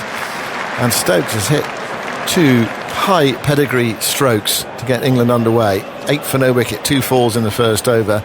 And it has been a feature of the series. Alzarri Joseph has conceded a lot of boundaries, and he's also conceded his runs quickly. Looking forward to the South Africa series, he has to be able to bowl better than this. There's one cut or punch and then a flick. Just needs to be a bit more consistent. 2 slips in the gully. Joseph bowls to Stokes, and that one seems to keep a bit low. Oh, the keeper's missed it. It's coming down fine. That's going to be 4 as well. 4 byes. Stokes jammed the bat down. It kept low outside the off stump, nicked back, and Da Silva could not stop it. So already 12 on the board. 3 consecutive boundaries in 3 different parts of the ground. So we've had 1 square on the offside, 1 square on the onside, 1 down the ground. All it needs now is for Stokes to hit the ball straight past the bowler, and we've had all 4 points of the compass in this opening over. There's 1 ball left in it, 12 for no wicket. Stokes settles, and Alzarri Joseph from the Birmingham City end goes in to bowl to him, and Stokes covers up, and Alzarri steps forward, bends down, picks up, no run. End of the first over. 12 for no wicket. England need 70 more to win. Just looking around the ground, I don't think anyone's left. They're looking forward to perhaps a rollicking 45 minutes of batting, see how England progressed towards tea. But big crowd. West Indies resisted for a while, but then taken out by Mark Wood after lunch. Probably some downing of points on the balcony. Who knows? Who knows what's in store? The attendance for this game has been fantastic. First 3 days sold out. I don't know how the economics of it work, actually. The Monday, on what sort of crowd you're going to get on a Monday. It's in the school holidays now, or close to them. People might come along on a Monday, but actually, when you've had 3 full days, you're actually going to lose a bit of money on a Monday. So in a way, I don't know, it might be best for the ground authorities if it is done in 3 days. I think 5th day is free. Yeah. So you might lose some money on the fifth. Because you've got to have stewards and that sort of thing, but I don't know how many tickets they had sold for tomorrow. Right, here's Jayden Seales bowling to Duckett. Duckett turns it into the onside and he's off the mark. First ball's a big gap there. And Shamar Joseph steps forward to pick up. So one more run to the total. 13 for no wicket. For Duckett, there was that deep cover, deep square, fine leg. The field we've become accustomed to in the latter part of the series. Well, they just stop his boundary count. Bowl outside the off stump. You know he's going to go after it. Stop his fours, just bottle him up a bit and hope he nicks one. 13 for no wicket. Stokes has taken guard, scraping away. And Stokes settles now. Jayden Seales moves in now to bowl to Ben Stokes. And Stokes hammers this over extra cover. Out towards the Holly stand for four. Doesn't bother moving. Well, it seems fairly clear what Stokes' approach is going to be here. He's come out to open. He's going to take it on. 17 for no wicket. That's his third boundary. That really was hammered by Stokes. That looked personal. It didn't it? First ball from Jayden Seales, and he has been bowling too full more often than not with a new ball. But they're on bended knee and over extra cover. Slammed away. Seales bowls to Stokes. Stokes flicks this into the onside. It comes third of the way down the pitch looking for a single. Stokes, no, not there. Seales, of course, he was involved in that sliding doors moment yesterday where he had route LBW in inverted commas but was given not out. The umpire giving it not out and Seales not reviewing it. Route at the time was on 3. Big moment in the game, potentially. Route part of later partnership, although West Indies did did reduce England to 54 for 5, so they were able to make progress. They weren't able to build on that. Seales bowls to Stokes outside the off stump. That's clattered away as well through the offside. That's 4 through extra cover. Stokes is on a mission. He's standing there and delivering the ball to the boundary. 21 for no wicket. It's a little bit like the opening of a T20 or one-day international. Those first power play overs 6 or 10. You'd be hard pressed to think he's wearing purple. Northern Superchargers, Northern boy in the 100. He started as though he's in the power play. Yeah, a few of these are off to the 100 afterwards. Harry Brook's going to play, isn't he? Ben Stokes is going to play. He's on 16 from 9. Seales bowls to him outside the off stump. This time Stokes goes back and guides it away towards deep backward point. Moti bowls it in to Silva and Stokes gets his 17th run. 22 for no wicket. Jayden Seales, he's already walking back very slowly to his mark down beneath us. Sort of start that Ben Duckett often makes, but he's had to watch it from the non-striker's end. He's only faced one ball so far. We've got 2 slips and 2 gullies for Duckett and the 2 men back. Seales presumably is going to bowl this outside the off stump to tempt him. Goes in round the wicket to bowl to Duckett. It is outside the off stump. It's swatted away by Duckett. Square with the wicket, picked up by the sweeper Moti, and they are through for a single. Silva had to leap in the air to try to stop that, and the umpire just had to wait for a moment to call over because it needs to be backed up. Moti bowling the ball in, but he's got a lot of power in that left arm. We noted it yesterday. He can bowl quickly as well when he's used. 23 for no wicket. Duckett is 2 from 2. Stokes is 17. The 2 Bens have a quick chat in the middle of the pitch. If you ever just switched on and wondering why Stokes and Duckett are batting together, Crawley tried to take a catch earlier, dropped it, and he's gone off to hospital to have his finger looked at. So Ben Stokes has bumped himself up the order.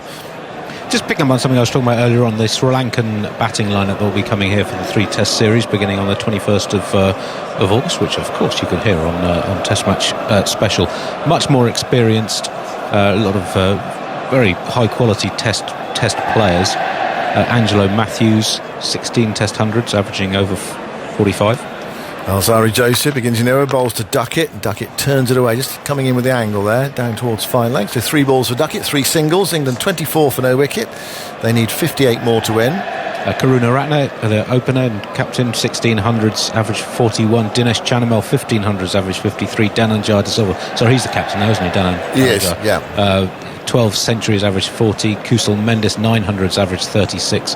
So a lot more experienced players. Kamindu Mendes has made this very good start to his career with 2 centuries in his second test. That was against Bangladesh. Looking at the world rankings for batting, the highest ranked West Indian is Craig Brathwaite at 40. He's the only one of this squad in the top 60 in the current batting rankings.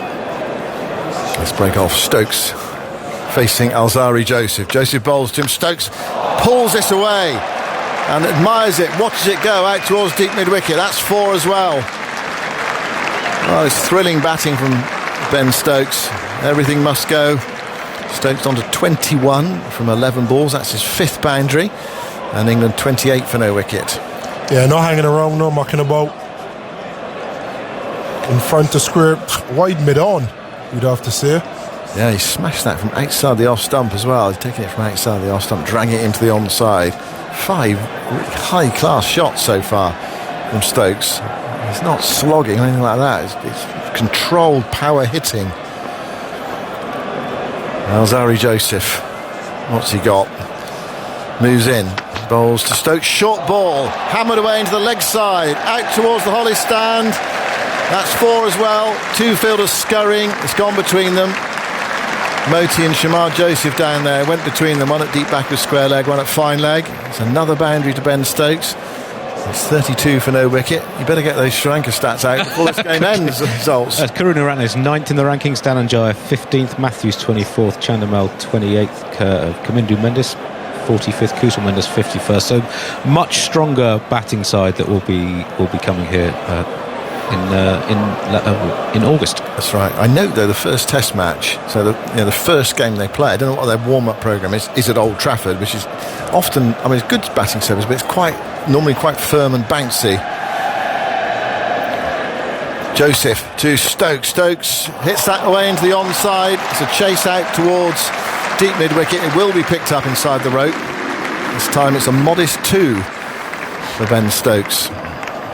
Takes him to 27 and England to 34 for no wicket, and we've only had 2.4 overs. Yeah, T's a long way away. Don't think we'll see T, because Alzari Joseph will try to get a wicket. And radar has been off, even when he's been trying to be consistent, and Stokes are just looking to blast it to all parts. 48 to win, 40 minutes to go until tea, and tea can be delayed. Right, changing the field. One of the slips is coming out. This is dispiriting for West Indies. I mean, felt the force of Mark Wood after lunch, and now they're feeling the force of Ben Stokes' bat. So 1 slip, 1 gully, 4 saving 1, 3 men back, 2 on the leg side. Joseph bowls to Stokes. Stokes lost him down the ground, out towards the long off boundary, and this is bobbling away. Hasn't timed it perfectly, but that goes for 4 as well. And it really is like a power play in a white ball match. The field is up, so there are gaps, and of course you can loft it as well, and that's what Stokes did. He's on to 31, and it's 38 for no wicket. 31 off 14 balls. But this has been a problem with Alzari. Line and length is important. You've got to get both right. Just reinforced mid-wicket. Then the next ball you ball is outside of off stump, albeit swinging back. You've been hit straight back over your head on the offside. Needs to be able to group a few more balls together and allow Craig Brathwaite to set a field for one thing on one side. Joseph bowls. Stokes tried to heave it away into the leg side. He struck somewhere on the body. He's down, and now he's up. For a moment I thought that hit him in the box area. He's back up on his feet. If it had done, he'd stay down for a bit longer. End of the over. Stokes has 31. England are 38 for no wicket. They are racing towards victory, and for the next 20 minutes it will be Daniel Norcross. You might see them home the way things are going. I was about to say 20 minutes is a long time to ask. Well, I tell you what else is in our sights. England's fastest 50 as a chicken is chased by something else in the Holly stand. I can't really identify what was chasing the chicken, but fastest England 50, 28 balls. Andy? Stokes 31 after 3 overs is the second highest individual score after 3 overs of a Test innings. Ahead of him, Chris Gale, who was 33 after 3 overs against England at the Oval in 2004. I think he takes 6 fours in a Hoggard over. Oh, that rings a bell. Another explosive left-hander. 82 the target. England are 38 without loss. They're speeding towards a 3-0 win. And when they get there, it'll mean that England's men and England's women's teams, am I right in saying, would have won every game that they've played? I think there have been 3 called off, abandoned. I mean, in all formats this is.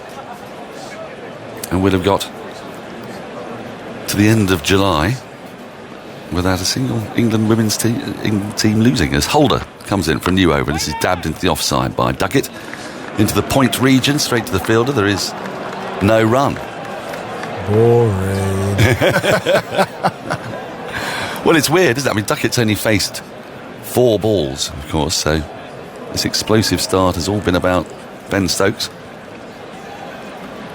But normally, it's Duckett who's going off like a train. There's a slip and sort of 2 gullies in place. One's very deep, one not so deep. Extra cover, mid-off, mid-on, deep mid-wicket and a long leg. Holder just runs through the crease. So actually, just sort of ambled through the crease. Must have just lost his run-up. A little bit of drama. Yeah. Get the crowd involved. Well, it's a beautiful day. It's, I thought at the start of the day there was a chance we were going to get at least a full day, maybe even. The way the West Indies resistance looked at some points before lunch, we might even go into a 4th day, but that is definitely not going to happen now. As Holder runs away from us. Into Duckett and drives nicely up to mid-off, but can't beat the fielder. There is no run. Brathwaite does the fielding. Time to reflect, Carlos. This series has been short, let us say. Yeah, it has been. I still think there's a lot of positives. I think it's how you build on the positives. That's always been the West Indies conundrum. So when you leave these shores and you got better game on game on game, you start back from square one when you get to South Africa. And in a year's time, you may only see half of this team and the rebuild continues. Holder into Duckett, drives again firmly out towards deep point. Just the 1 run. Duckett to 4, 39 without loss, brings Stokes back on strike. And I obviously hope the Sri Lankans are a sterner test for this England team. But we have seen more experienced teams in the past come to England and be completely picked apart and taken apart by an even more experienced bowling lineup than this one. So I think the expectations of this inexperienced West Indies team coming here and winning a game far less the series, I didn't have much hope, to be honest. Holder into Stokes, comes down the wicket and hammers this through mid-wicket. It's running away for 4. He came charging down the pitch at Holder and has pulled it between mid-on and mid-wicket. Along the ground, he goes to 35, and he is threatening that fastest 50. He needs to get another 15 in 11 balls to beat Botham. I mean, on reflection, there have been moments, certainly in the last 2 games, when the West Indies have been on top. They were literally on top at the end of the first innings, with the first innings lead of 41. And indeed in this game, when England were 54 for 5 yesterday, they had a really good chance. As Holder is in again, and Stokes wallops this back over his head. 1 bounce 4. Full in the slot. Stokes to 39, 47 without loss. I knew the slow ball would come. I think everybody knew the slow ball was coming. This is scintillating batting from Stokes. Yeah, and the West Indies have shown that they're good enough to have moments, but you can't win or draw Test matches just having moments. You have to put together good sessions and good days. Holder into Stokes, who, well, cuts this, carves it really, over extra cover. He's going to get 1, he'll come back for 2. There's 1 hand off the bat. He's just flinging his bat at everything. He's faced 3 balls in that over and hit 10 off them. 49 without loss. England, they need 33 more to complete a 3-0 clean sweep. Stokes 41 from 18 balls. Duckett 4 from 6. Yeah, I mean, it's tricky, isn't it? There's a partnership yesterday. There's also, I suppose, a moment when the route LBW wasn't referred, and you just wonder, sliding doors moment, could the West Indies have got on top then? Problem is, as we've seen this England side, you give them a chance in their home conditions, they've got enough players to turn around the situation. That's the thing, when West Indies have had that chance, they haven't been clinical enough either with the ball or in the field to capitalise on them moments, whereas when Root and Stokes get in, they'll absorb their pressure, they'll then get big totals, and then to someone like Jamie Smith and Chris Woakes, more so Woakes than Jamie Smith, part of that older guard that knows and understands the different phases of play. Smith obviously was the aggressor in that partnership, but Chris Woakes played the situation really well and then push it beyond the means realistically of the West Indies. Start of a new over. Duckett defends. Back to Alzari Joseph, whose series, I mean, he's taken wickets, he's gone for a lot of runs. I mean, these are sort of things I don't know whether the West Indies will look too deeply at these particular issues, but you know, they've threatened with the ball on occasion, but they've also, Alzari Joseph leads the attack and he's let England get away from him on occasion. Yeah, and it's different with Kemar Roach, but different skill set. Kemar Roach potentially be more miserly, but he wouldn't offer you the pace and the potential fire that Alzari has. So again, it goes back to how do you want to play your cricket. Here is Alzari Joseph into Duckett, who swings this away off his hip. I don't think he got much bat on it, if any. A little roll down to fine leg. The 50 is up in double quick time. 4.2 overs. Is that ridiculous? Here we go, Andy. Well, that is the joint fastest the team has ever reached 50 in Test history in an innings. In any innings? In any innings, equaling the record set in their last game at Trowbridge in the first innings of the match at 4.2 overs, which broke the record from Oval 1994 England against South Africa in the fourth innings, 4.3 overs to reach 50 on that occasion. It's quite preposterous. It brings Stokes back on strike on 41 from 18 balls. I'm sure he's not really aware of the record, but we are, and I dare say many people in the crowd will now be aware of it. He needs to get 9 runs in 9 balls to beat Botham's record of the fastest 50 for England. Round the wicket and cut along the ground, strapled almost up to long off. He looks rather disappointed and then ambles through for a single. Goes to 42, 51 for none. Funny Test match feel in the 5th over. Didn't it? One man in what would be the one-day circle at slip. Then there was a deep cover just outside the circle. Sweep on the boundary, third man, long off, long on, deep mid-wicket, deep square leg, deep fine leg. Yes, it's not a sort of obvious wicket-taking field, but might be the best way of getting them out. As Joseph is in, and that's all goes past the inside edge of Duckett. Doesn't miss off stump by much, and Joshua De Silva takes. Yeah, and I think if Alzari Joseph can bowl that on more occasion, you see Gus Atkinson do it really well. Mark Wood did it really well as well with the older ball. You can be fast and you can be consistent. So it doesn't have to be one or the other. I think Shamar Joseph hasn't been as quick as we've seen from him so far, but he's been really accurate. But Alzari's let the radar go a bit. In he comes to Duckett, who clips this away nicely down to long leg. It'll just be the single. Brings Stokes back on strike as Moti does the fielding. 52, I beg your pardon, without loss. The target just 30 away now. Yes, he hasn't been consistent enough with finding a kind of a stock ball, really. Yeah. And then they had Jaden Seals in the other game at Trent Bridge being really expensive in his first couple overs as well. So one of the challenges that West Indies have had is being able to control the rate of scoring.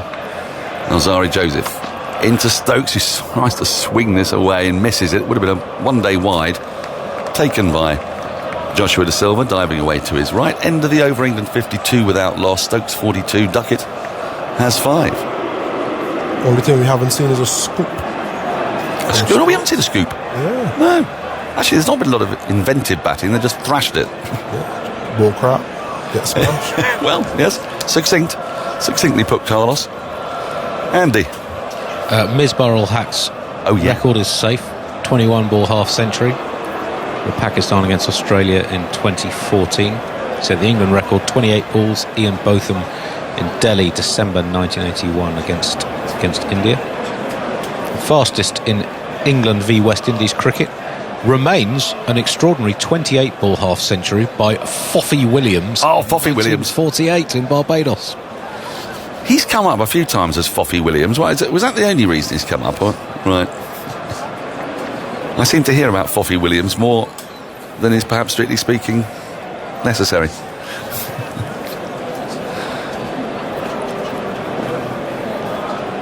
As Holder runs away from us into Duckett, clips away nicely down to long leg.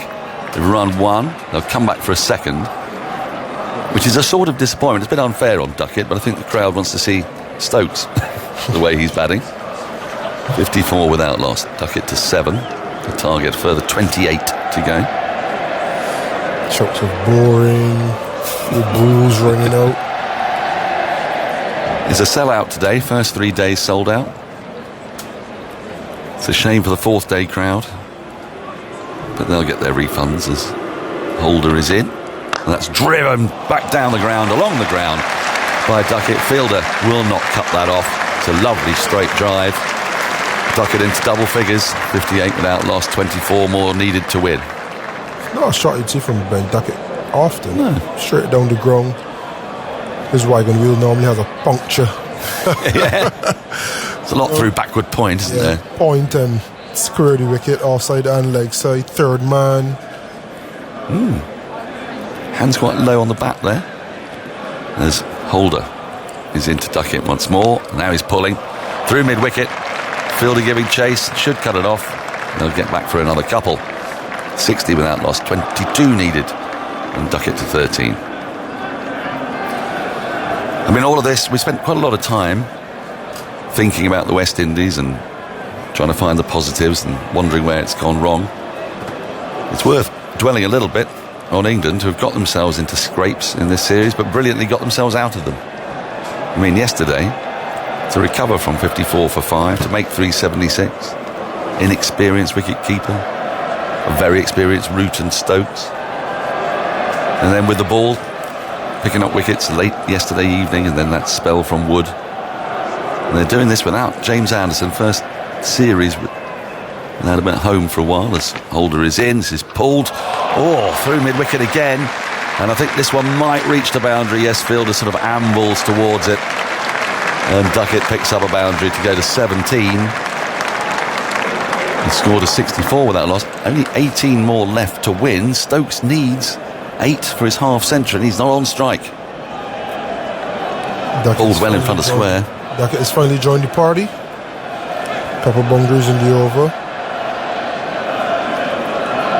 2 balls left in the over. Holder coming round the wicket. As Duckett waits. Holder into him, short again, pulled again, in front of square again, 4 again. Through mid-wicket, almost identical. 68 without loss. Duckett, is that 3 fours in a row for Duckett? Oh no, 2 fours and 2. Yeah, 2-4, 2-4-4 so far this over. 2-4, 2-4-4, which is 16. Yes, 1 ball left in the over. 14 more to win. Carlos Brathwaite, who has been a marvellous guest for us throughout this series, is leaving us. Vic Marks is back in. Short again. Has it pulled in front of square again for 4 more? Yes, it is. But Fielder wasn't too interested this time. Almost escorted it to the boundary. 20 off the over. 4 fours, 2 twos for Duckett. He has 25. Stokes 42. England need 10 more to win. They're 72 without loss. Vic Marks has joined me for the last rights. Yeah, the last rights don't last very long, do they? Well, where's this opening batsman been all my life? I told you, I was having a conversation about left-handed opening. Oh, yes. Opening batsmen. Well, there's the man. Ben Stokes. You've got your Matthew Haydens. Justin Langers. Yeah. Your Langers. But Chris Broad? Well, yeah. Anyway. Aggers wanted Chris Wokes to open at one point, didn't he? Yeah, that's not a good idea. And I don't even think Chris Wokes would have thought it was a very good idea. You're able to say that because he's got no right of reply today. Well, we wish him well. We do. Shamar Joseph is in the attack. There is reports of his improvement. This is good news. Yes. There are reports. Shamar Joseph. Well, is he going to get through an over even, the way England are going? They're 72 without loss after 6 overs. That feels like that's probably a record as well. And he's scurrying around. The most important record? 10 required. Yep. Is that England are going to win this series 3-0 very comfortably as Shamar Joseph is into Stokes, who firmly drives straight down the ground, up towards the boundary, and a really brilliant effort. Prevents the fall. That is fantastic work by Mikael Louis, who's had a bit of an in-out series. He's shown glimpses of what he can do, but right at the end here, in what is an utterly futile course, he has dived full length to stop what looked like a certain boundary and restrict Stokes to 2. He has 44.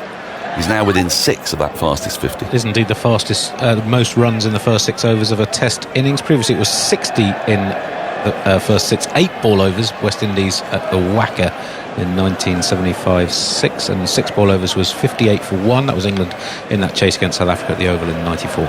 Stokes on strike. Shamar Joseph into him. Short, and he ducks underneath it.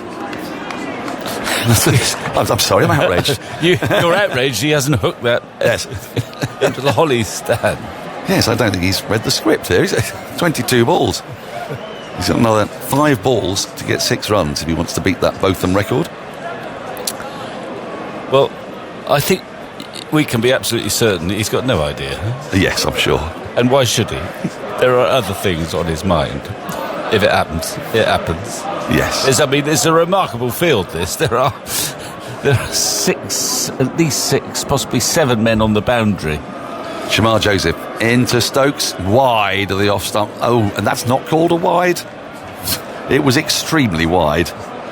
The umpire being unnecessarily lenient, perhaps, there. 8 more England need to win. That was extremely wide of the off stump. So he's trying to hide the ball a bit from Stokes. Oddly enough, Stokes has all the attributes of being a very good opening batsman. He's got a very sound technique and he's very good against pace. In some ways, he's more comfortable at the start of an innings against pace. Shamar Joseph runs in over the wicket to Stokes. Oh, he has hammered this high into the crowd, and there it is. That's the record. 6 for Ben Stokes, brings up his 50 off just 24 balls, the fastest 50 by an Englishman in Test cricket history, beating Ian Botham's record, a player he's often likened to. He raises his bat around the ground, who are all standing in joyful approval of what has been a blistering knock. England were always going to hunt down this 82, but he's made sure they've done it in some style. England 80 for none, they need 2 to win. Stokes 50 off just 24 balls. Joseph into Stokes again, driving into the offside. Without extra cover, no run. It's 47-50 plus score in Test, his second of the match, 1694s, and it's the joint 3rd fastest Test history by 50 in Test history by any player. Misbah had 21 balls for Pakistan against Australia in 2014. David Warner 23 balls for Australia against Pakistan in January 2017. Stokes tied with Callis, who had a 24 ball 50 against Zimbabwe in 2005. Jack Callis. Joseph into Stokes, who pulls this out to deep square leg. They've they've ambled one and scores a level. 1 more required for victory. Is that the end of the over? It is. I think it is. What a shot to get to your 50. I mean, it's in the same sort of neck of the woods as that Jamie Smith pull. It didn't go out of the ground, so it didn't go quite as far as that. But my goodness me, there's a man on the boundary there, but he needed to be about 10 rows back at one end of the Hollies stand. It's fantastic, really, isn't it? Absolutely. It's no wonder the ground's full. It may not be full for 5 days, but it's no wonder people keep coming, because they are gobsmacking to watch. It is a very, very entertaining side that Stokes and Brendan McCullum have put together. It's a side that's going to I think, yes, fill out grounds for a while to come. Is this Brathwaite going to finish things? Is that right? Skipper's coming on. He's suddenly hobbling. Well, he's going to turn his arm over at any rate. And I imagine Stokes is going to try and plant him into the crowd. Well, why? Oh, why? Doesn't he just nurdle it between cover and extra cover and run a quick single? That's what they're doing your day, isn't it? Well, Beefy played in my day, to be fair. Yes, that's very true. Actually, the shot that we were talking about reminded me a little bit of the shots Beefy played, albeit right-handed, at Old Trafford back in 81. As Brathwaite is in, short bouncer down the leg side with the keeper standing up. Brathwaite is nominally an off-spinner, and he's fired that in. I'd love to see the speed gun on that. Well, if it comes up, I'll let you know. Something else. Well taken. It was. Brathwaite in again, short, pulled away, and there it is. England have won, and it's gone for 6 in the grand manner. Stokes seals victory for England.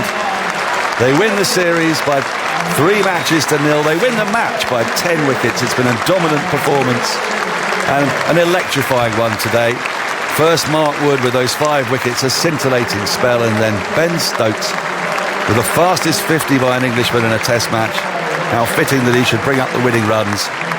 He's undefeated, Duckett is undefeated, and England are undefeated this year across all formats so far, this summer I should say. England win by 10 wickets. They win the series 3-0, Vic Marks. Well, it's the first time they've beaten the West Indies for some considerable time, isn't it? Well, a clean sweep. I don't know how many times that will have happened. Well, not in 40th anniversary, of course, of the blackwash that was inflicted on them. Yeah, and it's been a tough ask for the West Indies. And perhaps in the past we've talked about the fact that maybe in recent times England haven't taken the West Indies seriously enough. They've gone with slightly. But there was a real hunger and enthusiasm about England, forgetting the West Indies travails at the moment. It's a long time since they've played a test match, and this England team, one of their many attributes is they think it's great fun playing test cricket. All of them seem to. They love it. And it was almost as if they are so, they've been denied this opportunity since the last test match in India, where it didn't all go according to plan, but they still seemed to enjoy themselves.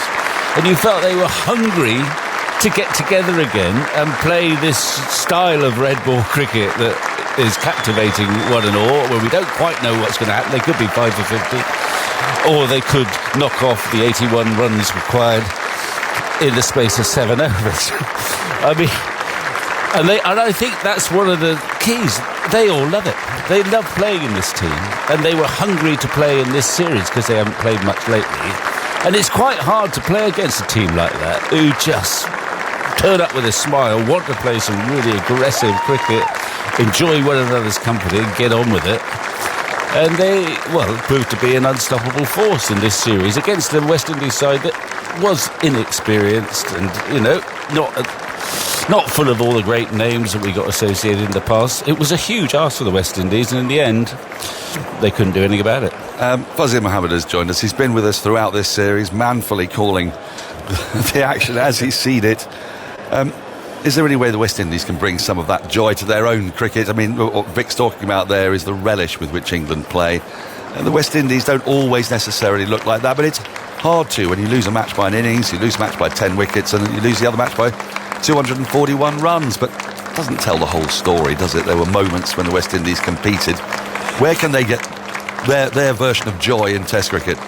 Yes, there were moments, and indeed you just have to look to January for the joy of Brisbane and that famous Test match victory. But it's the consistency, that word, which I know sounds boringly repetitive, but as you mentioned, 54 for 5 yesterday, not being able to finish the job. I know there's a lot of talk about not reviewing the Joe Root LBW situation, but these things happen in the game. But if you look at it in its entirety, it's the inability of so many of these cricketers, both the experience and the inexperience, to just be consistent. And again, 3-0 is a whitewash.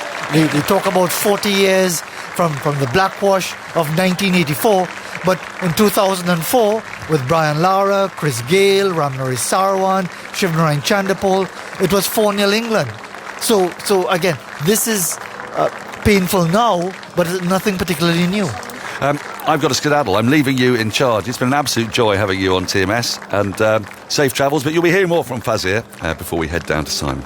At least I remember the name of Dan this time around, because he'll never let me forget him, forgetting his name actually at the start of it's good for him, though. It's good for him. I mean, just occasionally he's taking cut him down to size. But certainly, the West Indies have had a situation here, Vic, where the challenges that they face have been put into sharp relief by this outstanding England side. And yes, they'll face greater challenges. India, Australia, the Ashes is always a momentous duel. And indeed Sri Lanka coming in a couple of weeks' time with a lot more experience in their batting lineup, as Andy just gave us those figures. But yes, there's quite a bit of work. And it must, I mean, you're the expert here, but it must highlight the dilemma within the Caribbean with that tremendous heritage of success in Test cricket that I remember obviously well, and you thought it'll never end. It went on for about 15 years at least. But now, with all the attractions of franchise cricket and other sorts, but especially that emphasis on franchise cricket, and that's probably the obvious direction for a very talented young man in whether it's Trinidad, Jamaica or whatever, that if you can hit a few sixes and bowl 4 niggardly overs, then whoa, there is a career out there. It's not such an obvious pathway via Test cricket to fame and fortune, I guess. Absolutely correct, Vic. And you have a situation now where young cricketers, male and female, although we've just heard that Deandra Dottin, who walked away from West Indies cricket 2 years ago, is now making herself available ahead of the next Women's World Cup, which is a good sign as far as relations between Premier players and Cricket West Indies. But yes, you can't really hold anything against young cricketers in our region with tiny economies, limited resources, could not possibly match what players in England, Australia, India would get from their respective boards as retainers to ensure that they remain committed to the country. And therefore, you have the allure of these different formats of the game. But we can join Simon Mann now to give us a perspective on the ground. Well, thank you very much, Fazir. Yeah, we're down on the outfield here, and we're going to get all the reaction. Ben Stokes, player of the match, player of the series. We'll have a chat with Craig Brathwaite as well. West Indies captain Stephen Finn is here, and Tuffers will be here very shortly as well. We're going to round it all up, and if you do have to leave us, you can download it as a podcast later. So England have won this match by 10 wickets before tea on the third day. Another hammering, really. Mark Wood blew West Indies away in the afternoon with 5 for 40, took 5 for 9 in 6 overs, finally getting some reward after a series in which he bowled superbly but didn't take that many wickets. And then with Zach Crawley out of action, Ben Stokes opened the innings, and would you know it, he made the fastest half-century ever by an England batter in men's cricket. 24 balls, he was 57 not out at the end from 28 balls. England winning in 7.2 overs, 87 for no wicket. Another remarkable day's play in front of a big house at Edgbaston, and it's probably why they keep coming along, because this England side is exciting to watch. Steve Finn alongside me. We'll be getting all the reaction shortly. Well, what about that afternoon? I mean, at lunchtime, West Indies had battled it out in the first session, lost 3 wickets. They were sort of just about in the game, but then over before tea. Yeah, I feel like I need a glass of water or something, or a wet towel. I don't know. It's been a very fast forward afternoon of cricket. I mean, that fast bowling by Wood was exhilarating. We were all sat directly behind the bowler's arm, and you couldn't take your eyes off it. It felt like he was going to take a wicket every single delivery, reverse swing, control, hostility. It really was beautiful bowling. And then, that was just brutal from Ben Stokes. You felt as though the West Indies, coming into today, certainly may have had half an eye on that plane home. I think when they got out there with the ball in hand, they were pretty much all on the plane there, which is natural. It does happen at that stage of a series when the other team have been so dominant, and when you've actually thrown away the position that they were in at the beginning of yesterday, when they had England 54 for 5 and felt as though they might take a lead. So all of those things combined led to a very dominant display by England. I thought that it's been exactly the tonic they needed after that hammering in India that they ended up receiving after competing for half of that series. So a job well done in this first series of the summer. How does that start to happen for a fast bowler? Mark Wood, he bowled so well in the series, nothing goes right for him, then suddenly bang, bang, bang, bang. Well, you have to retain the hope that you can just hang in there, and that's part of the challenge of fast bowling, is coming back to the well and keeping going again and again. When you feel as though things might be against you, or you feel like you're not quite ticking, you have to stand there at the back of your mark 30 metres away and be prepared to attempt to bowl with the same vigour that you have done previously. And Mark Wood, you could see him hanging in there, and you just sensed when he started getting that ball to tail back in towards Josh Da Silva at the beginning of the afternoon session, that if he were to find the right line and length, that he could just blow through that West Indies tail, and that ended up being exactly what transpired. It was masterful fast bowling, 5 for 40. No doubt a batter will win man of the match, but it was brilliant bowling. Oh, Finny, come on. You've got to let it go. But never. Well, I'm just trying to think who the player of the match will be. We'll find out fairly soon. Yeah, with lots of. I think it's been an all-round team effort this series. Lots of players have contributed, and you think of the players that England have brought in, Gus Atkinson and Jamie Smith. They've had excellent series. Brilliant. Yeah, they're two guys that when you've watched them play in domestic cricket, actually you have felt as though they're going to be well equipped to deal with international cricket. And by that I mean Jamie Smith has a very simple technique, but he has the power and the ability to be able to go up and down the gears.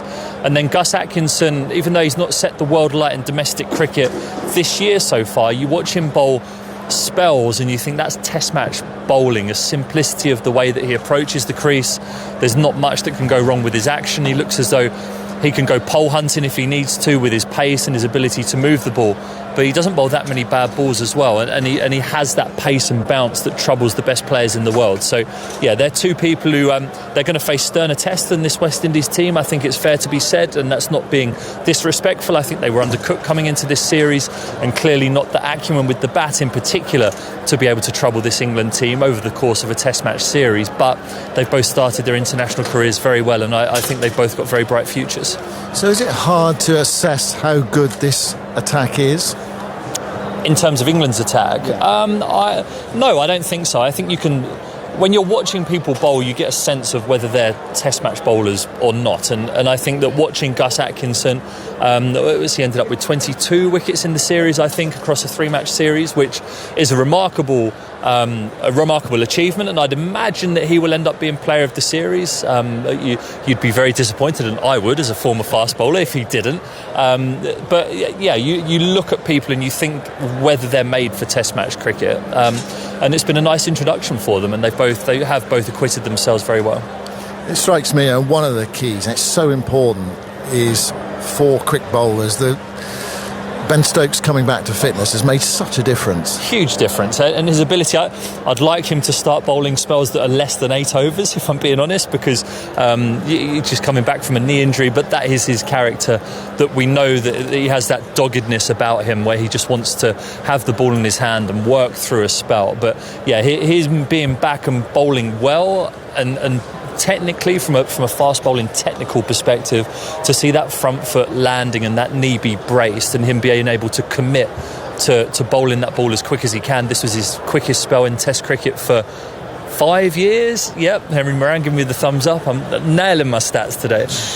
But yeah, his quickest spell in Test cricket for 5 years clearly shows that he's over that knee injury, and he is such a key component. If England are, and we keep looking forward 18 months to that Ashes series, but if England are to win that Ashes series, him being able to bowl and be effective with the ball is crucial to them doing well in Australia. Another interesting thing that happened today is, when England started off this morning, you thought, well, who's going to bowl either end? And actually, Ben Stokes surprises us, as he often does. Mark Wood at one end, well, that seemed reasonably logical, but Shoaib Bashir at the other end. Let me bring in Tuffers, an expert on spin bowling. How often would you have bowled, in these sort of conditions, how often would you have bowled the first over there? The captain said, go on, bowl the first over of the day. Well, yeah, I think it's because he looked like he was going to get a wicket every ball against Mikhail Louis. He was getting him groping outside that off stump. Why not throw in the ball, see what was going on? I must admit, it was a little bit surprising because Gus Atkinson and Chris Woakes bowled so beautifully the night beforehand, but why not? Sometimes as a skipper you go with your gut, you think something might happen, or you've seen something, or the way a batter plays a certain bowler, and they gave him a good spell, didn't he? I mean, he created chances. England looked like they were going to take a a wicket with every ball when they first came out, but it didn't quite happen, and then they got the changes on and got the seamers on. So I think that was a good call by Ben Stokes. How do you assess Bashir as a slow bowler? He's only 20 years of age. Well, I mean, he's got all the tools, hasn't he? You know, he's 6'5", bowls from a high action.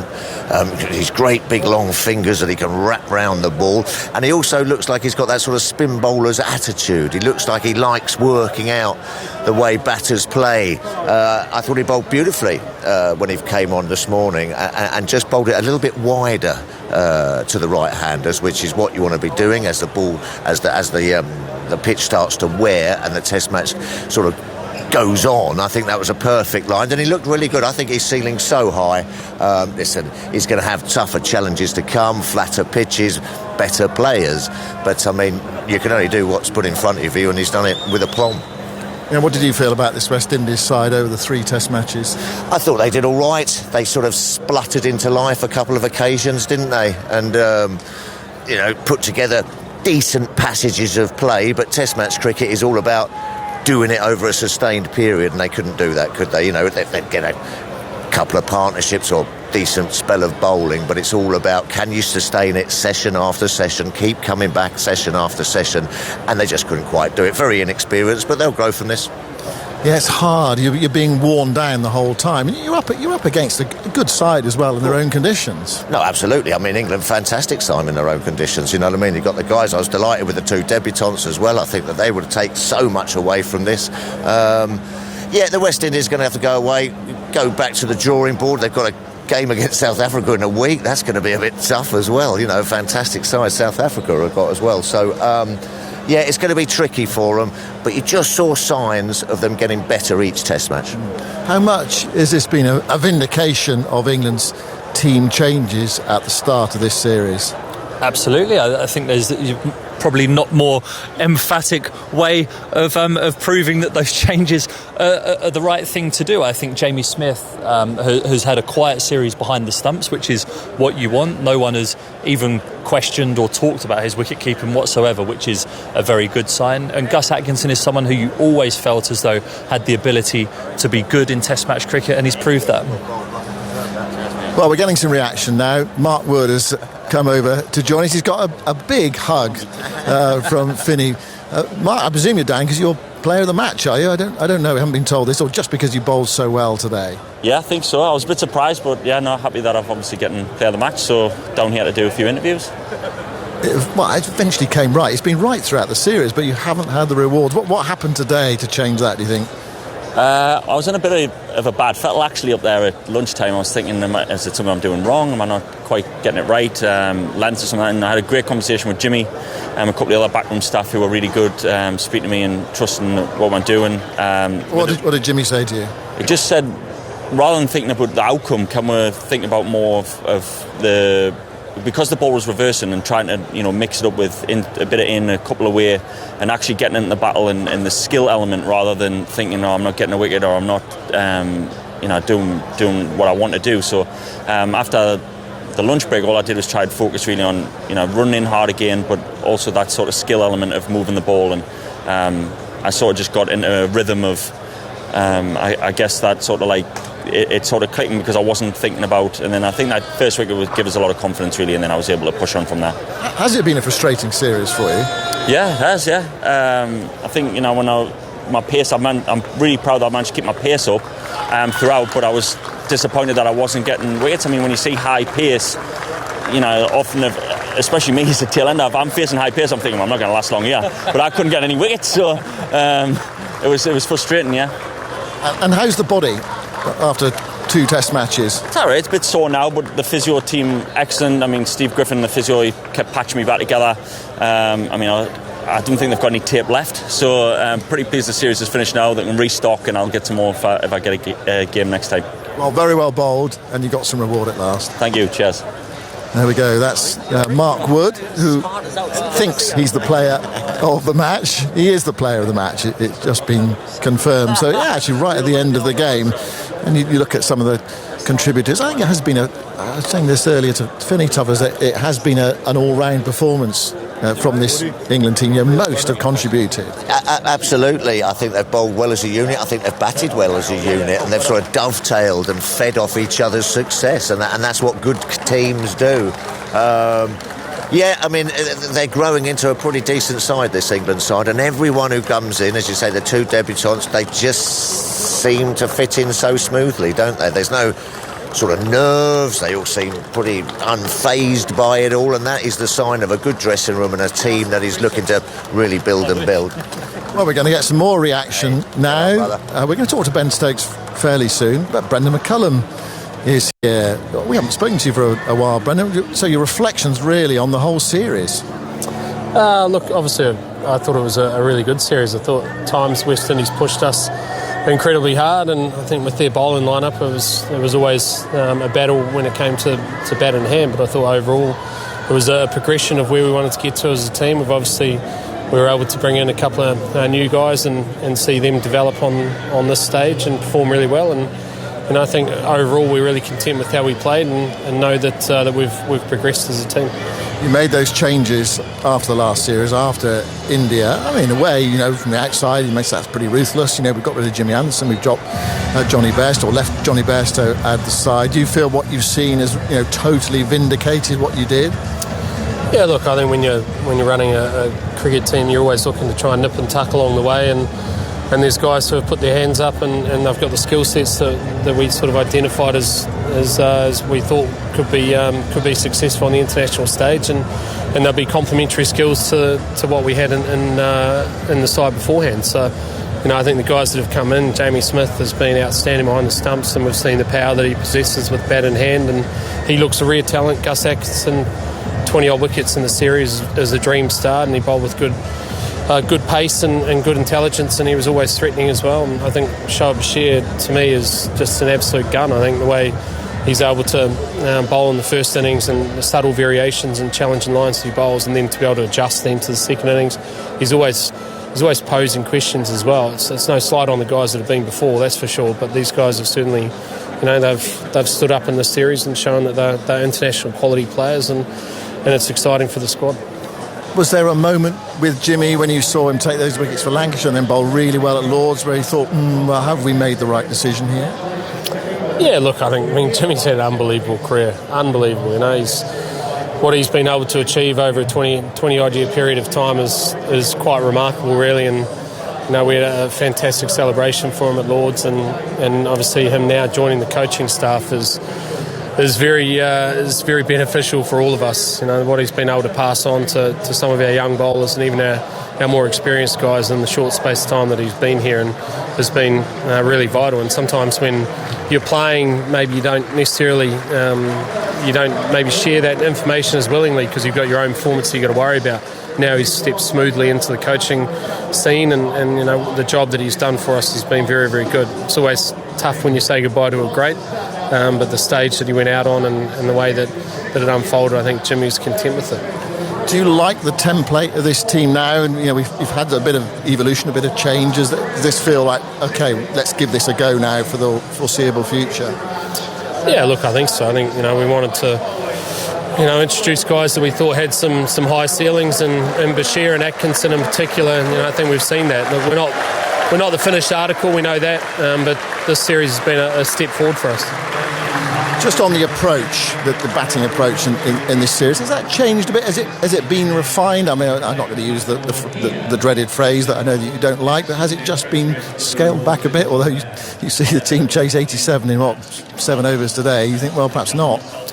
Yeah, look, I think firstly you've got to look at this batting group now has been together the best part of 18 months or so. So there's a natural progression, there's an understanding of one another's complementary skills, and there's a growth amongst the guys who are out there with bat in hand. And our messaging has never been about trying to go hell for leather with the bat. It's about trying to go out there and play the game that you know how to play best, and trying to remove as much external noise as you possibly can and allow your talent to come out and be totally clear and present in the moment. So I think over time you become more and more comfortable with that, and that's what we've seen from this batting group. And the fact that they are able to complement one another with their certain styles is really impressive. And that's, for me, that's the most impressive part, is that we're starting to see each individual play the game that gives them their greatest chance of success, and that's all you want from a coaching point of view. Well, congratulations on a series win. Thanks very much, Brendan. Thank you. There we go. That's Brendan McCullum, the England coach, and we're going to hear from Ben Stokes and Craig Brathwaite shortly. We might hear from the player of the series as well, who Stephen quite right. I mean, they did give Bowler a player of the match, and they might well give the series player of the match as well to Bowler. Craig Brathwaite is here as well, West Indies captain. Well, Craig, it's been a tough series, tough to take. What are your reflections on it? Yeah, it was a tough one for sure. Just go back to, we didn't show a lot of discipline with the ball. We didn't. When we look back at percentages of our groupings, coming from the series before this, we dropped a lot, and that's one thing that let us down. Obviously, we let them off the hook a lot of times, scoring way too fast. And then batting wise, obviously we didn't get second innings runs in the last 2 test matches. And also, obviously, Kevin got 100, it was great. But we got, including myself, we got about 4 or 5 half centuries. And it could be a big difference if those guys would have carried on, including myself, in terms of the total. So I think both batting wise and bowling wise, we just didn't come consistently to the party, throughout the entire test match. And that's something we need to do. To be able to win test matches especially against good teams, And on this game, you had England 54 for 5. Do you think, this is our great opportunity? Yeah, I mean, that was the belief. Obviously, a little unlucky with the referral, that we didn't refer. Yeah. What was the thought process there? Just didn't think it was out? Yeah, I mean, from communication with the boys, I mean, they were saying it's going down. So, I mean, it's pretty hard in those situations, to do different. But yeah, we got to be better. We got to be better with the ball, and we showed some promise with the bat as well. And with the ball, we did in between, but not consistently. And I think once we improve on that, we'll be good. We'll win test matches. And you've got a quick turnaround now, haven't you? You've got another one in about 10 days' time, whatever it is. Yeah, I mean, that's good. I like it because at least we have a chance to participate in 2 more test matches against a good attack, and that's what it's about. I think once we learn from this, as I said after the first test, I think playing these games is a plus for us, so I really look forward to it. Well, all the best with that, and commiserations on the series. Yeah, thanks. There we go, Craig Brathwaite, the captain of West Indies, and right alongside him is the captain of England, Ben Stokes. Actually quite a lot to talk about. What should we talk about first? Well, Ben, Zach Crawley couldn't open the batting. You came out to bat. What was the thinking there? Just, I'm going to have a go at this. No, not really. I think it was just, if I went up the order, it kept everyone else sort of the same.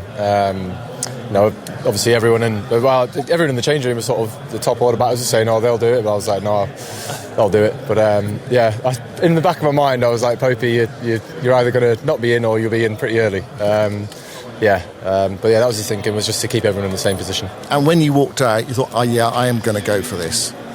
That was obviously on the top of mine, and then a couple hit the middle of the bat, and I was seeing it quite well, so tried to finish it off quite quick. Do you know it was the fastest half-century by an England player in the history of Test cricket? It beat Ian Botham's record. Ian Botham's record he'd taken. I do know that now. Colley's the record man up in the dressing room. He likes to keep tabs on sort of all the tiny little records that individuals do, and he told me upstairs there. Well, a nice day for you, but also a nice day for Mark Wood as well, who finally got some reward. Yeah, that was just unbelievable this afternoon.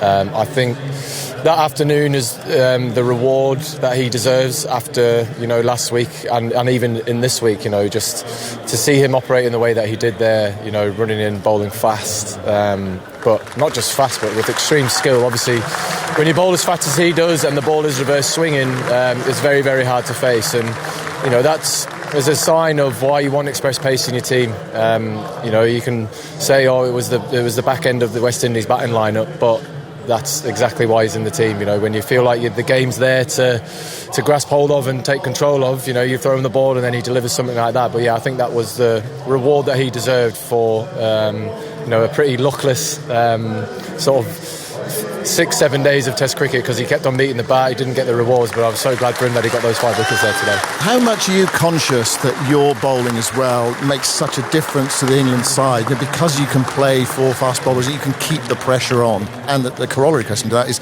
how is the body after bowling the overs in the series? Yeah, it makes a massive difference. I know it's only one more option, but I feel like I've got plenty more. I don't know if it's obvious to see, but I quite liked using Woody and Bash together just because of the contrast, high pace at one end and the skill that Bash has.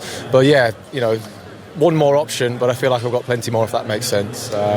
So yeah, I know it massively helps the team out in terms of the makeup and the shape of the team, but it's also good for me as an individual as well.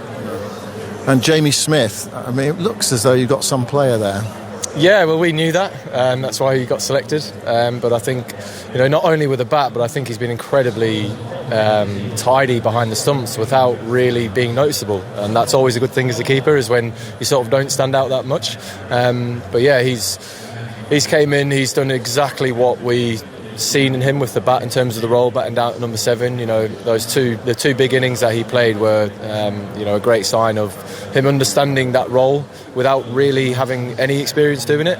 I think the sign of his character is that he was just happy to get 95. A lot of people would be devastated they didn't get those 5 runs, but he sees it as, no, I've got 95 runs in a Test match. Like, how good's that? So he's been phenomenal in his first series.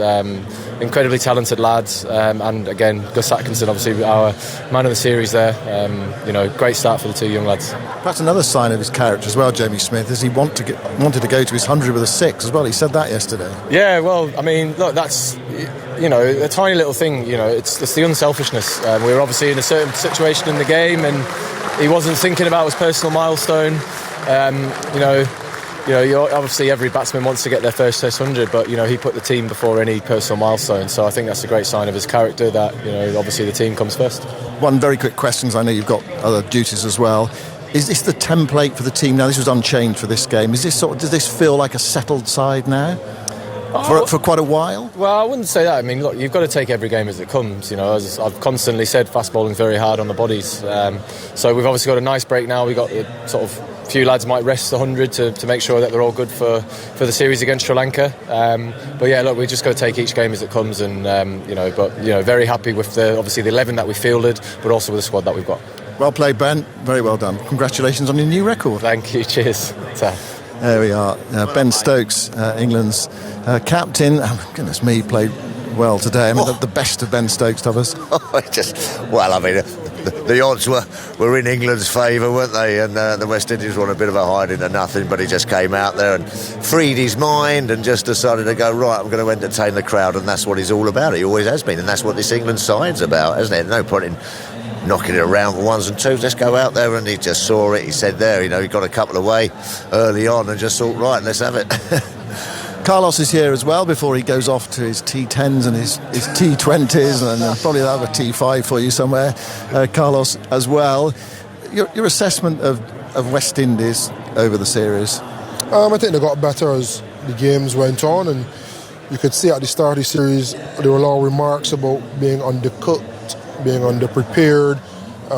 One first-class game. We don't even count the first-class game. 1 3-day game against what essentially would be a 3rd team if you're talking about preparation-wise. It wasn't England Lions, it wasn't a county team, it was a made-up team of under-19s, etc. With all due respect to them, and they're good players, but if you're preparing for a Test series to come up and face Mark Wood, 90-odd miles an hour, Jimmy Anderson obviously only had 1 Test.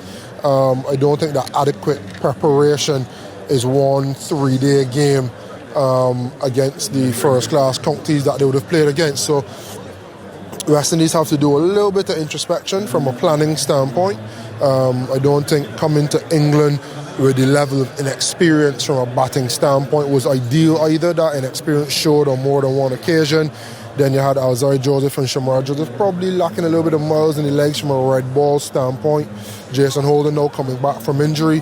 So although it sounds like a lot of excuses, there are a lot of reasons why West Indies haven't performed as well as they potentially could, but there's a lot of good positive signs. There's a big positive sign walking towards me, one, Gus Atkinson, tremendous start to Test cricket. Yeah, let's have a chat with Gus Atkinson. He's got a couple of medals around your neck. Player of the series, 22 wickets in your first series. I mean, how do you respond to that? I mean, it's pretty amazing. I mean, I didn't expect much. I mean, I came in with an open mind, and to take 22 wickets is, stuff of dreams. Yeah. How well do you feel you've bowled? Have you bowled 22 wickets well, if you sort of mean? I think I bowled well. I feel like a few things have gone my way over the series. It's just been one of those series where I've just been able to take wickets. I know times will be tougher than that. But I just could look to hit my areas hard and then see what happens. Has Test cricket been as you'd expect it? I mean, physically and mentally it definitely takes it out of you. After lunch at day one at Lords, I was like, Jesus, I'm struggling here a bit. Just all the people around the occasion. It was very special. But yes, it's been an amazing series. I'm looking forward to the future. Yeah, I do think actually once you get over that you've just been able to feel your way into it. Yeah, 100%. I feel really comfortable walking onto the pitch now with bat and ball. It's been I feel like I've settled in well. Obviously spent the winter with the group. Coming into this series, it's been great. So going forward, do you see yourself potentially as a kind of bowling all-rounder? A couple of sixes into the stand last night. I mean, it was something to behold. Yeah, 100%. I'm always going to look to improve my all-round game. My batting is definitely something that I feel like I can contribute with. But it was good fun there batting at the end, just trying to whack it out the ground. So what now? Do you have a chance to recuperate for a while? Do you feel your body does need some time off? Yeah, I have a week or so off and then play some 100 games before the Sri Lanka series. So looking forward to having a quick break and then looking forward to the 100 and then looking forward to the next series.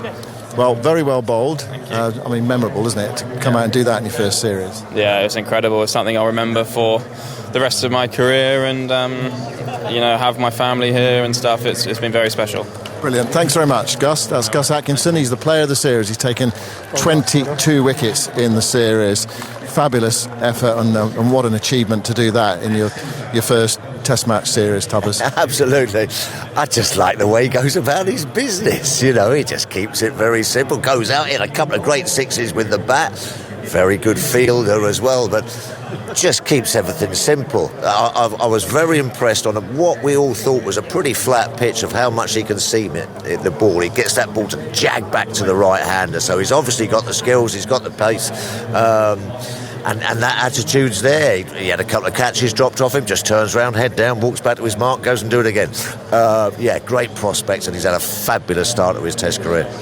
Carlos, it's been brilliant to have you with us for this series. Yeah, the big man. Some final thoughts. It's been a pleasure to be back on the TMS team, as always is. Part of the BBC family, feel it part of the fabric as well. There's a lot of sentiment around West Indies and West Indies cricket.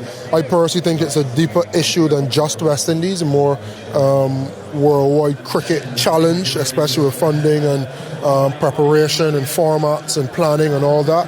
But it was good to see West Indies come to England, get progressively better, and I hope that their 3 Test matches better off for it when they head back home against South Africa. So thanks for having me, and hopefully we could follow the West Indies travels back home and some better performances.